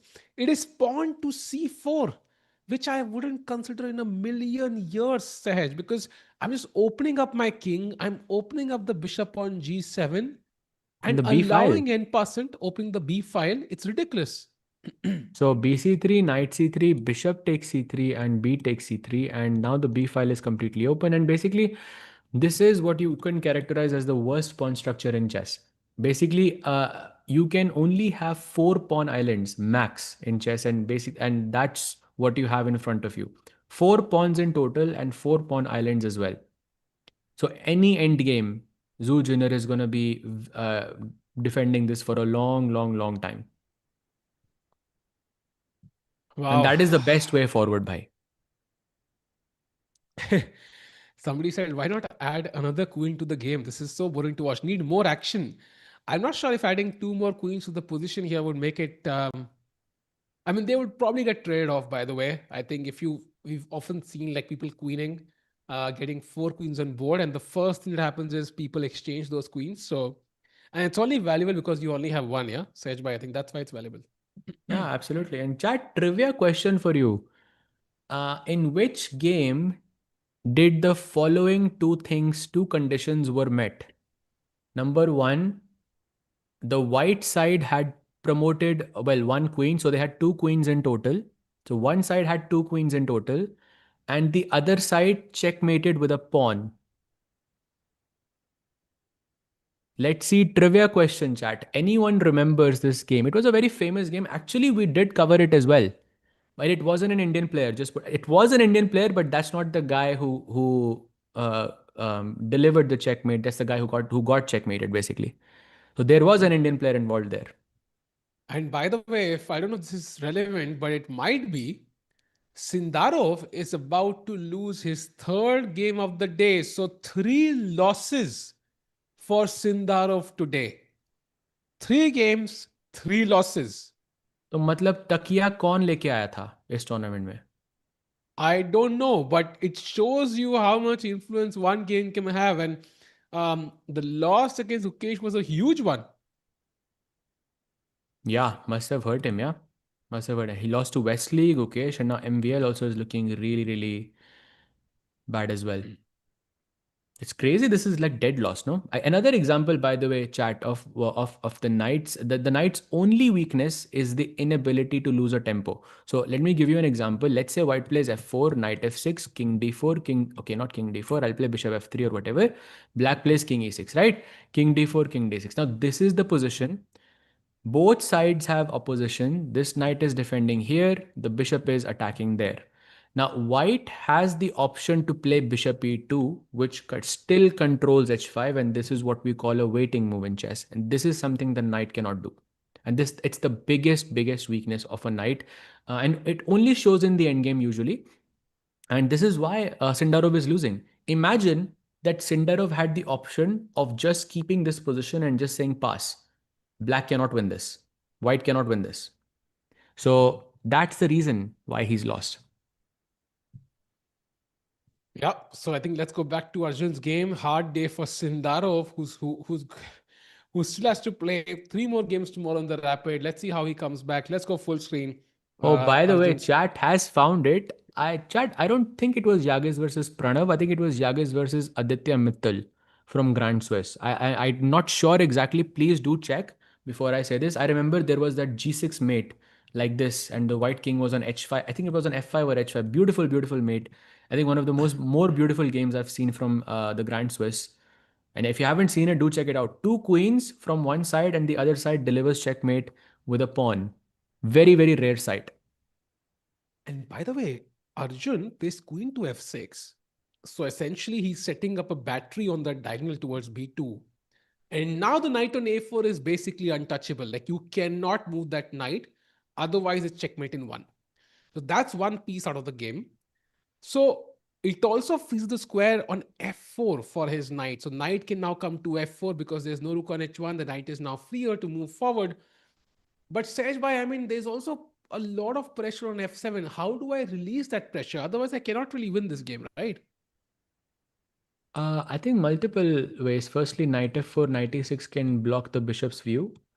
At some point, you can go rook e3, rook f3, which only adds, defense to the f7 pawn. You can also play rook f3, rook f1, distracting white from looking at the f7 pawn as well. Many ways, I think there are not really a big problem because at the very best, white can only attack the f7 pawn with three pieces. This knight, as you mentioned, is unable to move. The rook is guarding the back ranks. There are no other pieces to attack f7. We already have three defenders. That means our rook on e8 and the knight on h5 is left free to put further pressure in our opponent's camp. And this is exactly what Arjun is going to do. Yep. And 10 minutes for Zuzina now. She needs to play 16 more moves. The time pressure is real. Chad, I think we had this debate whether we're going to reach the 40th move here. It looks tough. 16 moves to go, and she's used 2 minutes for her last move. She needs to be quicker here. Otherwise, Arjun will just take over. I think this might be the next game to end, Sehaj, because Magnus is going slower and so is Jorden. So, crucial game for Arjun.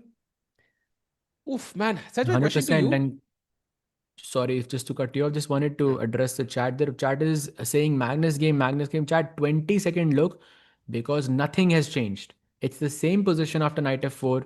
He's still thinking. I think this game is really gonna pick up the pace, but when it does, we'll keep switching between him and Arjun. But let's stay on Arjun because I feel that game has much higher chances of ending faster. Yes. And once I think Magnus's opponent plays, we can have the two board setup as well to cover both. But right now, I think he's in a deep think. He's already used up 12 minutes. And yes, Hans is playing pretty well. He is about to win as well. So I think a great tournament so far for Hans Niemann. Can he continue that in the Blitz? Also, by the way, I saw some interview by Hans yesterday where he mentioned, when Magnus dropped the pieces, then he was given a loss at the World Blitz, Sahaj bhai. Magnus versus Arjun. I think so. And I don't know if it's Arjun or whatever, but I think In Hans FNX mentioned the same pawns. scenario to the arbiter. What happens if we have 2 seconds on the clock and somebody fumbles the pieces but presses Oh the yes. clock? And then that's exactly what Gukesh did. But he was basically awarded an extra minute and he wasn't given a win. So he was a bit mad about that. But he won the game anyways. So it didn't really affect the game too much. By the way, queen to b5. So Zujina is like, you know what? Just give me these two pawns. I think then, we can talk about the game because I can quickly just start pushing my a pawn then and basically, or some other pawn and win the game. So we need to save the pawn, Sahaj. Maybe then can I play queen e5 or rook e5 something to stop this? I think rook e5 makes the most sense. Why else should we play rook e8 in this position? True. It defends the pawn, attacks the queen, does all the things that we want. White's gonna probably go queen b7 or queen c4 to keep an eye on the f7 pawn again. And then, okay, it's all about navigating. Yeah, I think you can even just take the pawn on f3 for free at this point. Or even you can, bhai, look at this plan. What a beautiful plan. Knight goes to f4, g2, and h4 because all the pieces are kind of tied down looking at the f7 pawn, defending b2 or defending back rank. No one's defending these two. Wow. So that's a long plan. I'm quite curious if Arjun goes for it. And this is the case with opposite color bishop stats. Sometimes, the game is just long and drawn out because it's very hard to make progress. Let's see how it goes. Meanwhile, 15 minutes for Arjun, 9 minutes for Zoo. And we still don't have a move from Andy Woodward, chat. So we'll switch to that game as well as soon as we do. By the way, Jordan is about to be, winning that game against his opponent Nils Grandelier. So that's the update. But let's go back to Arjun says, where as soon as we have a move from Andy, we can have the two board setup. Okay. Okay, got it. This is the current, but yeah, this is the current position. Still the same. He's still deciding between knight f4 and all the captures that are possible. He's been thinking for, well, almost 15 minutes now. So I think the game should progress very, very quickly. Going back to Arjun, queen b5 ke baad, he's still thinking 15 moves, well, 16 moves for Arjun and only 15 minutes left. But of course, for Zhu Jinner, it's only 9 minutes. So it's picking up very, very, very quickly, bhai. Yep. And we see the big Quant Box logo there, by the way, supporting Arjun for a few years now. I think he had an insane sponsorship, right? I think of 1.5, $1.8 million something for 5 years. And that's the kind of support it takes to bring a talent to the top. And Arjun has definitely risen up to the occasion, has consistently, I think, been the India number one, even though he couldn't really reach the candidates. But in the ratings, in terms of overall strength, he's dominated, I think, the ratings for India. And of course, this event could be a huge one for Arjun if he can actually win it. And I think, Sehaj, he's finished second so many times. Yeah, that World Cup defeat was heartbreaking. Twice, two World Cups in a row. But I think he seems to be rising up to the occasion now. Yeah, absolutely. Let's keep going. 13 minutes. Bhai, jaldi khelo. By the way, look at how focused Arjun is on the board. He senses the win. I mean, of course, you know that it's winning, but you still want to convert in the most cleanest way possible. Mhm. He wins today, draws tomorrow. That's first confirmed, right? That's tied first confirmed. Yes, depends on the other results. Bhai, But pata Yagiz hai, has like, drawn. what's the benefit of playing Magnus in the first round in a round robin event? It's that from round two onwards, whoever Magnus plays is the guy you play next. So पहले Magnus उनको हराता है फिर उसके बाद वो उनको अर्जुन लगता है. That's perfect, no? That's the I mean, benefit depends of if they getting have a. Magnus in the first round. But also, Jordan defeated Magnus, so he was a pumped up Jordan. Arjun still defeated him, so I think he's just played some fascinating chess. And a And I good guess it question. works both ways, no? You can also become like let's say very happy, like your sense of danger आपको थोड़ा सा. I mean, it can work both True, ways, I guess, in that sense. true. But I'm about to play. We can see him lift his hand. Rook e5 is our expectation. I think giving the a5 pawn is a bit risky, of course, because it could start a race, right? So let's say you take on f3, you take on a5, and suddenly there's a race. And that just creates complication. Okay, he does take on f3 though, Sahaj Bhai. He's ready for the race. Amazing. Good move. So now an extra pawn officially. But queen takes a5 is also hanging, but I'm not sure if I have the, let's say, the courage to take this pawn. It looks super, super scary because also the queen is not controlling the d7. I mean, I'm not sure if it's relevant to the position, but the queen is really out of place and the back rank issues. The queen will need minimum two moves to get back into the game, like queen b5 and queen d3 or queen b6 and queen g. Like you will need minimum two moves to get back into the game. That's why a move like queen f5 looks very, very unlikely, but it is the best move in the position. So tough choice for Zhu Jinner ahead. I think it has to be done, Sahaj Bhai. It just has to be done. Um, Regardless of how difficult it is, how risky it is, Zujina has to take the challenge by its horns. She has to grab that pawn, and also any endgame now gives her more chances, right? Because she could have a pass pawn in a jiffy. So she's calculating, but she doesn't have much time. 15 moves to play in 8 minutes. Yeah, tough Just situation. Very, saw the very tough excitement situation. of Gukesh after beating Sindarov with fist pump. Exactly, Sehaj Bhai. I mean, that image is just a symbol of hope, I think. Yeah, of course. And by the way, Andy Woodward, to those who are wondering, Magnus game, by the way, Andy Woodward is still thinking in this moment. He has 8 minutes left on the clock. He's been thinking for 19 minutes.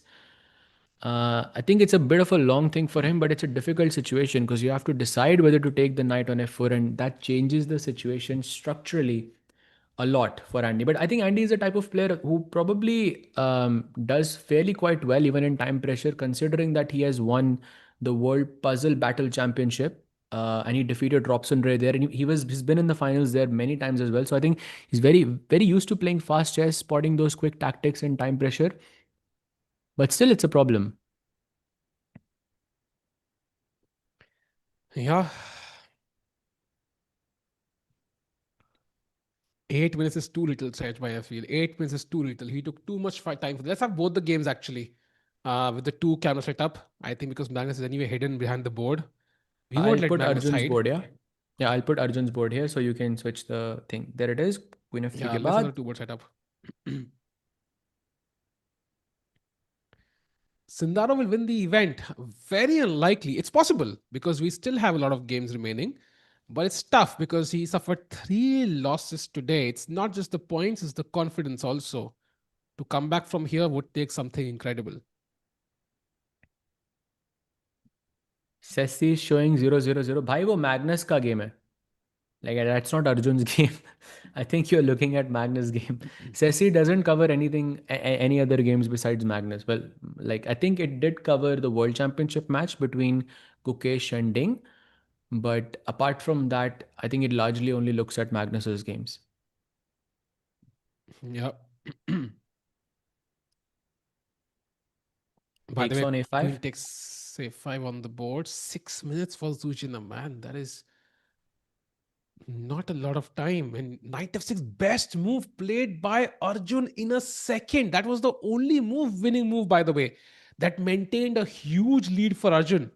So he is precise, man. He's really good right now. Look at that 98.5. Best move by Zuzhiner as well. Both the players really rising up to the challenge here. And now Arjun has two moves, queen e4 or g4. I know there is probably queen f4 as well, but I always prefer to keep the queen on an alternate color, especially when we only have one bishop, because the queen just controls more colors. Like, for example, if the queen is on e4, it's going to control more light squares. So based on this alone, I would choose queen g4 or queen e4 in this position. I would avoid queen f4, but it also looks fine. Not really a big difference as you are attacking the h4 pawn anyways. Yeah, this game is still very tricky for me. Usually when you play around with the engine for a couple of variations, just to get a hang of the position, you understand what's happening. This one is not one of those games because again, these opposite color bishops kind of create this weird scenario where neither side is able to attack somehow, and regardless of what you do, white has to save the h pawn, I think, because if the h pawn falls, then black can quickly start pushing the h pawn. Even in the middle game, it would not be a surprise, and then it'll get tricky. So, how do you save the h pawn? Is the first question after, let's say, black attacks with queen e4 or queen g4. Difficult actually. The move is queen g5, and I'm not so sure if this is a simple move because firstly I can just take on g5, knight e4, knight g5, and it's that race again. Yeah, three pawns versus three pawns.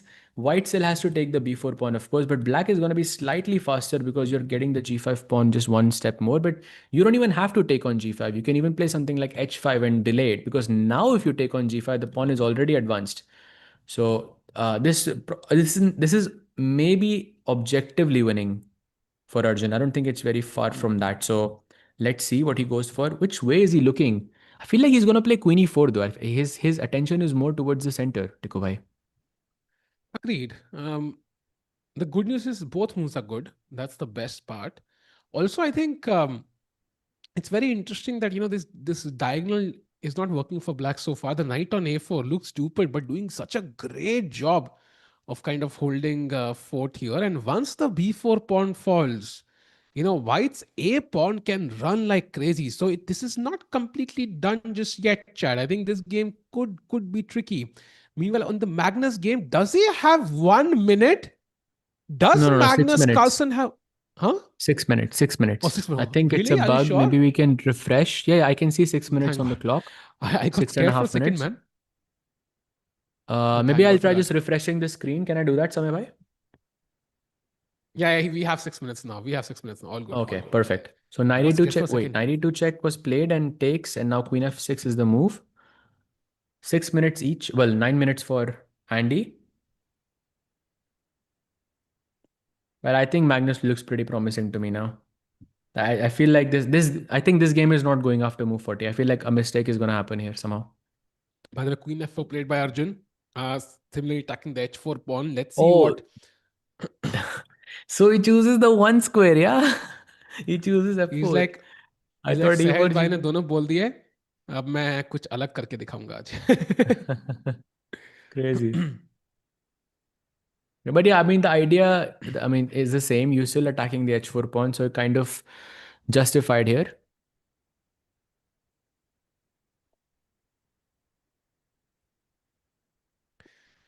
Whew. Chad, the Gukesh tournament is over, by the way. So that's over for today. And Gukesh scored what? I think he scored one loss, one win, and one draw. So 3 points essentially. But Sindarov scored zero. So that was a hard day for Sindarov there. And tomorrow they're going to be back. By the way, Bishop e3 played by Andy Woodward on the right against Magnus. By the way, Bishop h3 is possible apparently. Are you kidding me? What? Bishop h3. Oh, wow. Let's actually take a look. Oh, I can't actually. But so bishop h3. Oh, I can switch? Okay. Uh, oh, bishop h3 is not just working, it's the best move in the position. And after bishop takes h3, white should not be capturing back. He should play b4. What?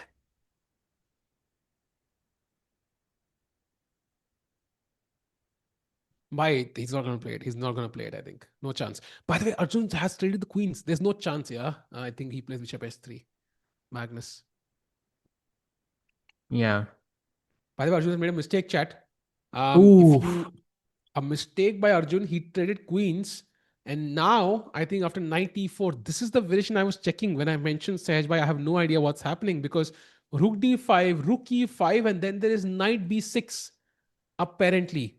And the knight comes to the center and attacks the b4 pawn very soon, and it's going to be a race. Who's Three gonna pawns. defend this though? हाँ ये मर रहा है but three pawns is three pawns. It's gonna be, I think, very likely very soon. But I think Rizzo is gonna still she still has to figure out a way to take the pawn. This pawn is falling in the next move. But how are you capturing this? No, knight b6 now, let's say. You take on g5 with the knight, right? Is my guess. I take on e5, bishop takes, and knight d5. My idea is, Rook of course, I have b8, checks in the air, but also I want to take b4. rook b8. I'm sorry, what am I missing? Knight e7. Knight e7 check and then knight c6.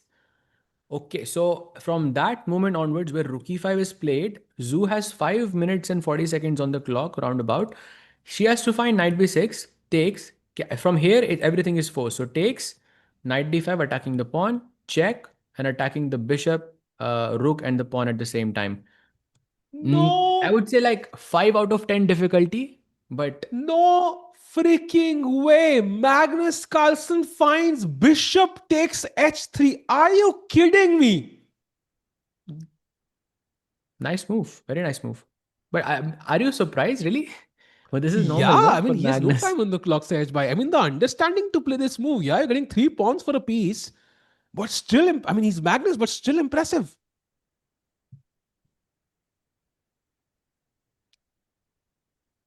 I Wow. know it's Magnus, but it's still impressive, man. Like, because the compensation is not clear at all. I mean, white will capture on h3, black will capture on f3, and then at least you have repetition. Like you have a bunch of checks on the clock. You will on the board. You will win the e4 pawn, the h3 pawn, and there is always this repetition in case the position doesn't go your way. I think it's a very very nice sacrifice. And Andy, I think, is in trouble now. Wow. Very interesting chat. So, this means that Andy Woodward, if he has not seen this move, might be in for a big surprise. Because it can be an absolute shock, yeah, if you have not seen this move. Yeah, true.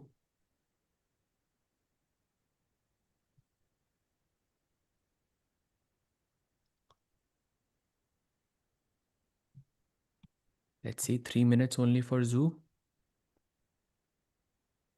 I feel like the position is now simpler, but at the same time, if you win the g5 pawn, those three pawns look so scary. Yeah, they do. And I think the H pawn is going to run very quickly. Maybe the bishop on b3 is better than the bishop on g7. Would you agree with that? Like attacking f7 has more value than attacking b2, for example. Yeah, maybe. So rookie, yeah, maybe. But question is, does he even start the move with knight b6? That's the thing, because you're dropping the pawn basically immediately in this Hmm. position. I mean, and looking at that knight e7 check and knight c6 move. So after the knight has reached d5, that knight e7 knight. Oh wow, she plays it. Wow. Beautiful. 9 more moves to go for Zoo. Definitely 40 moves तक तो जाएगा ये game. But उससे पहले decide हो सकता है अभी भी. Hi, this is what happens when you play Magnus. Yeah, you in the next game you start playing some amazing chess. And knight b6 is a good find. Now Arjun will take on g5. I think that's an obvious move, but can he still win this? Because definitely the advantage that he has now is less compared to what he had earlier. But Zujiner also has 3.5 minutes with 9 moves to go. So if Arjun can find some ways to create pressure and maybe start that race, initiate that race, it might be easier for him to figure out all the details. True. And now the question is, does he take rook g5, knight g5, or does he wait? Because now Tikubai, I think some weird moves are popping up for me, like rook e6, which I would never consider in a million years. But that means there's not enough substances in knight g5, which is a bit surprising because take knight d5 ke baad, even if I play something like h5, like technically I'm two tempos up in this position, right? I have a pawn on h4, you still have a pawn on a2.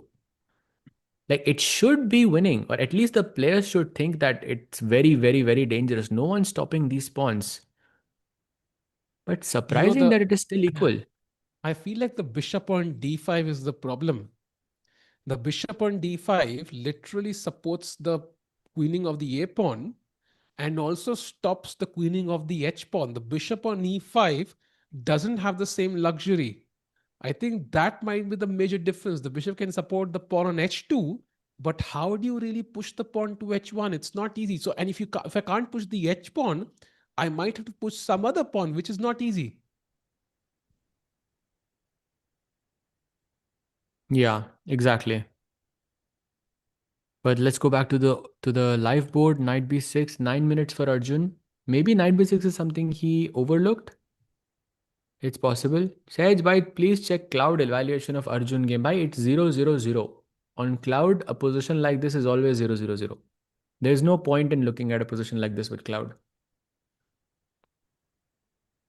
By the way, look at that clock on Andy Woodward. Yeah, 3.5 minutes now. So both games really sharpening up. Chat, hold your horses because we might have blunders from one player at least on each of those games very soon. By the way, B4 played by Andy. Yeah, he's found the best move. Wow, beautiful move. And now Magnus has to move the knight to e6 and then gh3, queen f3. And how are you saving h3 now? Or maybe after knight e6, you want to go rook b7. Yeah, just completely ignore the bishop on h3 altogether.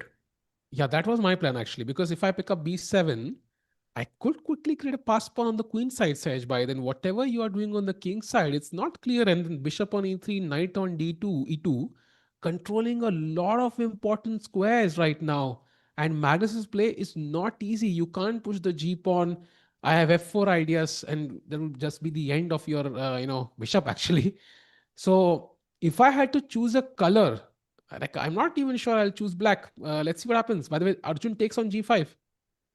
I think I would still choose black for sure because I think after knight e6, rook b7, knight f4, knight f4, gf4, bishop f2, queen g5 looks very promising for black. Actually, even after knight e6, Hmm. rook b7, knight f4, even if you go gh3, knight h3, I mean, yes, I can't take the f3 pawn, but it feels like I have a lot of pieces around the king. And your advantage is largely on the queen side, and your king looks so unsafe to me overall.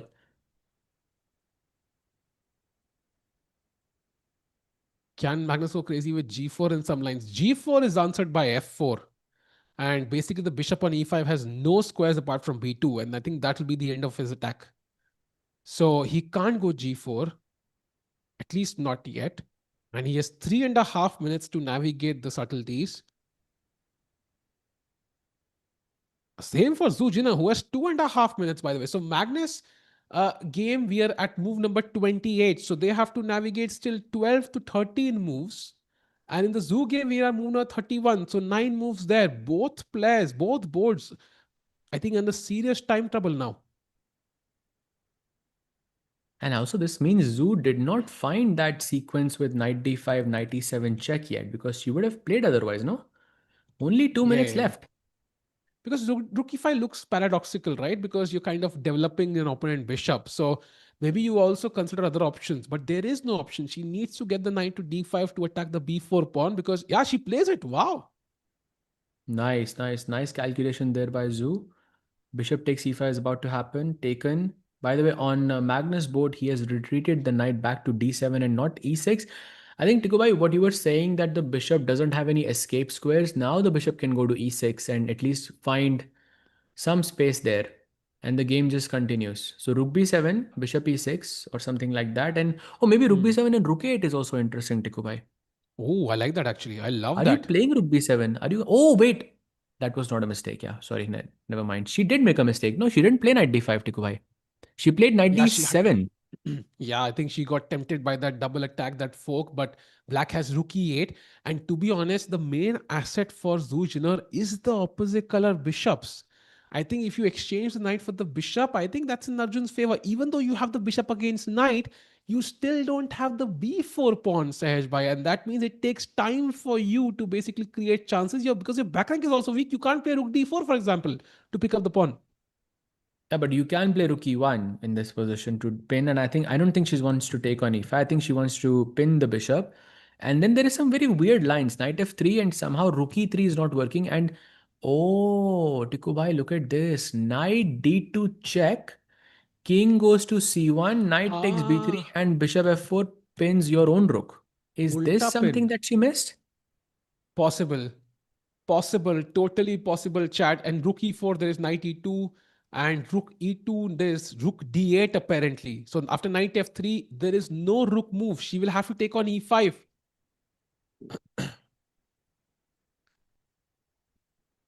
Rook e8 on the board by Arjun. He has seen it all. By the way, mistake by Andy Woodward. Magnus is now winning. Rook a8 says, why you Okay. mentioned this move. Do you mention this move? Rook e8 now completely Yep. winning for Magnus. Rook 8, rook a1 check, and I'm guessing some mating attack ideas. Yeah, with g4, queen h4 incoming. That looks very, very nice. By the way, I'm going to show it with arrows as well. So, Samay bhai, if we can switch the board like that, I'm just going to go to Magnus's board very quickly. So, in this situation, some bug here. So there it is, knight d7, rook b7, bishop e6, knight d4 was an inaccuracy, rook a8, and now the idea is कि मैं rook a1 check दे रहा हूँ, king f2 के बाद I'll play g4 and this queen will find some activity with queen h4 check, and suddenly I'm asking some real questions to your king. Are you safe? No, brother, the Viking is not safe. He should not have played knight d4 because the bishop was controlling the a7 square. Any rook a8 could have been answered by rook a7. Ah, And now you yes. block the bishop, and suddenly the black on rook on 8 has no counterpart, and it's just game over, I think. Practically, it's even much worse than I think what the engine suggests. Yeah, for sure. Considering the time situation and the fact that they have not reached 40 moves, 10 more moves have to be played, and Andy has to sort of get himself together with only 3 minutes left on the clock is very, very difficult. I think Magnus wins today. Oof, can Arjun win? Because if Arjun draws, then we're going to have three people on 4 points with one round to go. I really want Arjun to win because otherwise, I don't know what the tiebreak rules are. I think we will have to search them up. Come on, Arjun. By the way, Zujiner is still thinking she plays pawn to a4, but that should be a mistake. I'm 100% sure about it. She had the option to win the pawn outright. Yeah, exactly. Exactly in this scenario. So ba3 taken by the way. Oh, wait a second. Pawn takes a3 is a blunder here, Tikku bhai. What? You have to go rook e1 first and then play No pawn way. takes a3. That's, Okay, if yeah, she's I seeing think that, I think that itself is so. crazy, to be honest. I'll tell you how difficult chess can be in these scenarios. And I mean, I can say study your endgame, but there is no way this endgame comes, on the board. But the best way forward is rook e1, which is normal, knight f3, and now knight takes e5. So firstly, you have to identify that knight takes e1, bishop takes f7 check, king f8 takes ke baad. That knight ending is actually equal. Oh, whether she has 18 seconds edge by 15 seconds for Yeah, Zuzina. She yeah. needs to find the move. Live And board, please. He takes on oh, she e5. plays. Yeah, exactly. Mistake. It's impossible. It's impossible to find. The other sequence was even harder. Yeah. Just to like, I can't even show because she has such little time. But yeah, Arjun is completely winning. Basically, the same situation was happening after BA3, just without the rooks. And you had to evaluate that as like not losing for white. And I think you would choose the rooks hands down each time in a scenario like this. Yeah, this means chat Arjun is indeed winning again. So this is crucial. Let's have the double screen again because Magnus is also winning. So crucial moment for both players. Can Magnus and Arjun convert? And yes, Magnus is fighting for first place. He will be in tied second place if he wins. If Arjun also wins. 100%. And now let's push the pawn. H5. Let's go. This rook already does a wonderful job of defending the a5 square. So even if you played a4, there is no a5. So you just keep pushing h5, h4, h3, and yeah, it's a race. I'll show you something though. For example, let's say h5, and this is a great demonstration of the power of the bishop. h5, a4, h4, and now rook d5. Question to you, chat. Should black exchange rooks? Yes or no? Come on, chat. Let's go. Black to play. Should we trade rooks? Yes or no? It's a great question, by the way. Very, very instructive. Some people saying yes, some people saying no. So clear. I see more no's, but I see a bunch of yeses. You should not, because again, that's where the bishop comes in. If you trade, we already discussed this. The bishop on d5 is very strong, supports the queening square, stops the queening square for black, and completely dominates the knight. And this is where Exactly. And white could win this. Like I would not say if white wins this, yeah. I mean, I'm not sure if Black White will win this, but Ah, yeah, like like Black's pawn is technically one step ahead. Yeah, White's pawn is only on the fourth rank, Black's pawn is on the fifth rank, and still the position is holding. You are a pawn up, you are one tempo up as well, technically speaking, and still the position is a draw, and that's where the bishop's power shows. Nice question there. So of course, after a move like Rook D5, you should not exchange the rooks. You should play Rook E1 check just to distract and then defend the knight somehow. Or also, there is a very cute move here, which is Rook F5. Very pretty. And now the difference nice. is if you take and play Bishop D5, and now Wait, this pawn on mistake. F5 Wait, blunder. will stop knight E4. Blunder by Arjun. He played King F8. That's a big blunder. Rook D5 now is the move, Sahaj Bhai. And it's close to equal. Still better, but close to equal. No. Why King F8? Because by And it's Zoo it's also it's blunders. it's end games, yeah. It's an end game. You have to calculate so much. Like you've seen this many times. I wouldn't call moves like King F8 a blunder or moves like King B2 a blunder. They're very logical moves. But now Rook D5 is incoming, Sahaj Bhai. Now Rook D5 is a वो तो real पहले भी threat आ रहा था. because. But पहले check था ना Rook E1. अब check नहीं है. King B2 तो very रुक smart. F5 आप दिखाने देते तब ना. अरे Rook F5 मुश्किल. अरे भाई King E7. I think that's a mistake. I think that's a mistake. Oof. रुक D5 तो नहीं खेलेगा वो यहाँ पे.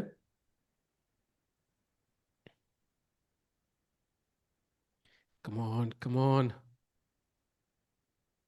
Tough. By the way, A4 is the best move here. Rook D5 is not as good anymore. I think that's because the king is now close enough to the pawn. So you can even just take and play King D6 and this should be winning. So he has taken away the idea of Rook D5 altogether.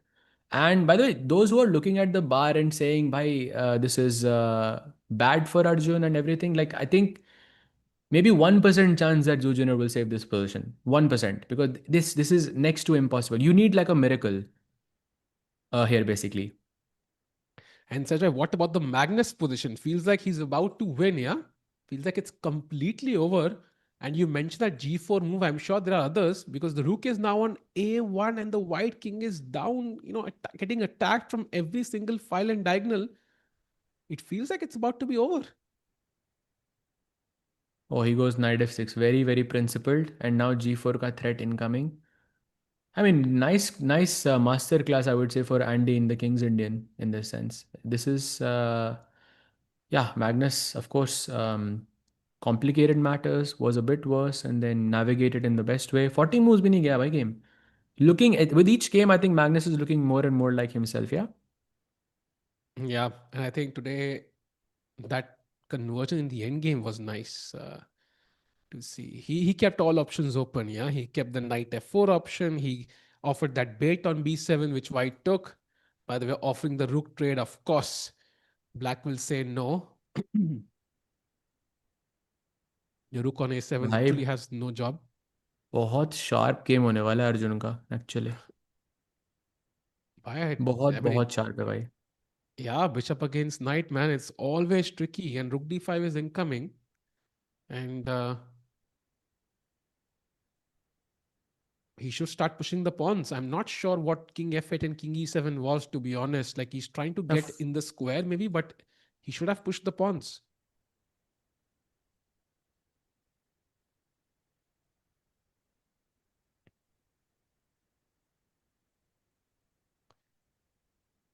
Yes, he could have used his time as well, but I think maybe he understands, he has faith in his intuition. Rook h1 played by Magnus. Arjun plays pawn to f5. Interesting choice. Maybe that's why he got the king out. He wanted to push his f pawn. Serfai, would you agree with that choice? Like pushing his f pawn instead of the h pawn? I think we were talking about the bishop controlling h1 and a8. I think Arjun also thought about it and said, okay, you're controlling h1, but you're not controlling f1. Maybe that's why he chose the f1 here. But yeah, I think not really a big difference. King c3 now looks good to go king b4 and push the pawn. And I'm guessing rook d5 is not working, yeah, now? Because maybe the Oh, black to king is much lost. closer. Because king Yeah, that's d6 are dead there. Now lost. the king is close, yeah. Yeah, yeah. And then So three now pawns cannot be stopped. So that doesn't work. So Zoon needs a different plan. She has 19 seconds, two more moves to play, by the way. So she will gain some extra time on the clock after that. But it's a tough two moves. What's the plan? Apparently, rook a1 is the best move. Oh my god, that's super hard to play. bishop d5, she goes, blocking the rook's view of the a5 square, and now a5, very real possibility. This reminds me of, you buy a very nice penthouse on the 30th floor somewhere with a beautiful view, sea facing view. And then somebody, 1 year later starts building like their own building in front of that view. And you're like, okay, man, this is why I bought the apartment. Why are you blocking my view, brother? So now the a pawn can run, yeah? Because the a5 square is no longer controlled.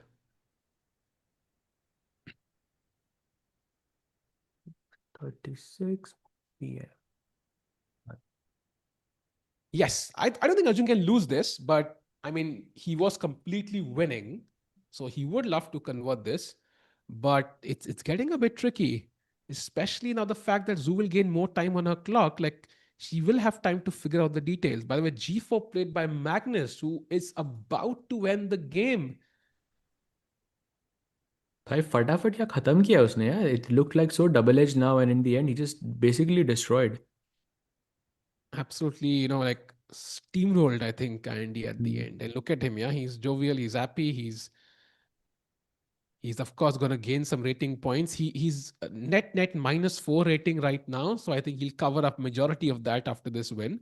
And if he defeats Yagiz tomorrow, he's going to be net positive Sahaj by from this tournament. That's crazy. और मजा आएगा भाई कल के match में between Yagiz हाँ, and Yaz and Magnus would be कल के लिए हम चैनल का very नाम cool. चेंज कर देंगे, Chess 24 टर्की, या फिर कुछ भी कर देंगे भाई. टर्की के सबसे बड़े फैन हम हैं. यागिज है हमारा स्टार. कुछ चेंज कर देंगे चैनल का नाम कल. Of course. टर्किश में करेंगे commentary भाई. Let's go. Yeah. By the way, wait. By the way, one more F4. move to be played and until we hit the 40 move mark. king d6. Wait, isn't f4 hanging? What am I missing? Oh, on I Magnus see. board, yeah, knight takes f4 is hanging. Even en Okay. passant is there. By the way, look at that move by Arjun. King d6, allowing a discover attack by the bishop, but there is no decent attack, and who plays the best move? Pawn to c4. Arjun wants to put the king on c5. I like that approach, but after king c5, is it enough? Like, because king c3, I have rook e3, but apparently there's a5 as white. But I like this approach, blocking that on the dark squares. a5, and then you play something like, Rook e7, maybe? I was thinking rook e2, rook e3, but you can maybe put the king on a4, but then I have knight e4. I would like to This put the king in is the back rank somehow, but I'm not getting that opportunity.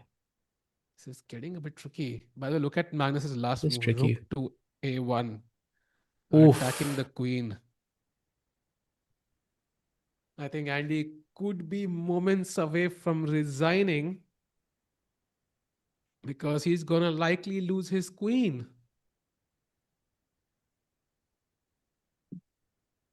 Commentary is just straight glaze, bro. Cool, bro. भाई क्या चल रहा है सहज भाई? ये glaze word क्या होता है? पता नहीं भाई, डोनट्स होते हैं ना ग्लेज तो. हो गया फा भाई.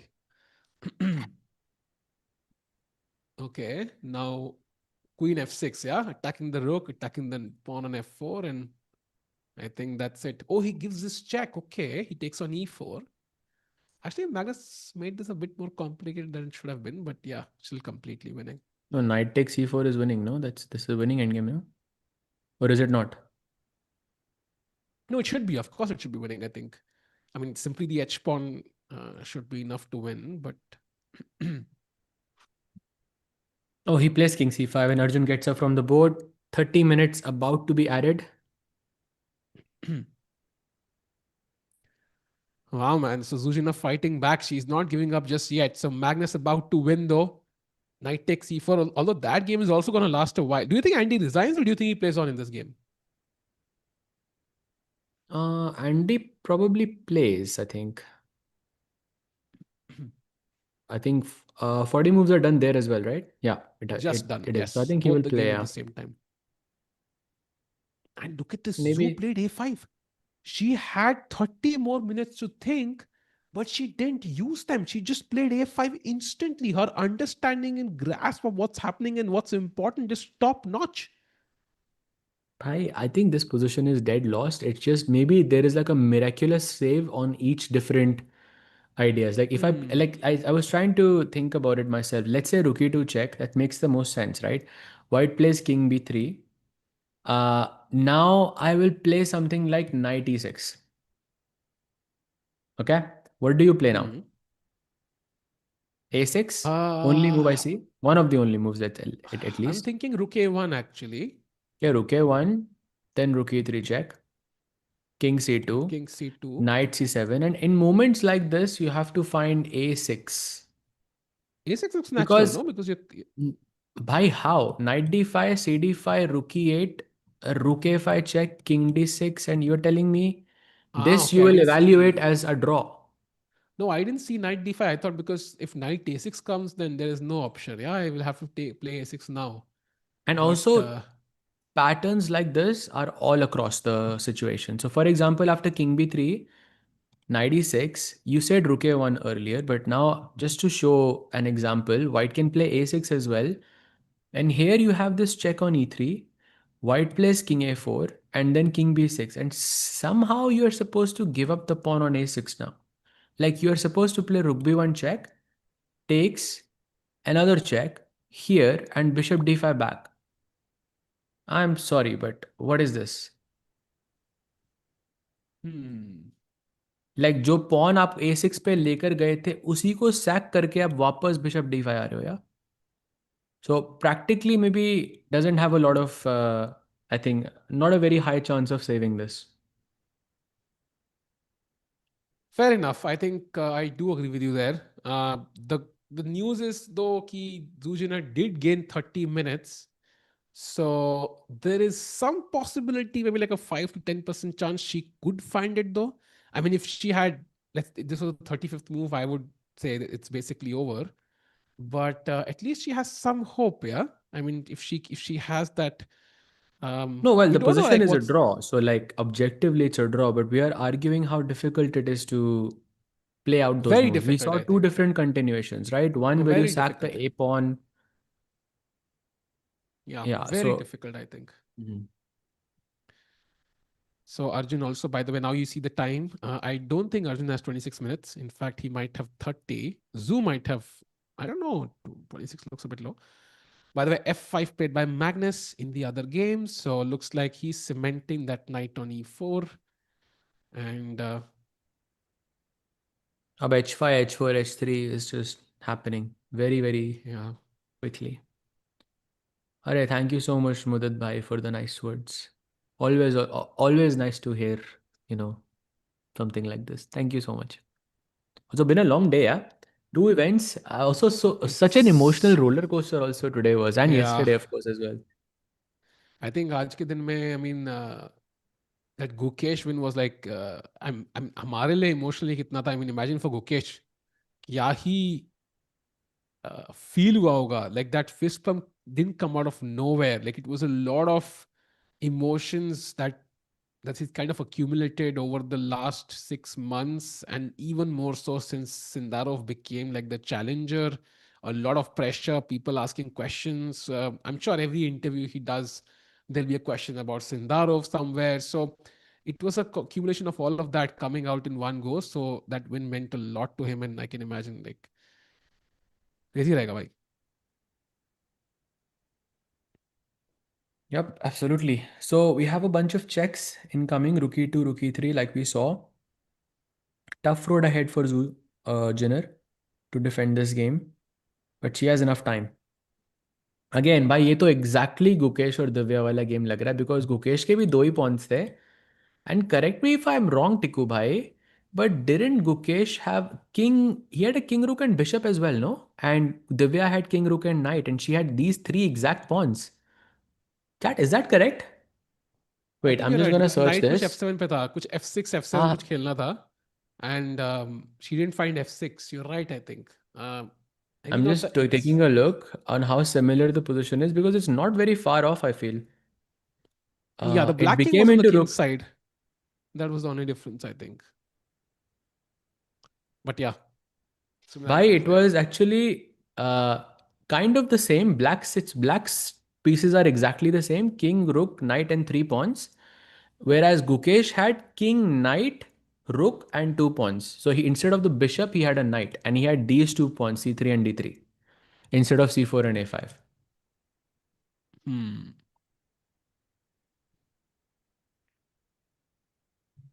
Hey, Kinsho, did Gukesh win against Sindarov? Yes, he did. I think that was the highlight for the day for most of us. Oh yes. Meanwhile, Andy Woodward creates a pass pawn. Might not be enough, I think.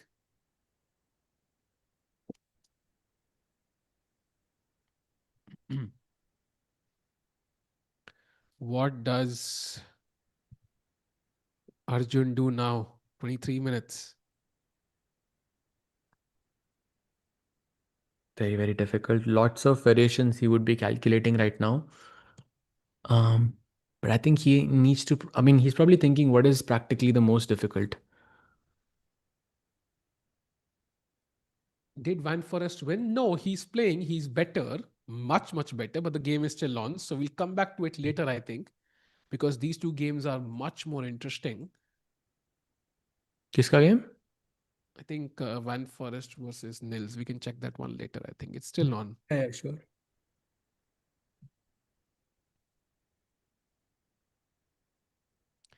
Mukesh भाई consistent रहते 2024 की तरह तो Magnus replace करने की performance थी. I mean, Magnus is a different level, but I do agree like that's the form we need for Gukesh, and today was a huge step in that direction, I think.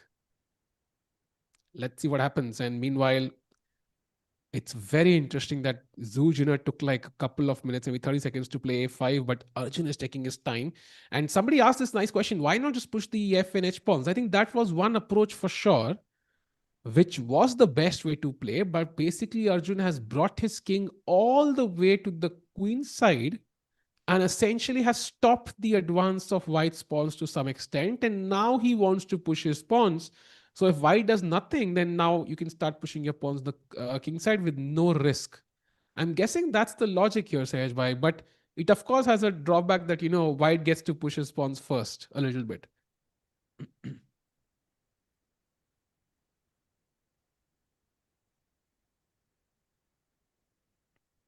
Did you guys see Gukesh's facepalm video? He really shows his emotions. That game must have been a huge leap. Of course, indeed, man. Imagine like this pressure of the entire world kind of pitching Sindarov as the clear favorite now. It's not easy. It's not easy being Gukesh, being in his shoes.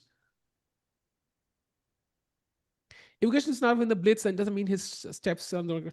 I mean, of course, if he loses in the Blitz, then Sindarov will again gain some confidence. But somehow Rapid is more similar to classical, yeah.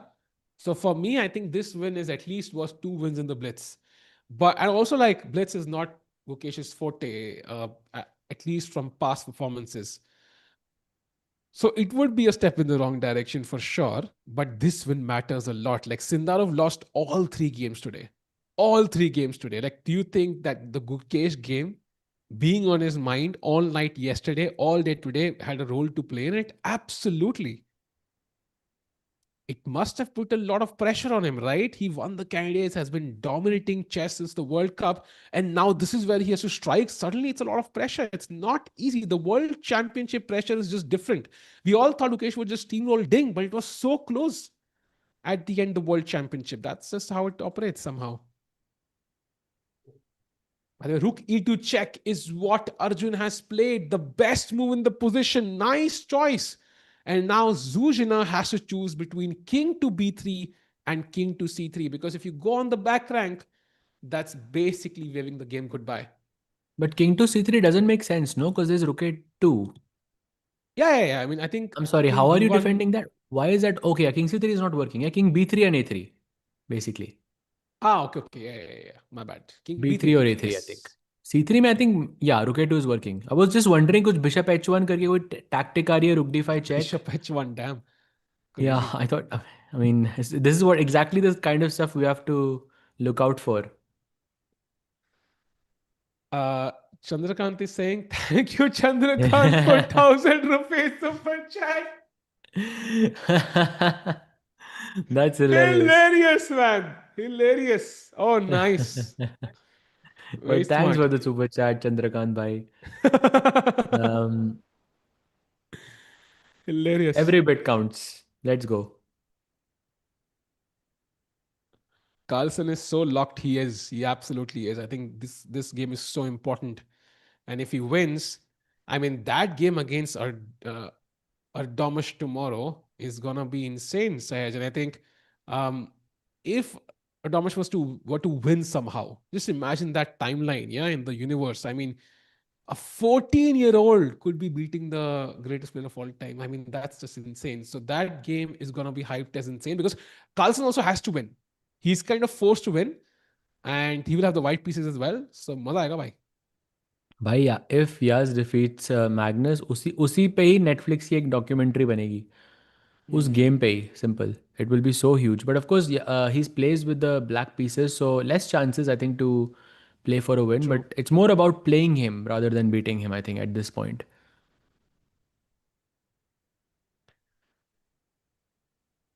Did Sindarov lose all the 3 games today? Yes, actually, he lost all of his games today in the rapid section. So it wasn't the best day for Somebody Sindarov. said Magnus Carlsen should grind Valorant. Chess has very little to offer. I mean, I think it's his life's passion. So I'm not sure Valorant will give him the same pleasure. He does love other stuff. He loves football. He loves poker. He has other interests, but I don't think Valorant is one of them. Although I'm happy to be wrong there. Uh, got it. Also, besides Counter Strike, he also plays Mafia. Chad, I don't know if Yeah. if any of you have played the card game Mafia, but Sindarov is unbelievably good at it. Just so you know, like he tricked, basically there were around 10 people in the room, and he tricked everyone. And basically we all just started, like, killing each other, and that's it. He's very, very good. What a casual line to say. We just started each other. Out of context sounds. No, no, I mean in Mafia, that's what you do, Yeah, right? yeah, yeah, Like the Mafia kills people and the doctor saves people and all of yeah, that. yeah, yeah, yeah. King F2 on the Magnus board. I'm not sure the king can jump all the way to F2. Um, King F7, I think you mean. Knight F2, sorry. I read it incorrectly. Knight F2. In Magnus's board, definitely Not possible. I mean, bishop takes, queen G2. Knight f2, Possible. bishop f2, queen g2, b6 तो नहीं आ रहा because queen f2 is a check. So you have to play something like king b3. Then take that. That's winning, no?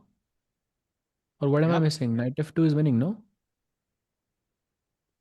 But queen A2 looks so tempting, right? I mean, it's a check.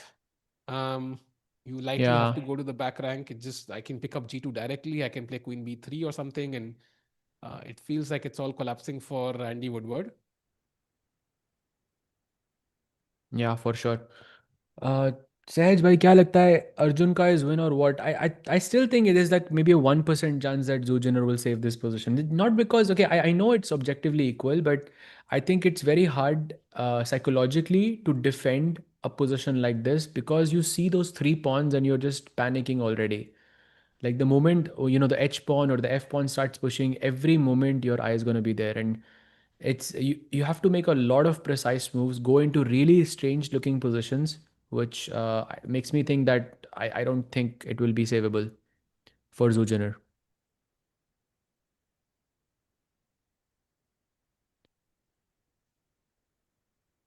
What about Yaz and Nodirbek game? Yaz drew basically already. And so he's on 4.5, and Arjun, if he, sorry, he's on 4. If Arjun wins, he's going to be a sole leader. And tomorrow, Yas plays against Magnus himself with the black pieces. Maza aega, bhai. Mm. Arjun doing laps across cams. Very interesting. I mean, he's known to be a walker, yeah. Um, 10K and I know chess steps. is, yeah, I mean, chess is important, but 10K steps are even more important. And by the way, Gukesh apparently said, something after beating Sindarov, and that was, I guess, for both of us. I know also from previous experience, when I played Ding before the match, there's always something going on. It's a nice feeling. Not sure what that means exactly, but that's the quote that's been tweeted. What was the code again? I guess for both of us, I know also from the previous experience when I played Ding before the match, there's always something going. Like basically, when you play the guy you're supposed to play in the World Championship, there's always some tension essentially, and when you beat them, Hmm. it's a nice feeling. That's what he's saying essentially. Yeah, correct.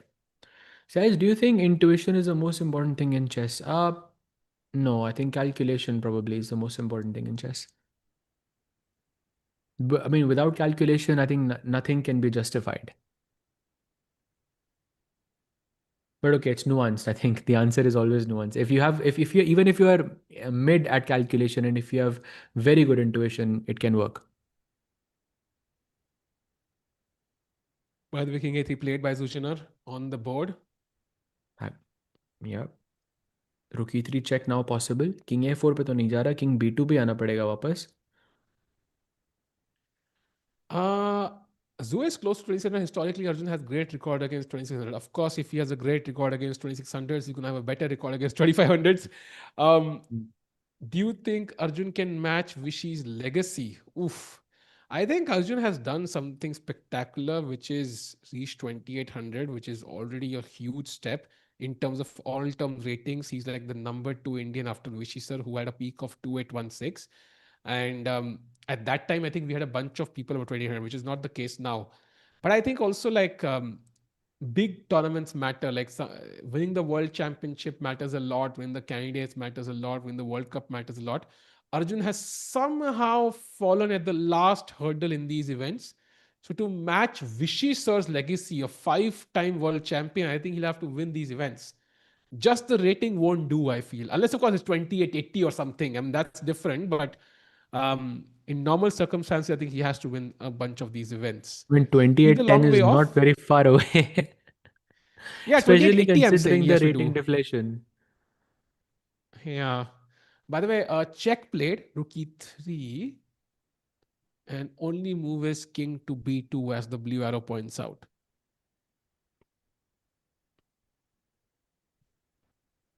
Not king a2, of course. King a4 would just, the king would be boxed out here. Then knight e4, knight c3 check would be dangerous. You'd be forced to capture the knight and, of course, give away your very, very strong bishop. So that is definitely not the idea. King b2, basically the only move in the position. Oh, look at that. Magnus plays knight f2. Let's go. Yeah, yeah. Beautiful move, actually. Attacks the bishop, and if you take, then queen g2, and you can simply push the g pawn to the queening square. Beautiful, actually. Yep, absolutely. And someone saying Magnus will definitely win the tournament. Look, it's possible. I think Magnus is winning now, but he's still half a point behind Arjun.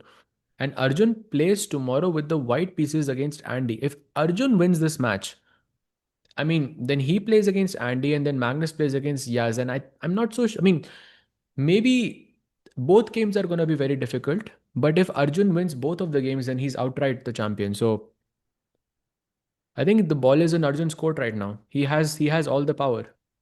We are reading a message of Finn within by. We're reading your messages. By the way, will Magnus ever reach 2900? I think he publicly kind of admitted to chasing that goal, but then he kind of forgot about it, I feel, because it became difficult because there's simply nobody even above 28.5 or 28.10. It was practically impossible because he would drop 3 points or so whenever he draws somebody like, I don't know, Prague. Yeah, matlab, it's insane.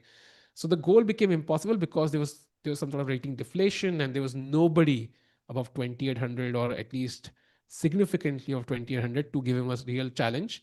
And now, of course, Magnus doesn't play as much classical chess, so it's really not a goal for him, I think. Maybe Erdogmus does it. Who knows? At least that's the goal we know, which I think Mamidiarov mentioned somewhere. I saw it in Fabi's podcast that the goal is to reach 2900 for Erdogmus. Maybe he can do it, yeah? Yeah, for sure.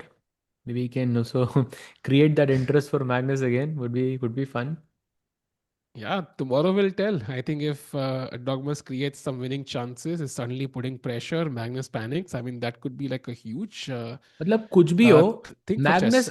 आज रात को तो prepare करेगा ढंग से. आज तो iPad नहीं होगा भाई. कल तो True, बहुत true, true. इंपॉर्टेंट दिन है. I feel. Agreed, agreed. Can Arjun still win? Yes, very likely. I think, as we discussed, I think very, very good chances of Arjun winning because even though objectively it's a draw, it's very hard for White to come up with these moves, I think. And you can already see it's an only move, King B2. It might feel obvious with that blue arrow, but we switch it off. I think it's not going to be so obvious. So,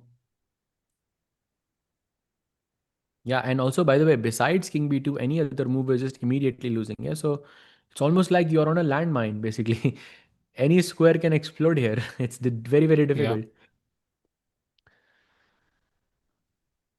Or of that's Magnus the is on wish. stake tomorrow? No, bhai, I disagree there.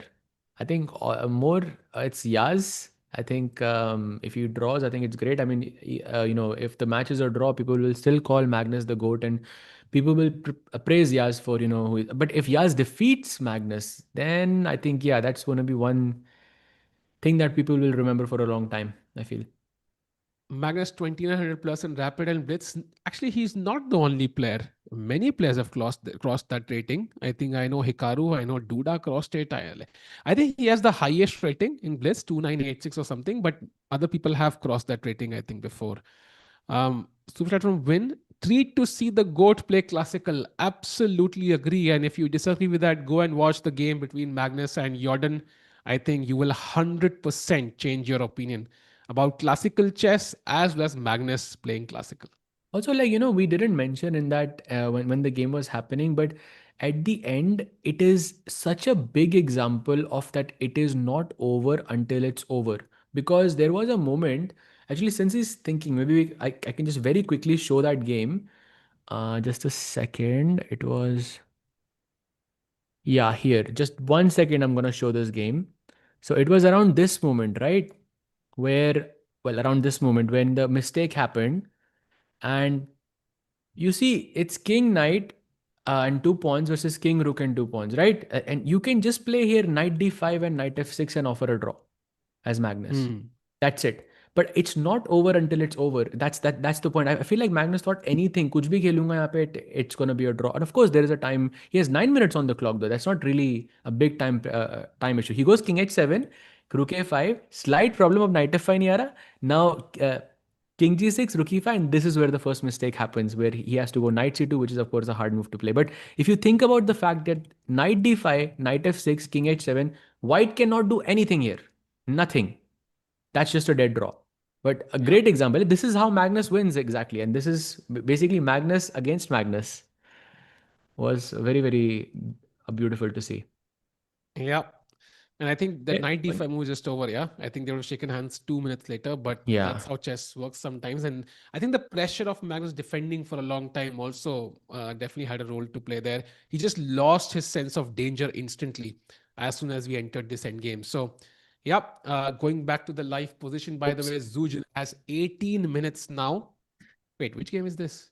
Ah, okay. Yeah, that is the game. 18. Oh, I just put the other game for a second, but yeah, this is the game. King b2. She's still thinking. 6 minutes. Only move. कुछ कैसे हो राकेश भाई क्यों Let's लिख रहा है go भाई मतलब राकेश full भाई is in the chat what's up Rakesh भाई I don't see him. Let's go full screen. No, he's not in the chat, I think. So now king b2 possible only move और क्या ही करें इस पोजीशन में not sure if she is considering king a4 at this point और maybe she doesn't like king b2 and then king b4 उसमें a5 का pawn attack हो रहा है oh she place king b2 by the way on the board Arjun is not on the board but I'm guessing king Hmm. b4 is the problem what she was calculating here by king b4 a6 only move By 96 played already by Arjun. array He's okay. he's in a hurry, yeah. He's in a hurry to get home. The buffet closes at 9 p.m. and it's already 8. He's like, brother, I don't have that much time. I need to get quickly to the buffet. I love my hash browns or what does he really love? I think that's for breakfast, but he has like a fixed menu he loves. For So Magnus or for Arjun? for Arjun, I think. Not sure भाई आपने किया था ना interview आपको पता होना चाहिए Oh man, I hope we do that again. Want to get his dinner schedule as well. But meanwhile, we were super chat again by Win. Magnus said Jordan game was fun, but Zoo outplayed. That's very nice actually. That he said that, and he's also true. Like Zujina played a marvelous game until a point. We was really wondering. Magnus could have lost on any move. Remember that Rook F2, like Queen G3 ideas, like exchange sacrifice by Zujina against Magnus. Beautiful game played until that final moment जहाँ पे वो Rook F1 आ गया and then Magnus took over. So yeah, I think that would have given her a lot of confidence. yeah Tanmay for but sure chess कब से खेलने लगे हमेशा से भाई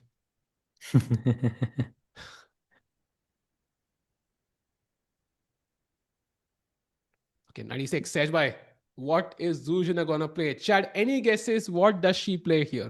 Not the best move. What does Zuzhina play in this position?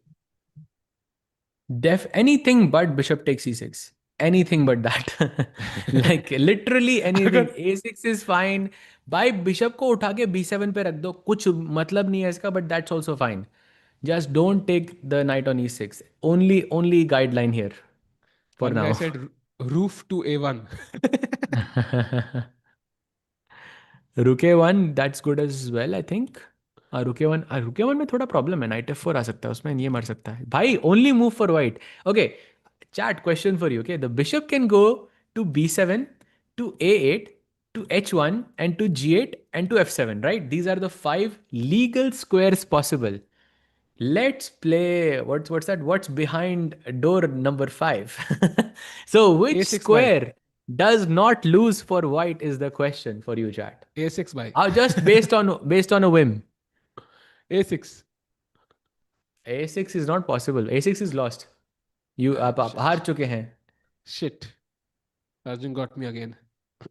कोई show तो था ना, कुछ तो था इसमें, एक शो था लाइक देयर हाँ सम हाँ doors and I don't no हाँ, व्हाट इट वाज दरवाजे के कॉल्ड। सामने. हाँ, something like that. So h1 is what people are saying. Actually, bishop g8, the move that looks the weirdest in this position, is the only move that survives. Every other move is dead lost in this position. I don't see Zhu playing bishop g8 here. Magnus Carlsen has won, by the way. Huge win for the goat of chess. And you can see him celebrating there, Sehaj bhai. Wow, इतना celebration भाई, crazy. So that knight f2 was a brilliancy. And iske saath hi, if you can have like a 10-second look at the standings, he's By basically. the way, not a blunder, chat. That's not a blunder. Oh, It's gonna get corrected very, very soon. She's provoking him to play h5 basically, and which allows her to put pressure on the g6 pawn as well. Smart move actually from Zujiner. yeah, because h5, rook g1, g5, you might think the knight is defending the pawn, but then you take the knight on e6. And Yeah. I don't know if that's winning or not. No, definitely not. Arjun defended this without these two pawns against Magnus. Yeah, If true, you remember that. The FNH true, pawns. true. I'm sure some people will remember in the chat, but yeah. So you will need maybe knight f4 to defend there. But yeah, nice move actually. Not something like something Arjun might have missed as well. Sahil Bai's ooh was paused midway. Ooh, ये तो complete कर दिया भाई. Saj, by quick question, how disciplined a GM have to be in their daily lifestyle? Like, I think you have to be a lot more disciplined before you become a grandmaster. I think after you become a grandmaster, I think it's because it's ये your तो only party life time ना. becomes a bit more relaxed because you know the no, not maybe Party that time. too, but It's maybe, party but time. I'm a grandmaster. Let's do party. exactly. But like I think so before you become a grandmaster, like when you're shooting for the title, you have to be very, very disciplined. I think yeah, lots of sacrifices have to be made, but afterwards it's chilled. Yeah, that's what every parent says, no? Like, बस 12th clear, 10th clear कर लो, उसके बाद ऐश ही ऐश है. बस 12th clear कर लो, उसके बाद ऐश ही ऐश है. बस कॉलेज कर लो, उसके बाद ऐश ही ऐश है. नौकरी कर लो, ऐश ही. बस जीएम टाइटल फिर ऐश ही ऐश है भाई. नहीं, जीएम सहज टाइटल भाई. के बाद एक्चुअली ऐश है भाई. सहज भाई is ready to be a parent, Indian parent, I think. नहीं भाई, that's a different situation there. But yeah. Got सहज भाई, serious for a second. Delhi वाला एक्सेंट कौन सा होता है? आई डेंट इवन नो दैट. ये पहली बार सुन रहा हूँ भाई. What is What Arjun Arjun is thinking? thinking? Good Many question. moves, I think. H5 is one of them. I mean, he's thinking how to. Firstly, I think very big chance Arjun missed Rook H1 because I think you're largely looking at ideas of A6 or Rook A1, like where white can push. Rook H1 could be something that he missed. But now he's calculating different ways to pose problems basically to Zurjiner. Like one is H5, which we already looked at, that defends the pawn. Second is a little bit more tricky, which is Knight F4. And the problem here is that white can actually take on h7, knight d5, cd5, king d5, and now it's a rook pawn endgame where black has two connected pawns and white has just one pawn, but it is pretty far ahead. Now, whether this is winning or not, it is you have to calculate for that. This is not a theoretical position, not that I'm aware of, but it is equal. It is a draw.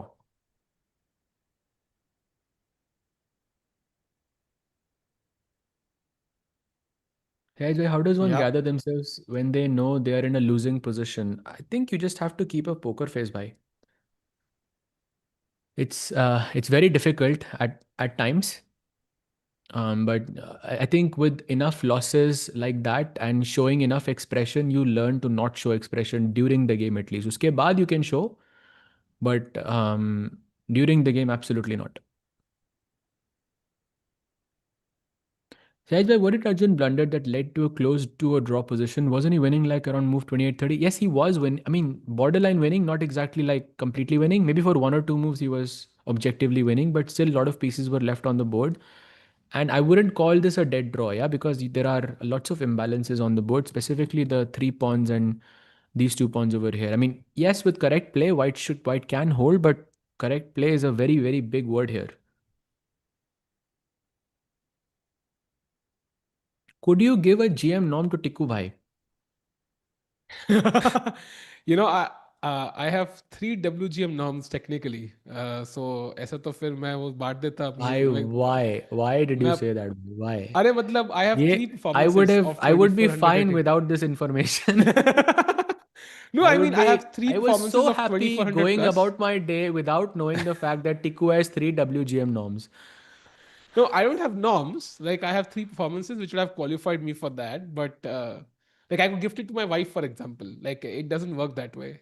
However, that's the unfortunate thing.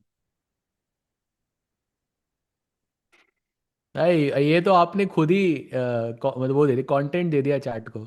नहीं नहीं नहीं नहीं chat के लिए कोई content chat all chat cares about is the Arjun game man क्यों chat that's all they care about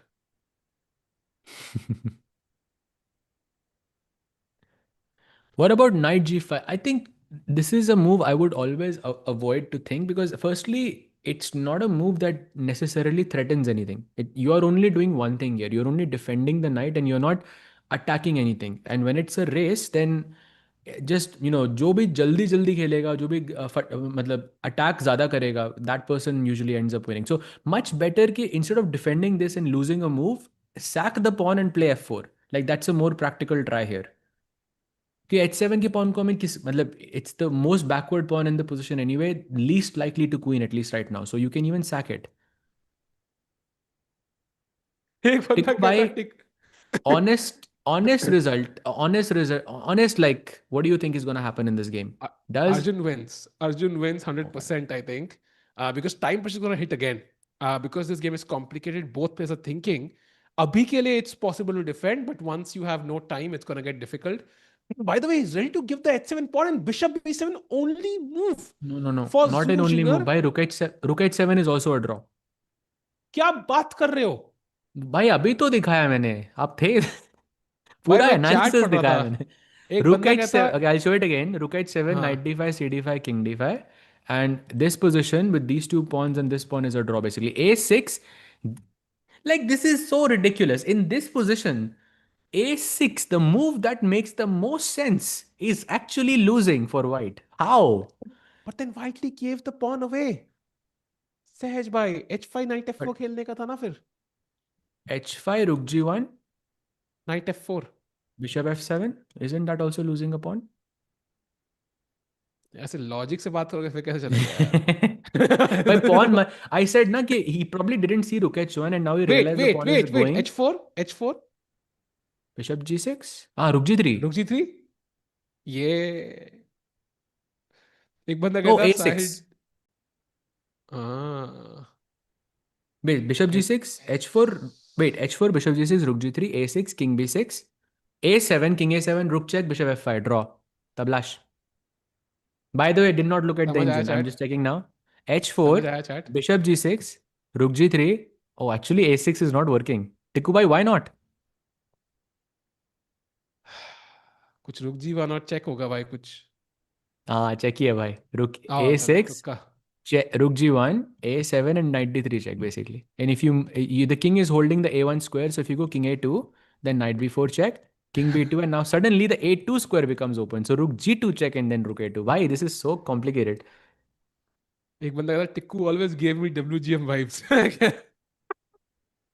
था क्या क्या आपने कर दिया भाई, crazy. उसी में हंस रहा था Edge मैं by, can you defeat Levy in a blitz or in a classical match? So I think in blitz, Levy is very, very good. I think he's around 28, 2900 on chess.com. He's very, very strong. But classical, mein, I'm not sure if he's, I think his rating is around 2350 or so. There I have an edge, I feel.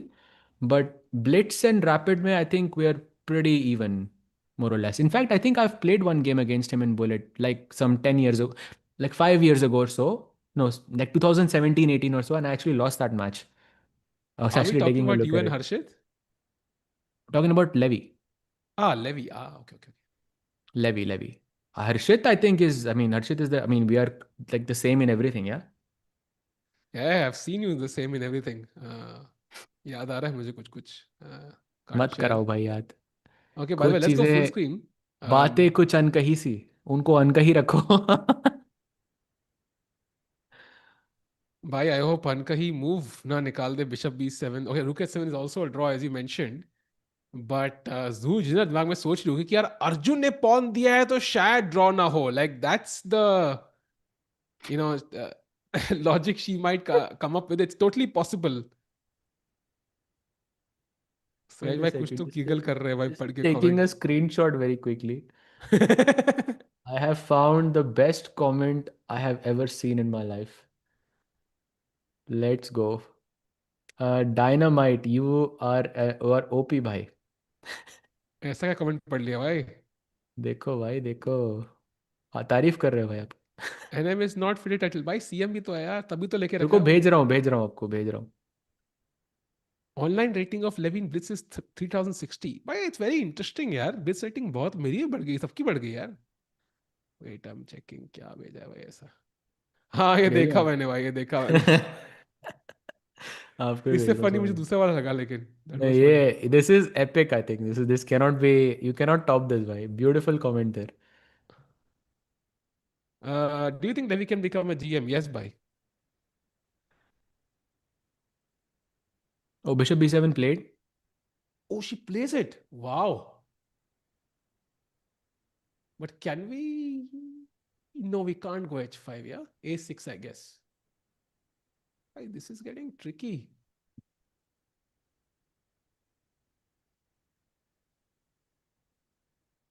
Oof. Imagine, like, can we play this h5 on the board? या. A6. Now king b6 only move after a6. Let's say the hmm. best move at least. Now c5 check. King a7 and c6. भाई कौन खेल रहा है जीतने के लिए? Night D5. Yeah, knight d5 you have to find, and now rook g1, रुक and then E6. rook e6, and And God now knows my what's question happening. is, ठीक है, I'll put my knight on C7 and I'm saying pass. That's how you know who's playing for a win here, bhai. Tikku this भाई this टिक्की लिख bishop रहे हैं, is, ये क्या and था भाई? also like as Zhu, like if she sees that the bishop is kind of boxed out in the corner of the board, and she हाँ. sees the knight can go to C7 and I still have three pawns which are yet to move. The king cannot reach because the rook is blocking it. I don't think she goes for it, no? Yeah, but she did play bishop b7. So when you play bishop b7, I think a6 is an automatic choice, no? Like she might not play c5, but a6 she's gonna play next move, um, for sure. And the best move, for example, if not h5, the best move my engine shows is knight d3 check. And that also makes some sense. And now white has to play king c2 apparently, and then knight b4 check and king d2 apparently. King Again, D2 to put pressure here, and then you check go and rook king A3. e2. भाई check पे king e2 खेलना है. So it just Hmm. keeps going on, yeah. So rook A3, okay, it doesn't matter if the king is on D2 or E2. Rook H7, rook A5, and two pawns. Am I losing this pawn? Rook G7 maybe?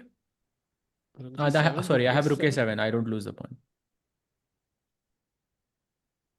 Then why is it Yeah, but equal?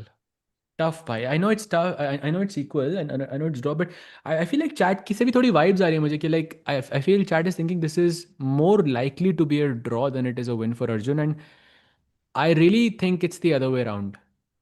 I think there's a very big chance that Arjun will convert this because it's very hard to Hmm. play, and best moves for Zoo. Hmm. And I'm equal to no mercy. अभी चल रहा है भाई.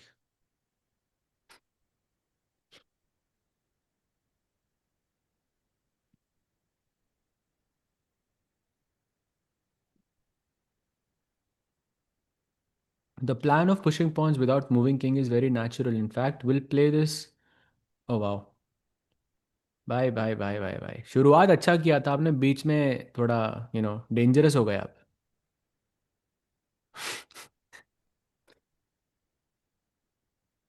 NGM क्या है भाई? What is NGM? I really don't want to know the full form. No, please, why are you asking even भाई?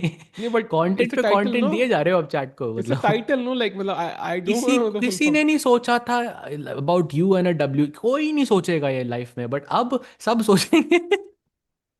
अरे भाई, you started. अच्छा एक गलती बात आपकी है बताओ भाई. टिकू भाई, वो हाँ. टूर्नामेंट कौन सा था जहाँ पे आपका डब्ल्यू जी एम नॉम हुआ? I have no वो तो idea बताओ। भाई. 3 टूर्नामेंट थे, इतना मुझे याद है. इज इट टिकू I भाई learning not to give more content? अरे अरे अरे अरे, चैट पे भाई, अगर किंग सी किसी टू के पास played. टाइम हो, I am sure you can figure out from the FIDE list और रेटिंग्स, उसमें you can see where he perform very well. Bhai, she's just playing King D2, C2 casually, bhai. The best moves casually and King D2 played. It's dead equal now. भाई draw के chances बढ़ते जा रहे हैं बहुत ज्यादा now. I think it's very likely a draw. You think so? या, Arjun bossed up his advantage, I think. could be, could be. But let's say rook a3. I हाँ. actually don't like giving this check, to be honest, because I like this idea of king d4 and some check maybe. And if the king is on e2, you could go to f3 and you could activate it further. So हाँ rook तो h7 happens. I'll go rook a5, and now rook g7 pretty much the only move. And this is what I was saying. Like I have moves like king d4, rook g6, and now rook a2 check. king Actually, e1. सभी draw है भाई. भाई वही तो. भाई ये King draw गया e1, यार. knight d3, king f1 is losing because rook a1 check. That is a very हाँ, knight unfortunate f4. blunder. But king d1, yeah. Just in So time. rook King a2 c3. check, king d1, knight d3. Oh, king c3, rook g2. King c3, rook g2. Bishop on b7, yaar. Yup, that bishop is the Just in problem with time. rook g2.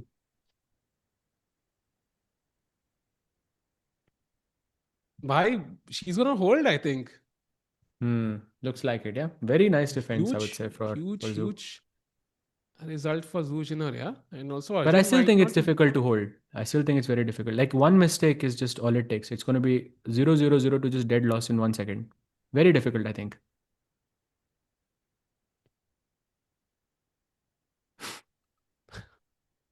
भाई कुछ कह रहे हैं, एक comment आया है AUM980 से, टिकू भाई if you could read that, what was it saying again? By who? By AUM980, Om Wait, 980 let भाई एक me बार check, yeah. पढ़ पढ़ I'm के checking, बताओ I'm ना, like checking. Gukesh Gukesh I'm apparently checking, gave some I'm checking, checking, statement. checking. Yeah, I'm I'll read it checking. out. I'll read it out before you Oh fact check this. no, he got timed out by a mod for 10 seconds. That is so sad. But कौन था ये good mod? thing I can read deleted messages. Let's go. Nice, nice, nice, nice. Oh my god, that's funny. Hopefully Arjun can. Oh, but wait, can I play rookie 7 here or is that lost already? Because I can save the pawn, right? Because But that's then the only a6 way I. probably. A6. Okay, am I just losing this now? King b6 and oh, rook b1, and you could Oh, lose this, yes. भाई सच में हार गया. Knight c6 apparently is the move now. And you can't take the knight. Oh, maybe this is the way, yeah?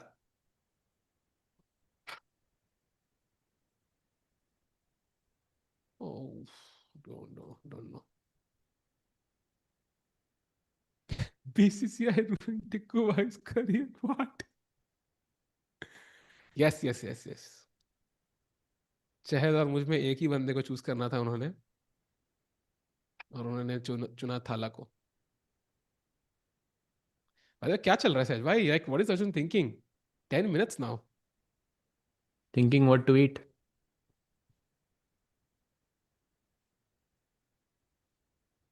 Wow, you didn't get the reference भाई, crazy. टिको भाई नहीं भाई आपसे एक्सपेक्टेड नहीं था यार. अरे कम ऑन भाई, तो ये तो विशी सर ने कहा था भाई, during the world championship conference. You don't remember अच्छा when there was this whole हाँ. लाइन एंड विशी नहीं, sir was I like went I to the was previous one जो मैंने बोला था डिनर वाला, तो I ah thought it's that.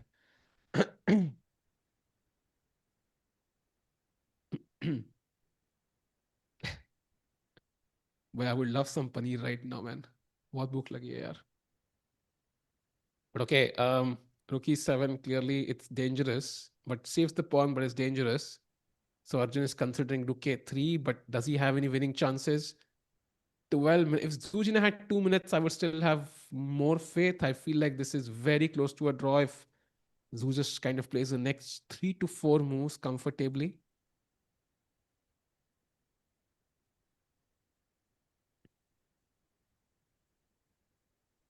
How is a three-player tiebreak decided? Good question. I think we'll have to look into this because when Magnus plays an event, usually you're not looking out for tiebreak regulations. You're like, Magnus plays, Magnus wins. But that's clearly not the case. If Arjun draws, it's going to be a three-way tie for first place with 1 round to go. Will be a lot of fun. All to play for. Absolutely. 8 minutes to go. By the way, is this the last game? No, there's one more game between Jordan and Nils. Do you want to take a quick look and see how Jordan is doing? Yeah, exciting opposite color bishop endgame, Saj. I would love to Oh, check your it out. favorite bhai. It's like besides Rook Bishop versus Rook, this is your favorite endgame, no? Opposite colored Yeah, Bishop when endgames. you get your WGM title, they teach you this endgame सबसे पहले FIDE वाले. So very Ah, nice. okay. So it's like intro class, yeah. You just get opposite color. So what is it Yes. about the opposite colored bishop endgames you like the most? Is it the opposite or is it the bishops? I like that it ends in a draw, Saj. Why I don't lose. Like that's the best part. I feel. Like I don't like losing, so it's just a drawish tendency. I think. Hmm. Chat में लिख रहा है, we missed WGM in commentary panel. But apparently not. Apparently not, chat. So let's go back to Arjun. I think basically the other game is just a dead draw, opposite color bishop. Not really much to analyze there. So I think that game is definitely going to end in a draw. And then we have this one remaining, which could end in a result. By the way, so far, one draw, another is about to happen in a draw as well. And Magnus won against Andy. And then this is the basically the final game. By the way, also huge update. There will be tiebreaker if it's a tie confirmed. If two or more players score the same number of points in the tournament, a tiebreak to determine the tournament winner will be played. चाहे जितने भी players और tiebreak होगा. And the time control for tiebreaks is it's 3+2.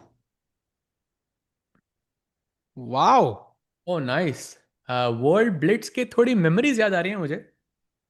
Because, Chad, I don't know if you remember, but एक incident हुआ था Magnus और अर्जुन के बीच में वर्ल्ड वर्ल्ड ब्लिट्स के टाइम पे, जब एक क्वीन पड़ी हुई थी A5 पे एंड कुछ नॉक हुआ था and then Magnus ended up losing that match and I think this is the first time they would be facing each other since that in Blitz. Yep, Table Slam Yeah. 2.0. That's what it was. And if it's a tie with, it can't be a tie between three players, I think, because Yep. अब तो it प्रग won't के be. साथ भी एक बार table slam बनता है ना भाई, मतलब एक बार कंप्लीट तो करो ट्राइफेक्टा. गुकेश के साथ हो गया, अर्जुन के साथ हो गया, बट ऑल्सो लाइक नॉर्वे में लाइक करेंगे. Also it has to be in different, like Gukesh के साथ इट वॉज क्लासिकल, अर्जुन के साथ it was blitz, so Pragg के साथ it has to be rapid I feel. तो नॉर्वे के टाई ब्रेक में करेंगे ना भाई, रैपिड होता है ना वो. हाँ हाँ बढ़िया.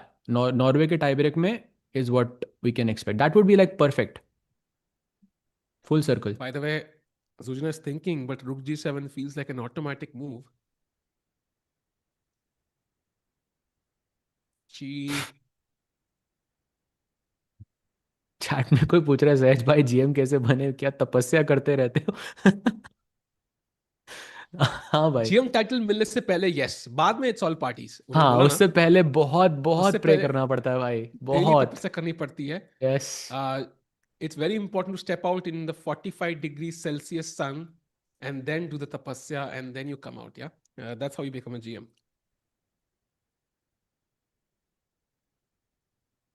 Why does India have 100 GMs? Because of tapasya.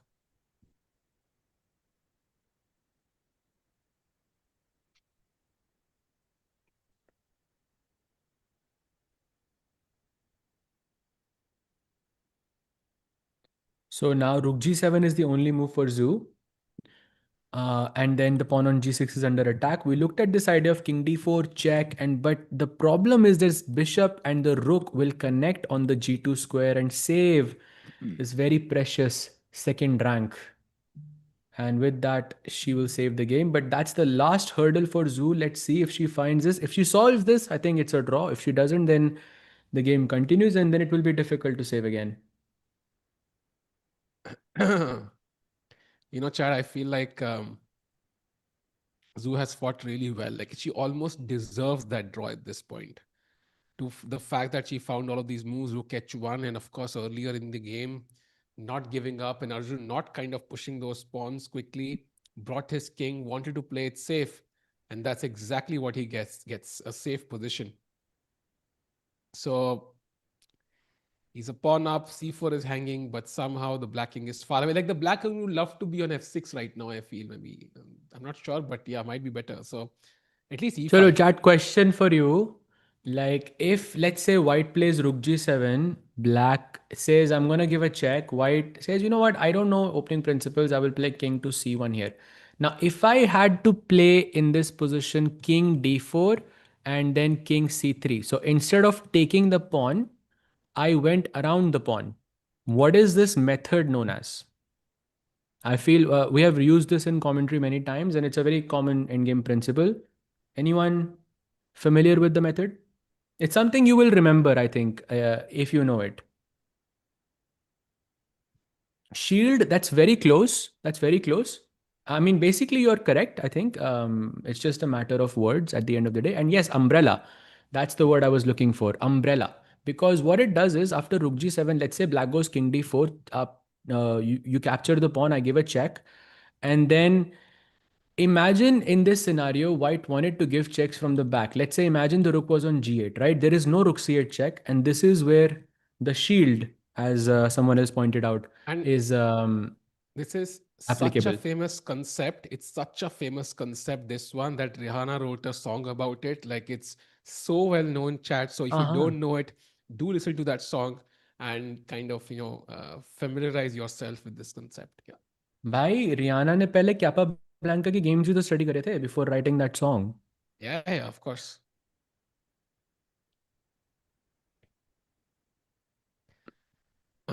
Meanwhile, still no moves, Do they 8 teach minutes. this to WGMs?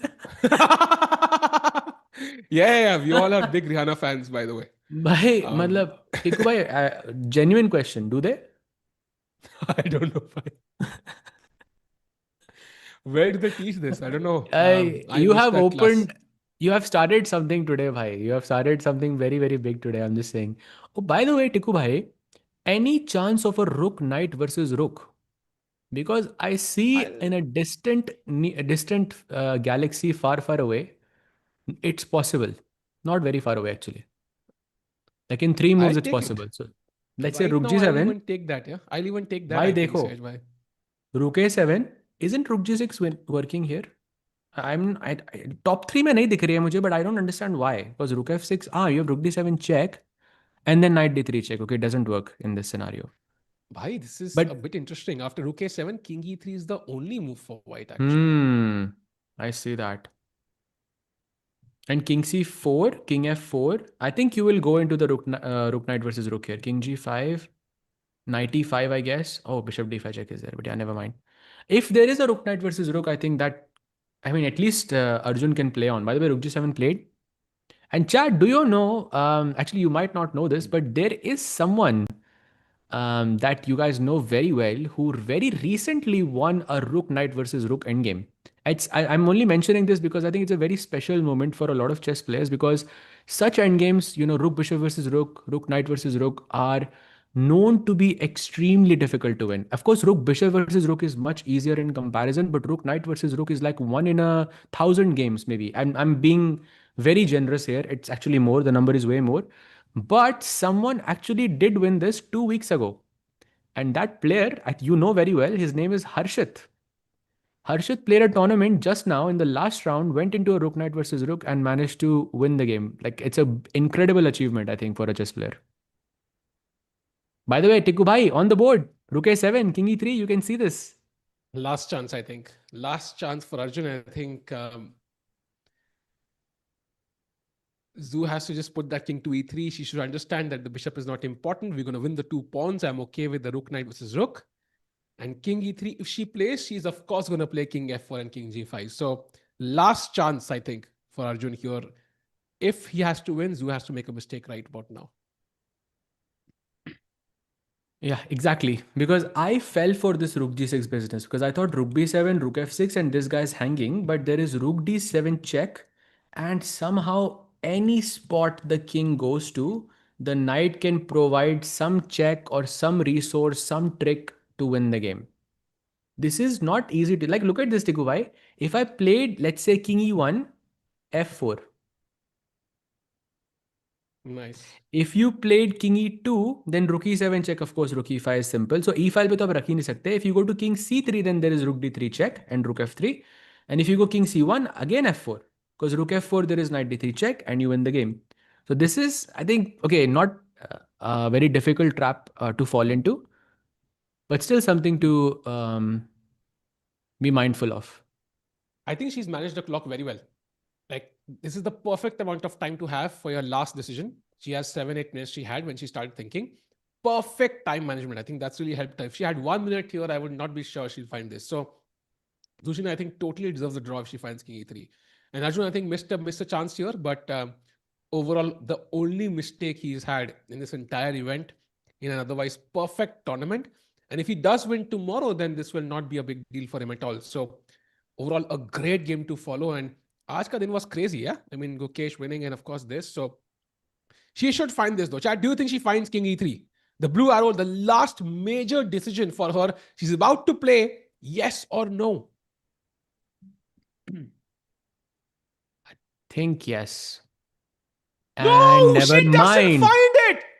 Never mind. I should not have doubted my instincts there. Wow. That I thought it was difficult, but okay, she kept playing best moves after best move. But okay, one mistake. But I don't think this is changes much because if I give a check on A3, as the blue arrow points out, she has to go King D2, and now the difference is Tikubai. I can play Rook G3 to defend this pawn. Yes.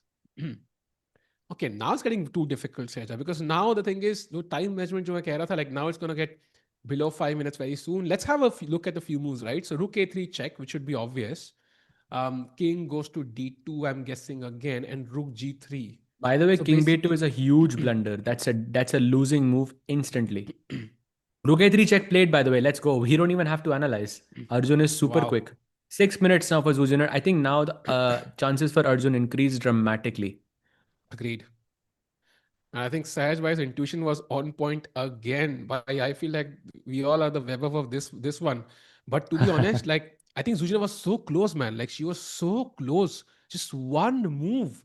And if she messes this up, this is gonna hurt a lot. And now look at this. Rook C7 check only move. And that's another mistake. F4 winning for Arjun now. Officially, he's winning. And Chad, why is F4 relevant in this position? There is a threat that Azu is making in this position. Very, very important to spot the threat. And that threat is bishop takes F5 because the rook is pinned. That's why you should move this pawn right now. And जब भी मैं चिल्लाता हूँ एक बंदा तो होता ही है भाई अरे भाई मत चिल्लाओ भाई I wish I couldn't. I just can't control my excitement, Chad. It just happens. It's like a reflex action at this point, yeah. Because chess offers so much drama, and now F4 played by Arjun. Says, this is just over because now my pawns are on dark squares. Your bishop cannot even touch them. And the C4 pawn is just so far away. Compare that to the A6 pawn. It was all the way up the board. This C4 pawn is nowhere. And my king coming to D4 also offers mating ideas. You cannot tackle everything. Yeah, I think on the dark squares, Arjun is just completely dominating. She just gave a lifeline basically to Arjun. I think Arjun realized it was a draw, but it's too late now. G5 incoming, rook check incoming. You could be some mating attack ideas also towards the king. I actually wouldn't be surprised if, like, in the next 5 moves, Zujiner resigns. Actually, Tiku by Yeah, next actually. 1-1 Maggie, I think Zujiner will resign in the next 5 moves. I'm checking. I So think. F4. Okay, I'm on with you. I'll take you up on that challenge. I think she 5. plays for 5 moves. Chat, So 52 hai. was I just too overconfident there? I feel like this is So just completely over. so 52 moves. 58 move अगर आ गई, 58th एक move आ गई, So then I you're owe you lost, Maggie. right? Yeah, let's go. हाँ. White को 58th move खेलनी है basically, chat. So 3, 4, 5, 6, 7. Yes.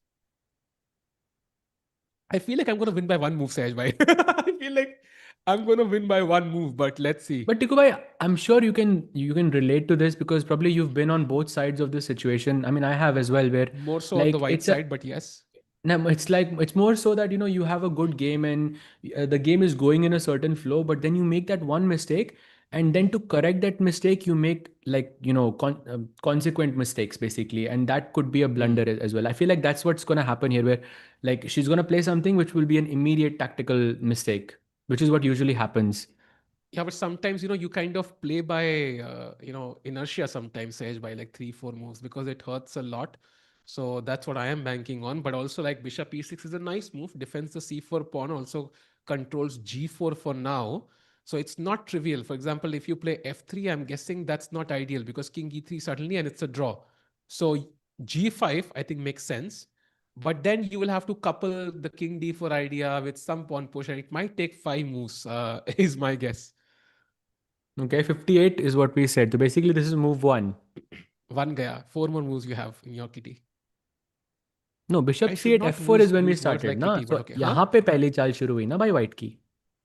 नहीं 52 F4 पे हमने डिस्कस किया था एंड बिशप e6 भाई was the f4 first तो move. चल दिया था उसने.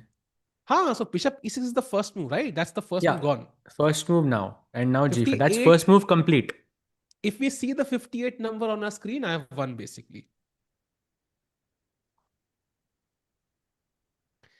What happened to Gukesh after winning? He drew against Wesley So in a very quick draw with the black pieces. A good result, I think, for Gukesh. And Sindarov lost all 3 games. So tomorrow, I think tonight, Sindarov will not be able to sleep well, and he will be coming back guns blazing tomorrow. Important day, and of course, let's not forget Gukesh Sindarov yet to play 2 more games against each other.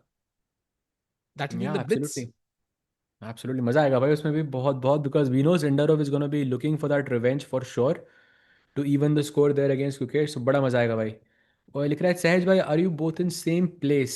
You mean me and Sahil? No, no. Sahil is I think in Mumbai and I'm in Budapest in Hungary. Actually, I'm way closer to Arjun than I am to Sahil. That's actually You, crazy. you are closer to all the Indian players, no? All the Indian players I'm closer to basically, physically. Oh, that's, see, this is what I told you. You make consequent blunders. That's a big blunder again. G5, Rook B7, 3 more moves to go. Now, Rook B5 is a threat, right? So I have to do something. What do I do? What's Wait a the best way second. forward? I'm sorry, Rook D3 check. King E2. Rook E3 check and you lose, no? Ah, Rook okay, bishop bishop mar raha hai. Oh, comes my here. bad. It's been I think that's six what hours she then. missed also. But then it is gone, no? Because if the king has to come to C1, then essentially, I mean, the pawns are just moving forward, yeah? Marching forward, rook E3 and just like push the pawn. Yeah, for sure. Feels bad for Zoon. Now I think, yeah, I do agree with you. I think she was so close to that draw and would have been a well-deserved one, as we discussed. I think a great fought game by Zujiner here. Just that final lap, yeah, final lap पे जाके overtake कर लिया, Max. I mean, final lap पे गलती कर दी Zujiner ने.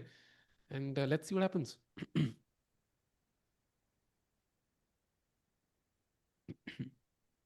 Think Arjun is about to play Rook D3 check. You can see barely can contain. Why it looks such a nice move to play over the board. He has to go King C1 and then Rook E3 is just GG. This is, I think, where you can resign and we. That would be move 55, by 58 was the rule here. Yeah, I think you have 3 more moves still remaining. Let's see. India आया करो सहज भाई भाई जरूर. I think I will come probably in June July time. I usually do like in 3 4 months I visit once. King Okay, C1 played 55 by the moves हो way. चुकी है. 2 more moves you have, Sahaj bhai. Do you think you win नहीं नहीं this? भाई, third move तो अभी हुई ना, ये थर्ड मूव थर्ड है. हो गई ना, 2 बची आपके पास बस. हाँ. Rook e3 played by Arjun. Zoo, तो I think it basically should live last on move के it. बाद उसको बस 57 के उसको रिजाइन करना है एसेंशियली. 58 अगर नंबर दिख गया हमें स्क्रीन पे तो I win basically.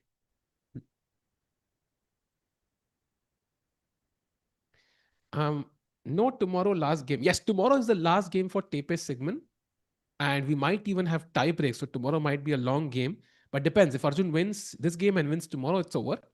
And we also have the GCT tournament. So Sehaj will be interesting. Ooh, I thought she's about to resign, Sehaj. I almost thought I lost the bet, but no. It has happened to me before where I was in a completely winning position and my opponent had a rook like on the 8th rank and then he went out to bring the rook back to the first rank, and I thought he was resigning. Literally, it's the most awkward आपने हाथ thing पकड़ for लिया a क्या? chess player ever. Sorry? आपने हाथ पकड़ लिया क्या ओपोनेंट का? Ha, I like took my hand out because I thought he was resigning. It was so embarrassing actually. सहेज भाई आप भी WGM हो मुझे लगता है. By the way, Juliet played. Let's go. अरे नहीं नहीं भाई, मुझे मत डालो इसमें भाई. भाई वो हर तो GM आप ही हो. WGM होता है. वो तो आप ही हो. By the way, 56 हो चुकी हैं. You have only one more move, Sahej bhai, in your kitty. भाई G4 खेलो, खत्म करो. What is this?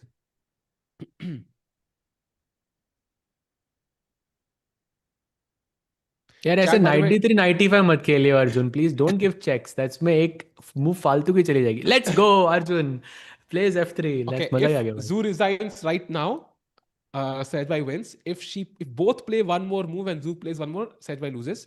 By the way, chat, do like the So if stream. both play one Arjun, more, if both play one more move, I still win. You did, still didn't see yes. 58. Yes, 58 screen पे आना चाहिए. Chat, by the way, do like this stream because let's get more people in for the final moment for the Arjun game. He was almost drawing but is gonna win now, and this means he will be leading the TePe Sigeman tournament after round 6. Final round में जाते हुए Magnus Carlsen से आधा point आगे होंगे. That is huge. Wow. Very, very impressive. Zoe is right now thinking 3 minutes on the clock. Just one move, by the way, Tiku Bhai, which is King D2. Besides that, you might as well just resign here. By the way, just want to point it out, just for tactical reasons, there is Rook B5 check on the board, which supposedly takes your knight. But besides the pawn on F3, there's a very cute tactic here. King D4, Rook B4, and now I'm not even gonna push this. I Ah, can push F2, nice. F1. I'm not We even can gonna ask the do chat. that, but We can ask the yeah, we can ask the chat. chat, Chat, you can black to find play. it. Let's say last puzzle for today. Black to play and win. सहज भाई अगली चाल पे भी एक puzzle पूछना है ना 58 पे एक बार. So King C3. There we go. Yes. Good And move, that's a chat. checkmate. And the rook is hanging. So very nicely spotted by the chat. Chat, nahi rukti bhai. Let's go. 2 minutes now for Zoo. Is she gonna play King D2 or not? Is the Come question. on, Zoo. King E2, never resign. Remember the principle. साहिल भाई ने पहली बार बोल हो गए. Many things happen in life for the first time, Zoo. Come on, King D2. Never resign. कुछ कुछ और चीज हुई आज जो फर्स्ट टाइम हुई, जो आज इससे पहले चैट आपको आपको ना पता हो इसके बारे में, बट फर्स्ट टाइम आपने ये चीज सुनी हो. ऐसा कुछ हुआ Gukesh ने क्या हराया आज? सिंदारो को भाई for the first time. नहीं, Gukesh did beat Sindarov before in Let's faster go! Formats. He has done it. Big Sujina fan. King D2 played, by the way. And let's see. Sej bhai, आधी move बची है आपके पास. Chat कुछ लिख रही है भाई. चैट मतलब देखो ना, किसी का भी मैसेज देखो आप. Sahil being WGM, but I didn't get the title, Sahej bhai, because I didn't cross 2300. So I got the norms, but I didn't cross the rating barrier. So I don't have the WGM title, unfortunately. Just when I thought it couldn't get, you just went and you just, had to say that also, bhai. Crazy.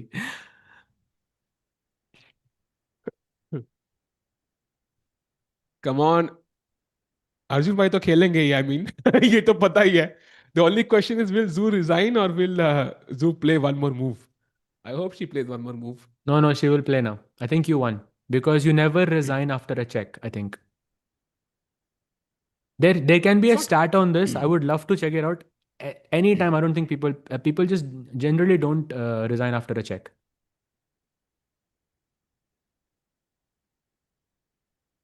Silas digging himself deeper. I would love to dig myself deeper for one more move. if the game goes on, that will be great. Just like the rating after Yeah, you I'm got okay. I'm after you got okay. the title. One more move.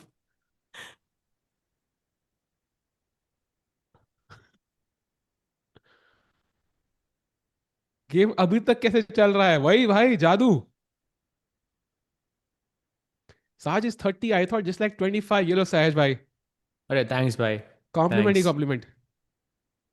I'll definitely take that, bhai. But yes, that is unfortunately true, bhai. Okay, Arjun has 5 minutes. Still no moves. Is Arjun fuming? No, no, no, no. I think he's doing the final calculations, because you want to make sure you don't give your opponent even like a glimmer of opportunity, especially when you spoiled your advantage once. You want to make sure everything, you've calculated every single detail in the position. It's a good, he has time, he should use it. He's not going to carry it over to the next game. Yeah, exactly. So let's give a check. I think वो सोच रहा है रुक D3 check दे या फिर रुक E2 check they. Both of them look fine. अरे chat so wholesome भाई. Thank you so much. But हाँ भाई सच है. आप फीडे पे ही check कर सकते हो भाई. Arjun looks happy in his. भाई अर्जुन का expression I feel is something no one can ever decode. You cannot tell if he's. On the Chesscom India page on Instagram, they actually did like this quiz, no Tiku bhai, where you show a picture of Arjun and then you ask whether it's winning, whether Yep. Arjun is winning or he's losing. I challenge you, chat. You cannot figure out.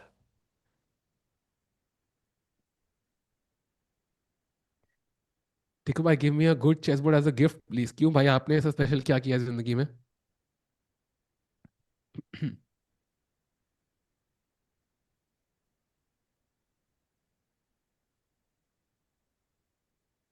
Sergeant Tiku bhai, what are your go-to openings for both colors? Difficult bhai, difficult question. But I think for both of us with white, it's definitely London. Yeah, I think कुछ नहीं पता, कोई preparation नहीं है. You don't have any preparation. You're just playing a game. London, I think. If I play a rapid game in any Mumbai at some point, I'll always play the London. Like it's just I'm not gonna test out new openings or even play the Queen's Gambit. I don't want to face some random line, some Tarash suddenly out of the blue, and then I have to calculate stuff. Not really.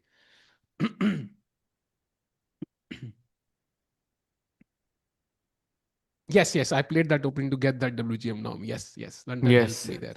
Yeah. You should get my course for that one, by the way. But okay, Arjun's still not playing, by the way. 2.5 minutes. Imagine आप एक course बनाते हो भाई, how to be a WGM. No. That How would to be get hilarious. WGM norms. That will be accurate. I'm Bhai, not a you WGM should make technically. a course like this on your website, no? That the one where you have the London course, how to be a WGMSahilTiku.com, WGM. yeah? Yep, देखता हूँ exactly. Code ID पे sahiltiku.com. Available है क्या website? WGMSahilTiku.com. Let me see. Oh, it's available for 1 cent. By the way, Rook D3 Yeah. check played. It will be available forever, bhai. Nobody will. Let's go, brother. After winning one Maggie yesterday, I win another one. And Rook B3 only move. Bhai, you did win the Maggies, but at what cost is the question. Bhai, only one आज लग रहा है move. आपने बहुत कुछ खोया आज आपने टिकू भाई. Bhai, there's only one move for Arjun. Yeah, but it's Everything else is a Arjun. draw. Yeah, but it's Arjun. तो एक सेकंड में निकालेगा rook B three. He Come wouldn't on, play Arjun. rook. Yeah, Oh, exactly. thank God. Like, of Thank God, course, bhai. bhai. He Thank God. wouldn't play Thank rook God. d3 otherwise if he didn't see rook b3. It's Arjun. Come on. That's why he was thinking. That makes sense. मतलब भरोसा हो जाता है अब तो पता होता है कि like this is very very easy. Hmm. Rakesh is saying, Sahil, can you stop laughing on commentary? Bro, I was हंसना भी छोड़ दूं. ये क्या logic है भाई? Why would I stop laughing, brother? You should laugh more maybe. That's on you, Also, brother. too many choices letting us know he's literally winning on material and position. What are they talking about? So basically, this is what you call a blue arrow, and that means that it's the only move in the position that keeps that let's say evaluation in the game. Any other move besides the arrow would have resulted in a draw. That's why it was important for Arjun to play rook b3 in this position. If you want, someone asked why rook b3. That's because rook b5 check. We did mention this a bit earlier, but rook b5 check attacks the g5 pawn, but also takes away the b4 knight as well. And with rook b3, you defended your knight, and you're saying, okay, give me the check. I'll go king d4, take the pawn, and now black to play and win. There is just one way to win here, by the way, chat. Oh, Black to wow. play and win, and it's a mate in 1, 2, 3, 4, 5. So you're telling me the difference is either you find mate in 5 or it's a draw? Yes.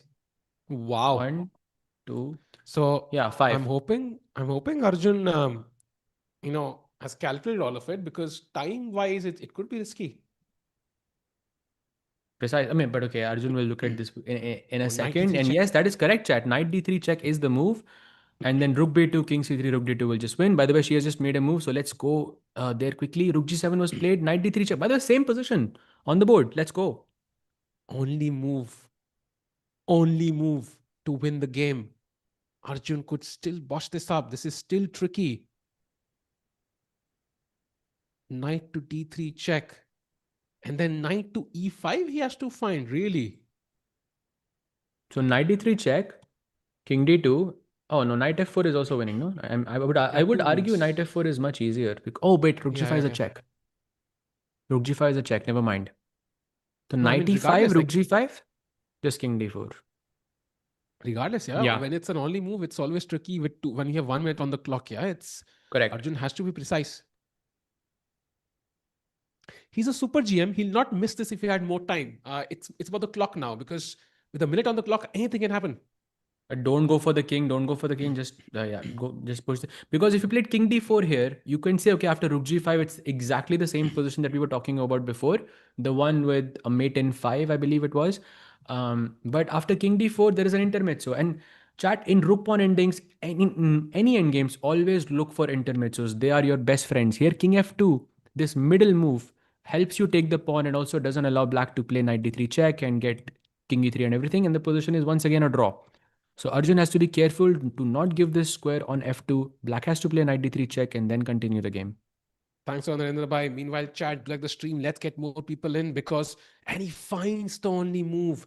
And now Zuzhina needs to play king to d2. King f1, rook b1 is already checkmate. She plays king to d2 quickly, and the pressure is back on Arjun. Says by, as we discussed, knight e5 or knight f4, two moves possible. So knight e5 के बाद rook g5 मर सकता है, but then king d4. And okay, you might think optically this is like maybe not winning because just एक ही pawn है. But in this specific scenario, this pawn on c4 is kind of like वो जो धुरंधर का एक जो बंदा Yeah. था. It's kind of like that. मैं वो रिवील नहीं कर रहा बिकॉज Lamil स्पॉयलर्स हो Mamali. जाएंगे. बट अरे भाई भाई भाई भाई ऐसे क्यों ये क्या कर दिया भाई. Sorry chat but yes Jamil Jamali OP भाई. This is Lamil that bola bhai. Pawn Who's Jamil? without this pawn, without this pawn, this bishop would be super active and the rook would be under attack. And even if you played rook a3, there is no rook a2 check. So bishop could actually be a lot more powerful if this pawn didn't exist in the position. By the way, he Yeah. goes 95. Let's go. Wow. Wow. Finds one of the only moves in the position, takes the extra score sheet because we've reached 60 moves. By the way, chat, if you've not played over the board chess, 60 moves is what you can write on a single score sheet in most cases. And after 60, you have to take a new one, just like an additional sheet during your papers. By the way, Rook G5 played, and now King D4 only move. But this one, of course, is an obvious one and very important. There is no Rook G4 check, and this means Rook B2 and F2 are incoming. Sehaj by Arjun now is completely winning. I don't see him messing this up now. Yeah. Yeah, for sure. There is rook b2 check, knight d3. So the pawn is about to queen. There's also mating attack ideas on the king. This is, I guess, where she resigns.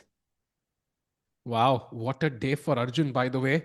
What a day for Gukesh. I think overall a great day for Indian chess. Great day for chess as well, because we saw some exciting games. Magnus Carlsen also winning with the black pieces. Yagiz also drawing. So it's going to be an exciting finish to TePe Sigeman. Tomorrow, chat, we of course have Gukesh's games, but we don't have Gukesh and Sindarov. So tomorrow, maybe TePe Sigeman takes like the front show for us, Sahaj Bhai, because it's the final day. Oh yeah, for sure. For sure. It's gonna be so much. But also Magnus versus Yagiz, भाई वो भी तो है. Oof, वो तो भाई देखना ही पड़ेगा. Just for the agreed. culture, because I feel that match is going to be so relevant in the next 10 years or so, because people are going to be talking about that match similar to how people were talking about the match between Magnus and Kasparov, Mhm. where I Yeah, believe Magnus drew the first game, he was in a good position, but then in the second game he lost to Kasparov. But still, it's that match is really talked about like even to this day. This is kind of agreed. similar to that. Agreed. And somebody said 50% is not impressive, Ukesh. I think it's not the most, mind blowing performance he's had over the years, but it's pretty impressive still, because he did defeat that crunch game against Sindarov. Also had a great comeback against Duda. And I think he should be pretty satisfied with what he's done so far because, again, rapid blitz is not his forte. He's not in great shape. And his form, he's not in great form. So this might be the win that he needed to get back in form. So let's see what happens by the bishop h7 play, trying to control the b1 square, for example. But this does give the c4 pawn away with check. Black could also just push f2 apparently. Even that is winning. Yeah, by f2 is good and also knight takes c4 भाई जमील जमाली जी actually नहीं फिर तो ये तो वो हो गया ना ये थोड़ा ज्यादा स्पॉइलर हो जाएगा but never I mind think I you think no you who play I am f2 talking because about right yeah, look at this. F2, king e2, rook f3, threatening f1 queens, king f1 only move, and now you take on c4 only move with knight e3 mate. This could be a nice mate by. या very nice beautiful but okay I think even knight take Played. c4 instantly is also very good. Oh, he plays f2. Wow. Let's Clinical. go. I think basically Arjun wants to be forcing. He has 1 minute on the clock. Great play. And every time he's playing, like, he has single moves to win this. Zuzhin, of course, will play something like, I don't know, rook f5, king e2. Only two moves come to mind.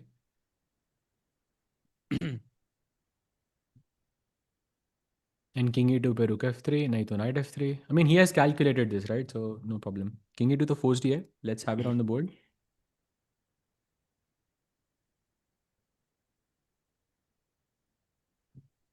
10 seconds for Zoo. Plays king e2. And now look at the difference, chat. Rook f3 is mate in 12 and any other move is 0.00. See, like that's the power of an only move. But of course, Arjun will find it.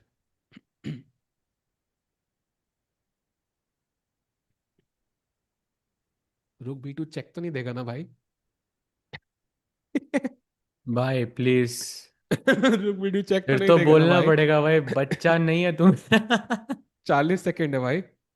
Rook अरे f3 भाई only क्या move. बात कर रहे हो भाई अर्जुन है वो no chance There we go. That yup seals the deal. And Arjun Erigaisi will take sole lead at the TePe Sigeman Tournament. He's going to be half a point ahead of Magnus Carlsen with 1 round to go. And he plays Andy Woodward tomorrow. And Andy, I think, lost today. And maybe not the best tournament, best few rounds for him, right? So, भाई great वही chances तो for मैं आपको Arjun to win बता रहा tomorrow. था कि Magnus पहले उनको हराता है and then you know they are not feeling the best and then Arjun is there same happened with Jujin today and now I think Andy is in kind of a similar situation where Bhai, after Magnus you feel like you know I could have done better and then Arjun cashes वो वो am बंदा लिखता बच्चा है तू मेरा साहिल आजा तुझे डब्ल्यूजीएम टाइटल दिलाऊं. Lovely Hilarious. Lovely oh no way she's gonna take on c4 right And nah, I think she resigns now. no you can just resign here I think yeah Yeah. there is like no pattern Kings. also which is a stalemate or anything because so chat just for information takes ke baad the king can just run to e3 and you can play rook g3 rook g1 mate basically and white has no moves like your king cannot move because it's promotion so it's very simple If Arjun if Arjun draws tomorrow and Magnus wins, then there'll be tie breaks. So Arjun has to at least draw tomorrow. And if Magnus or Yagiz win, then he plays a tiebreak against them. If Arjun loses and Magnus wins, that's the only case Magnus wins directly. And with white pieces against, Andy, I think he's not going to lose. Very unlikely. So tiebreak to kal hoga at least, if not a clear first. Are there 8 seconds? Takes. wow Oh, she she takes it. takes Yeah.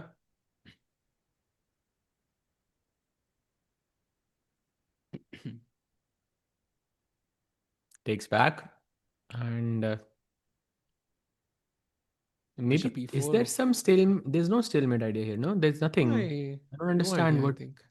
I mean if there is a trick or something then I understand but not sure if that's there. The pawn is just way too far ahead. Actually, yeah, we are now to 66 moves. Actually, काफी time लगा because it was much trickier than we thought.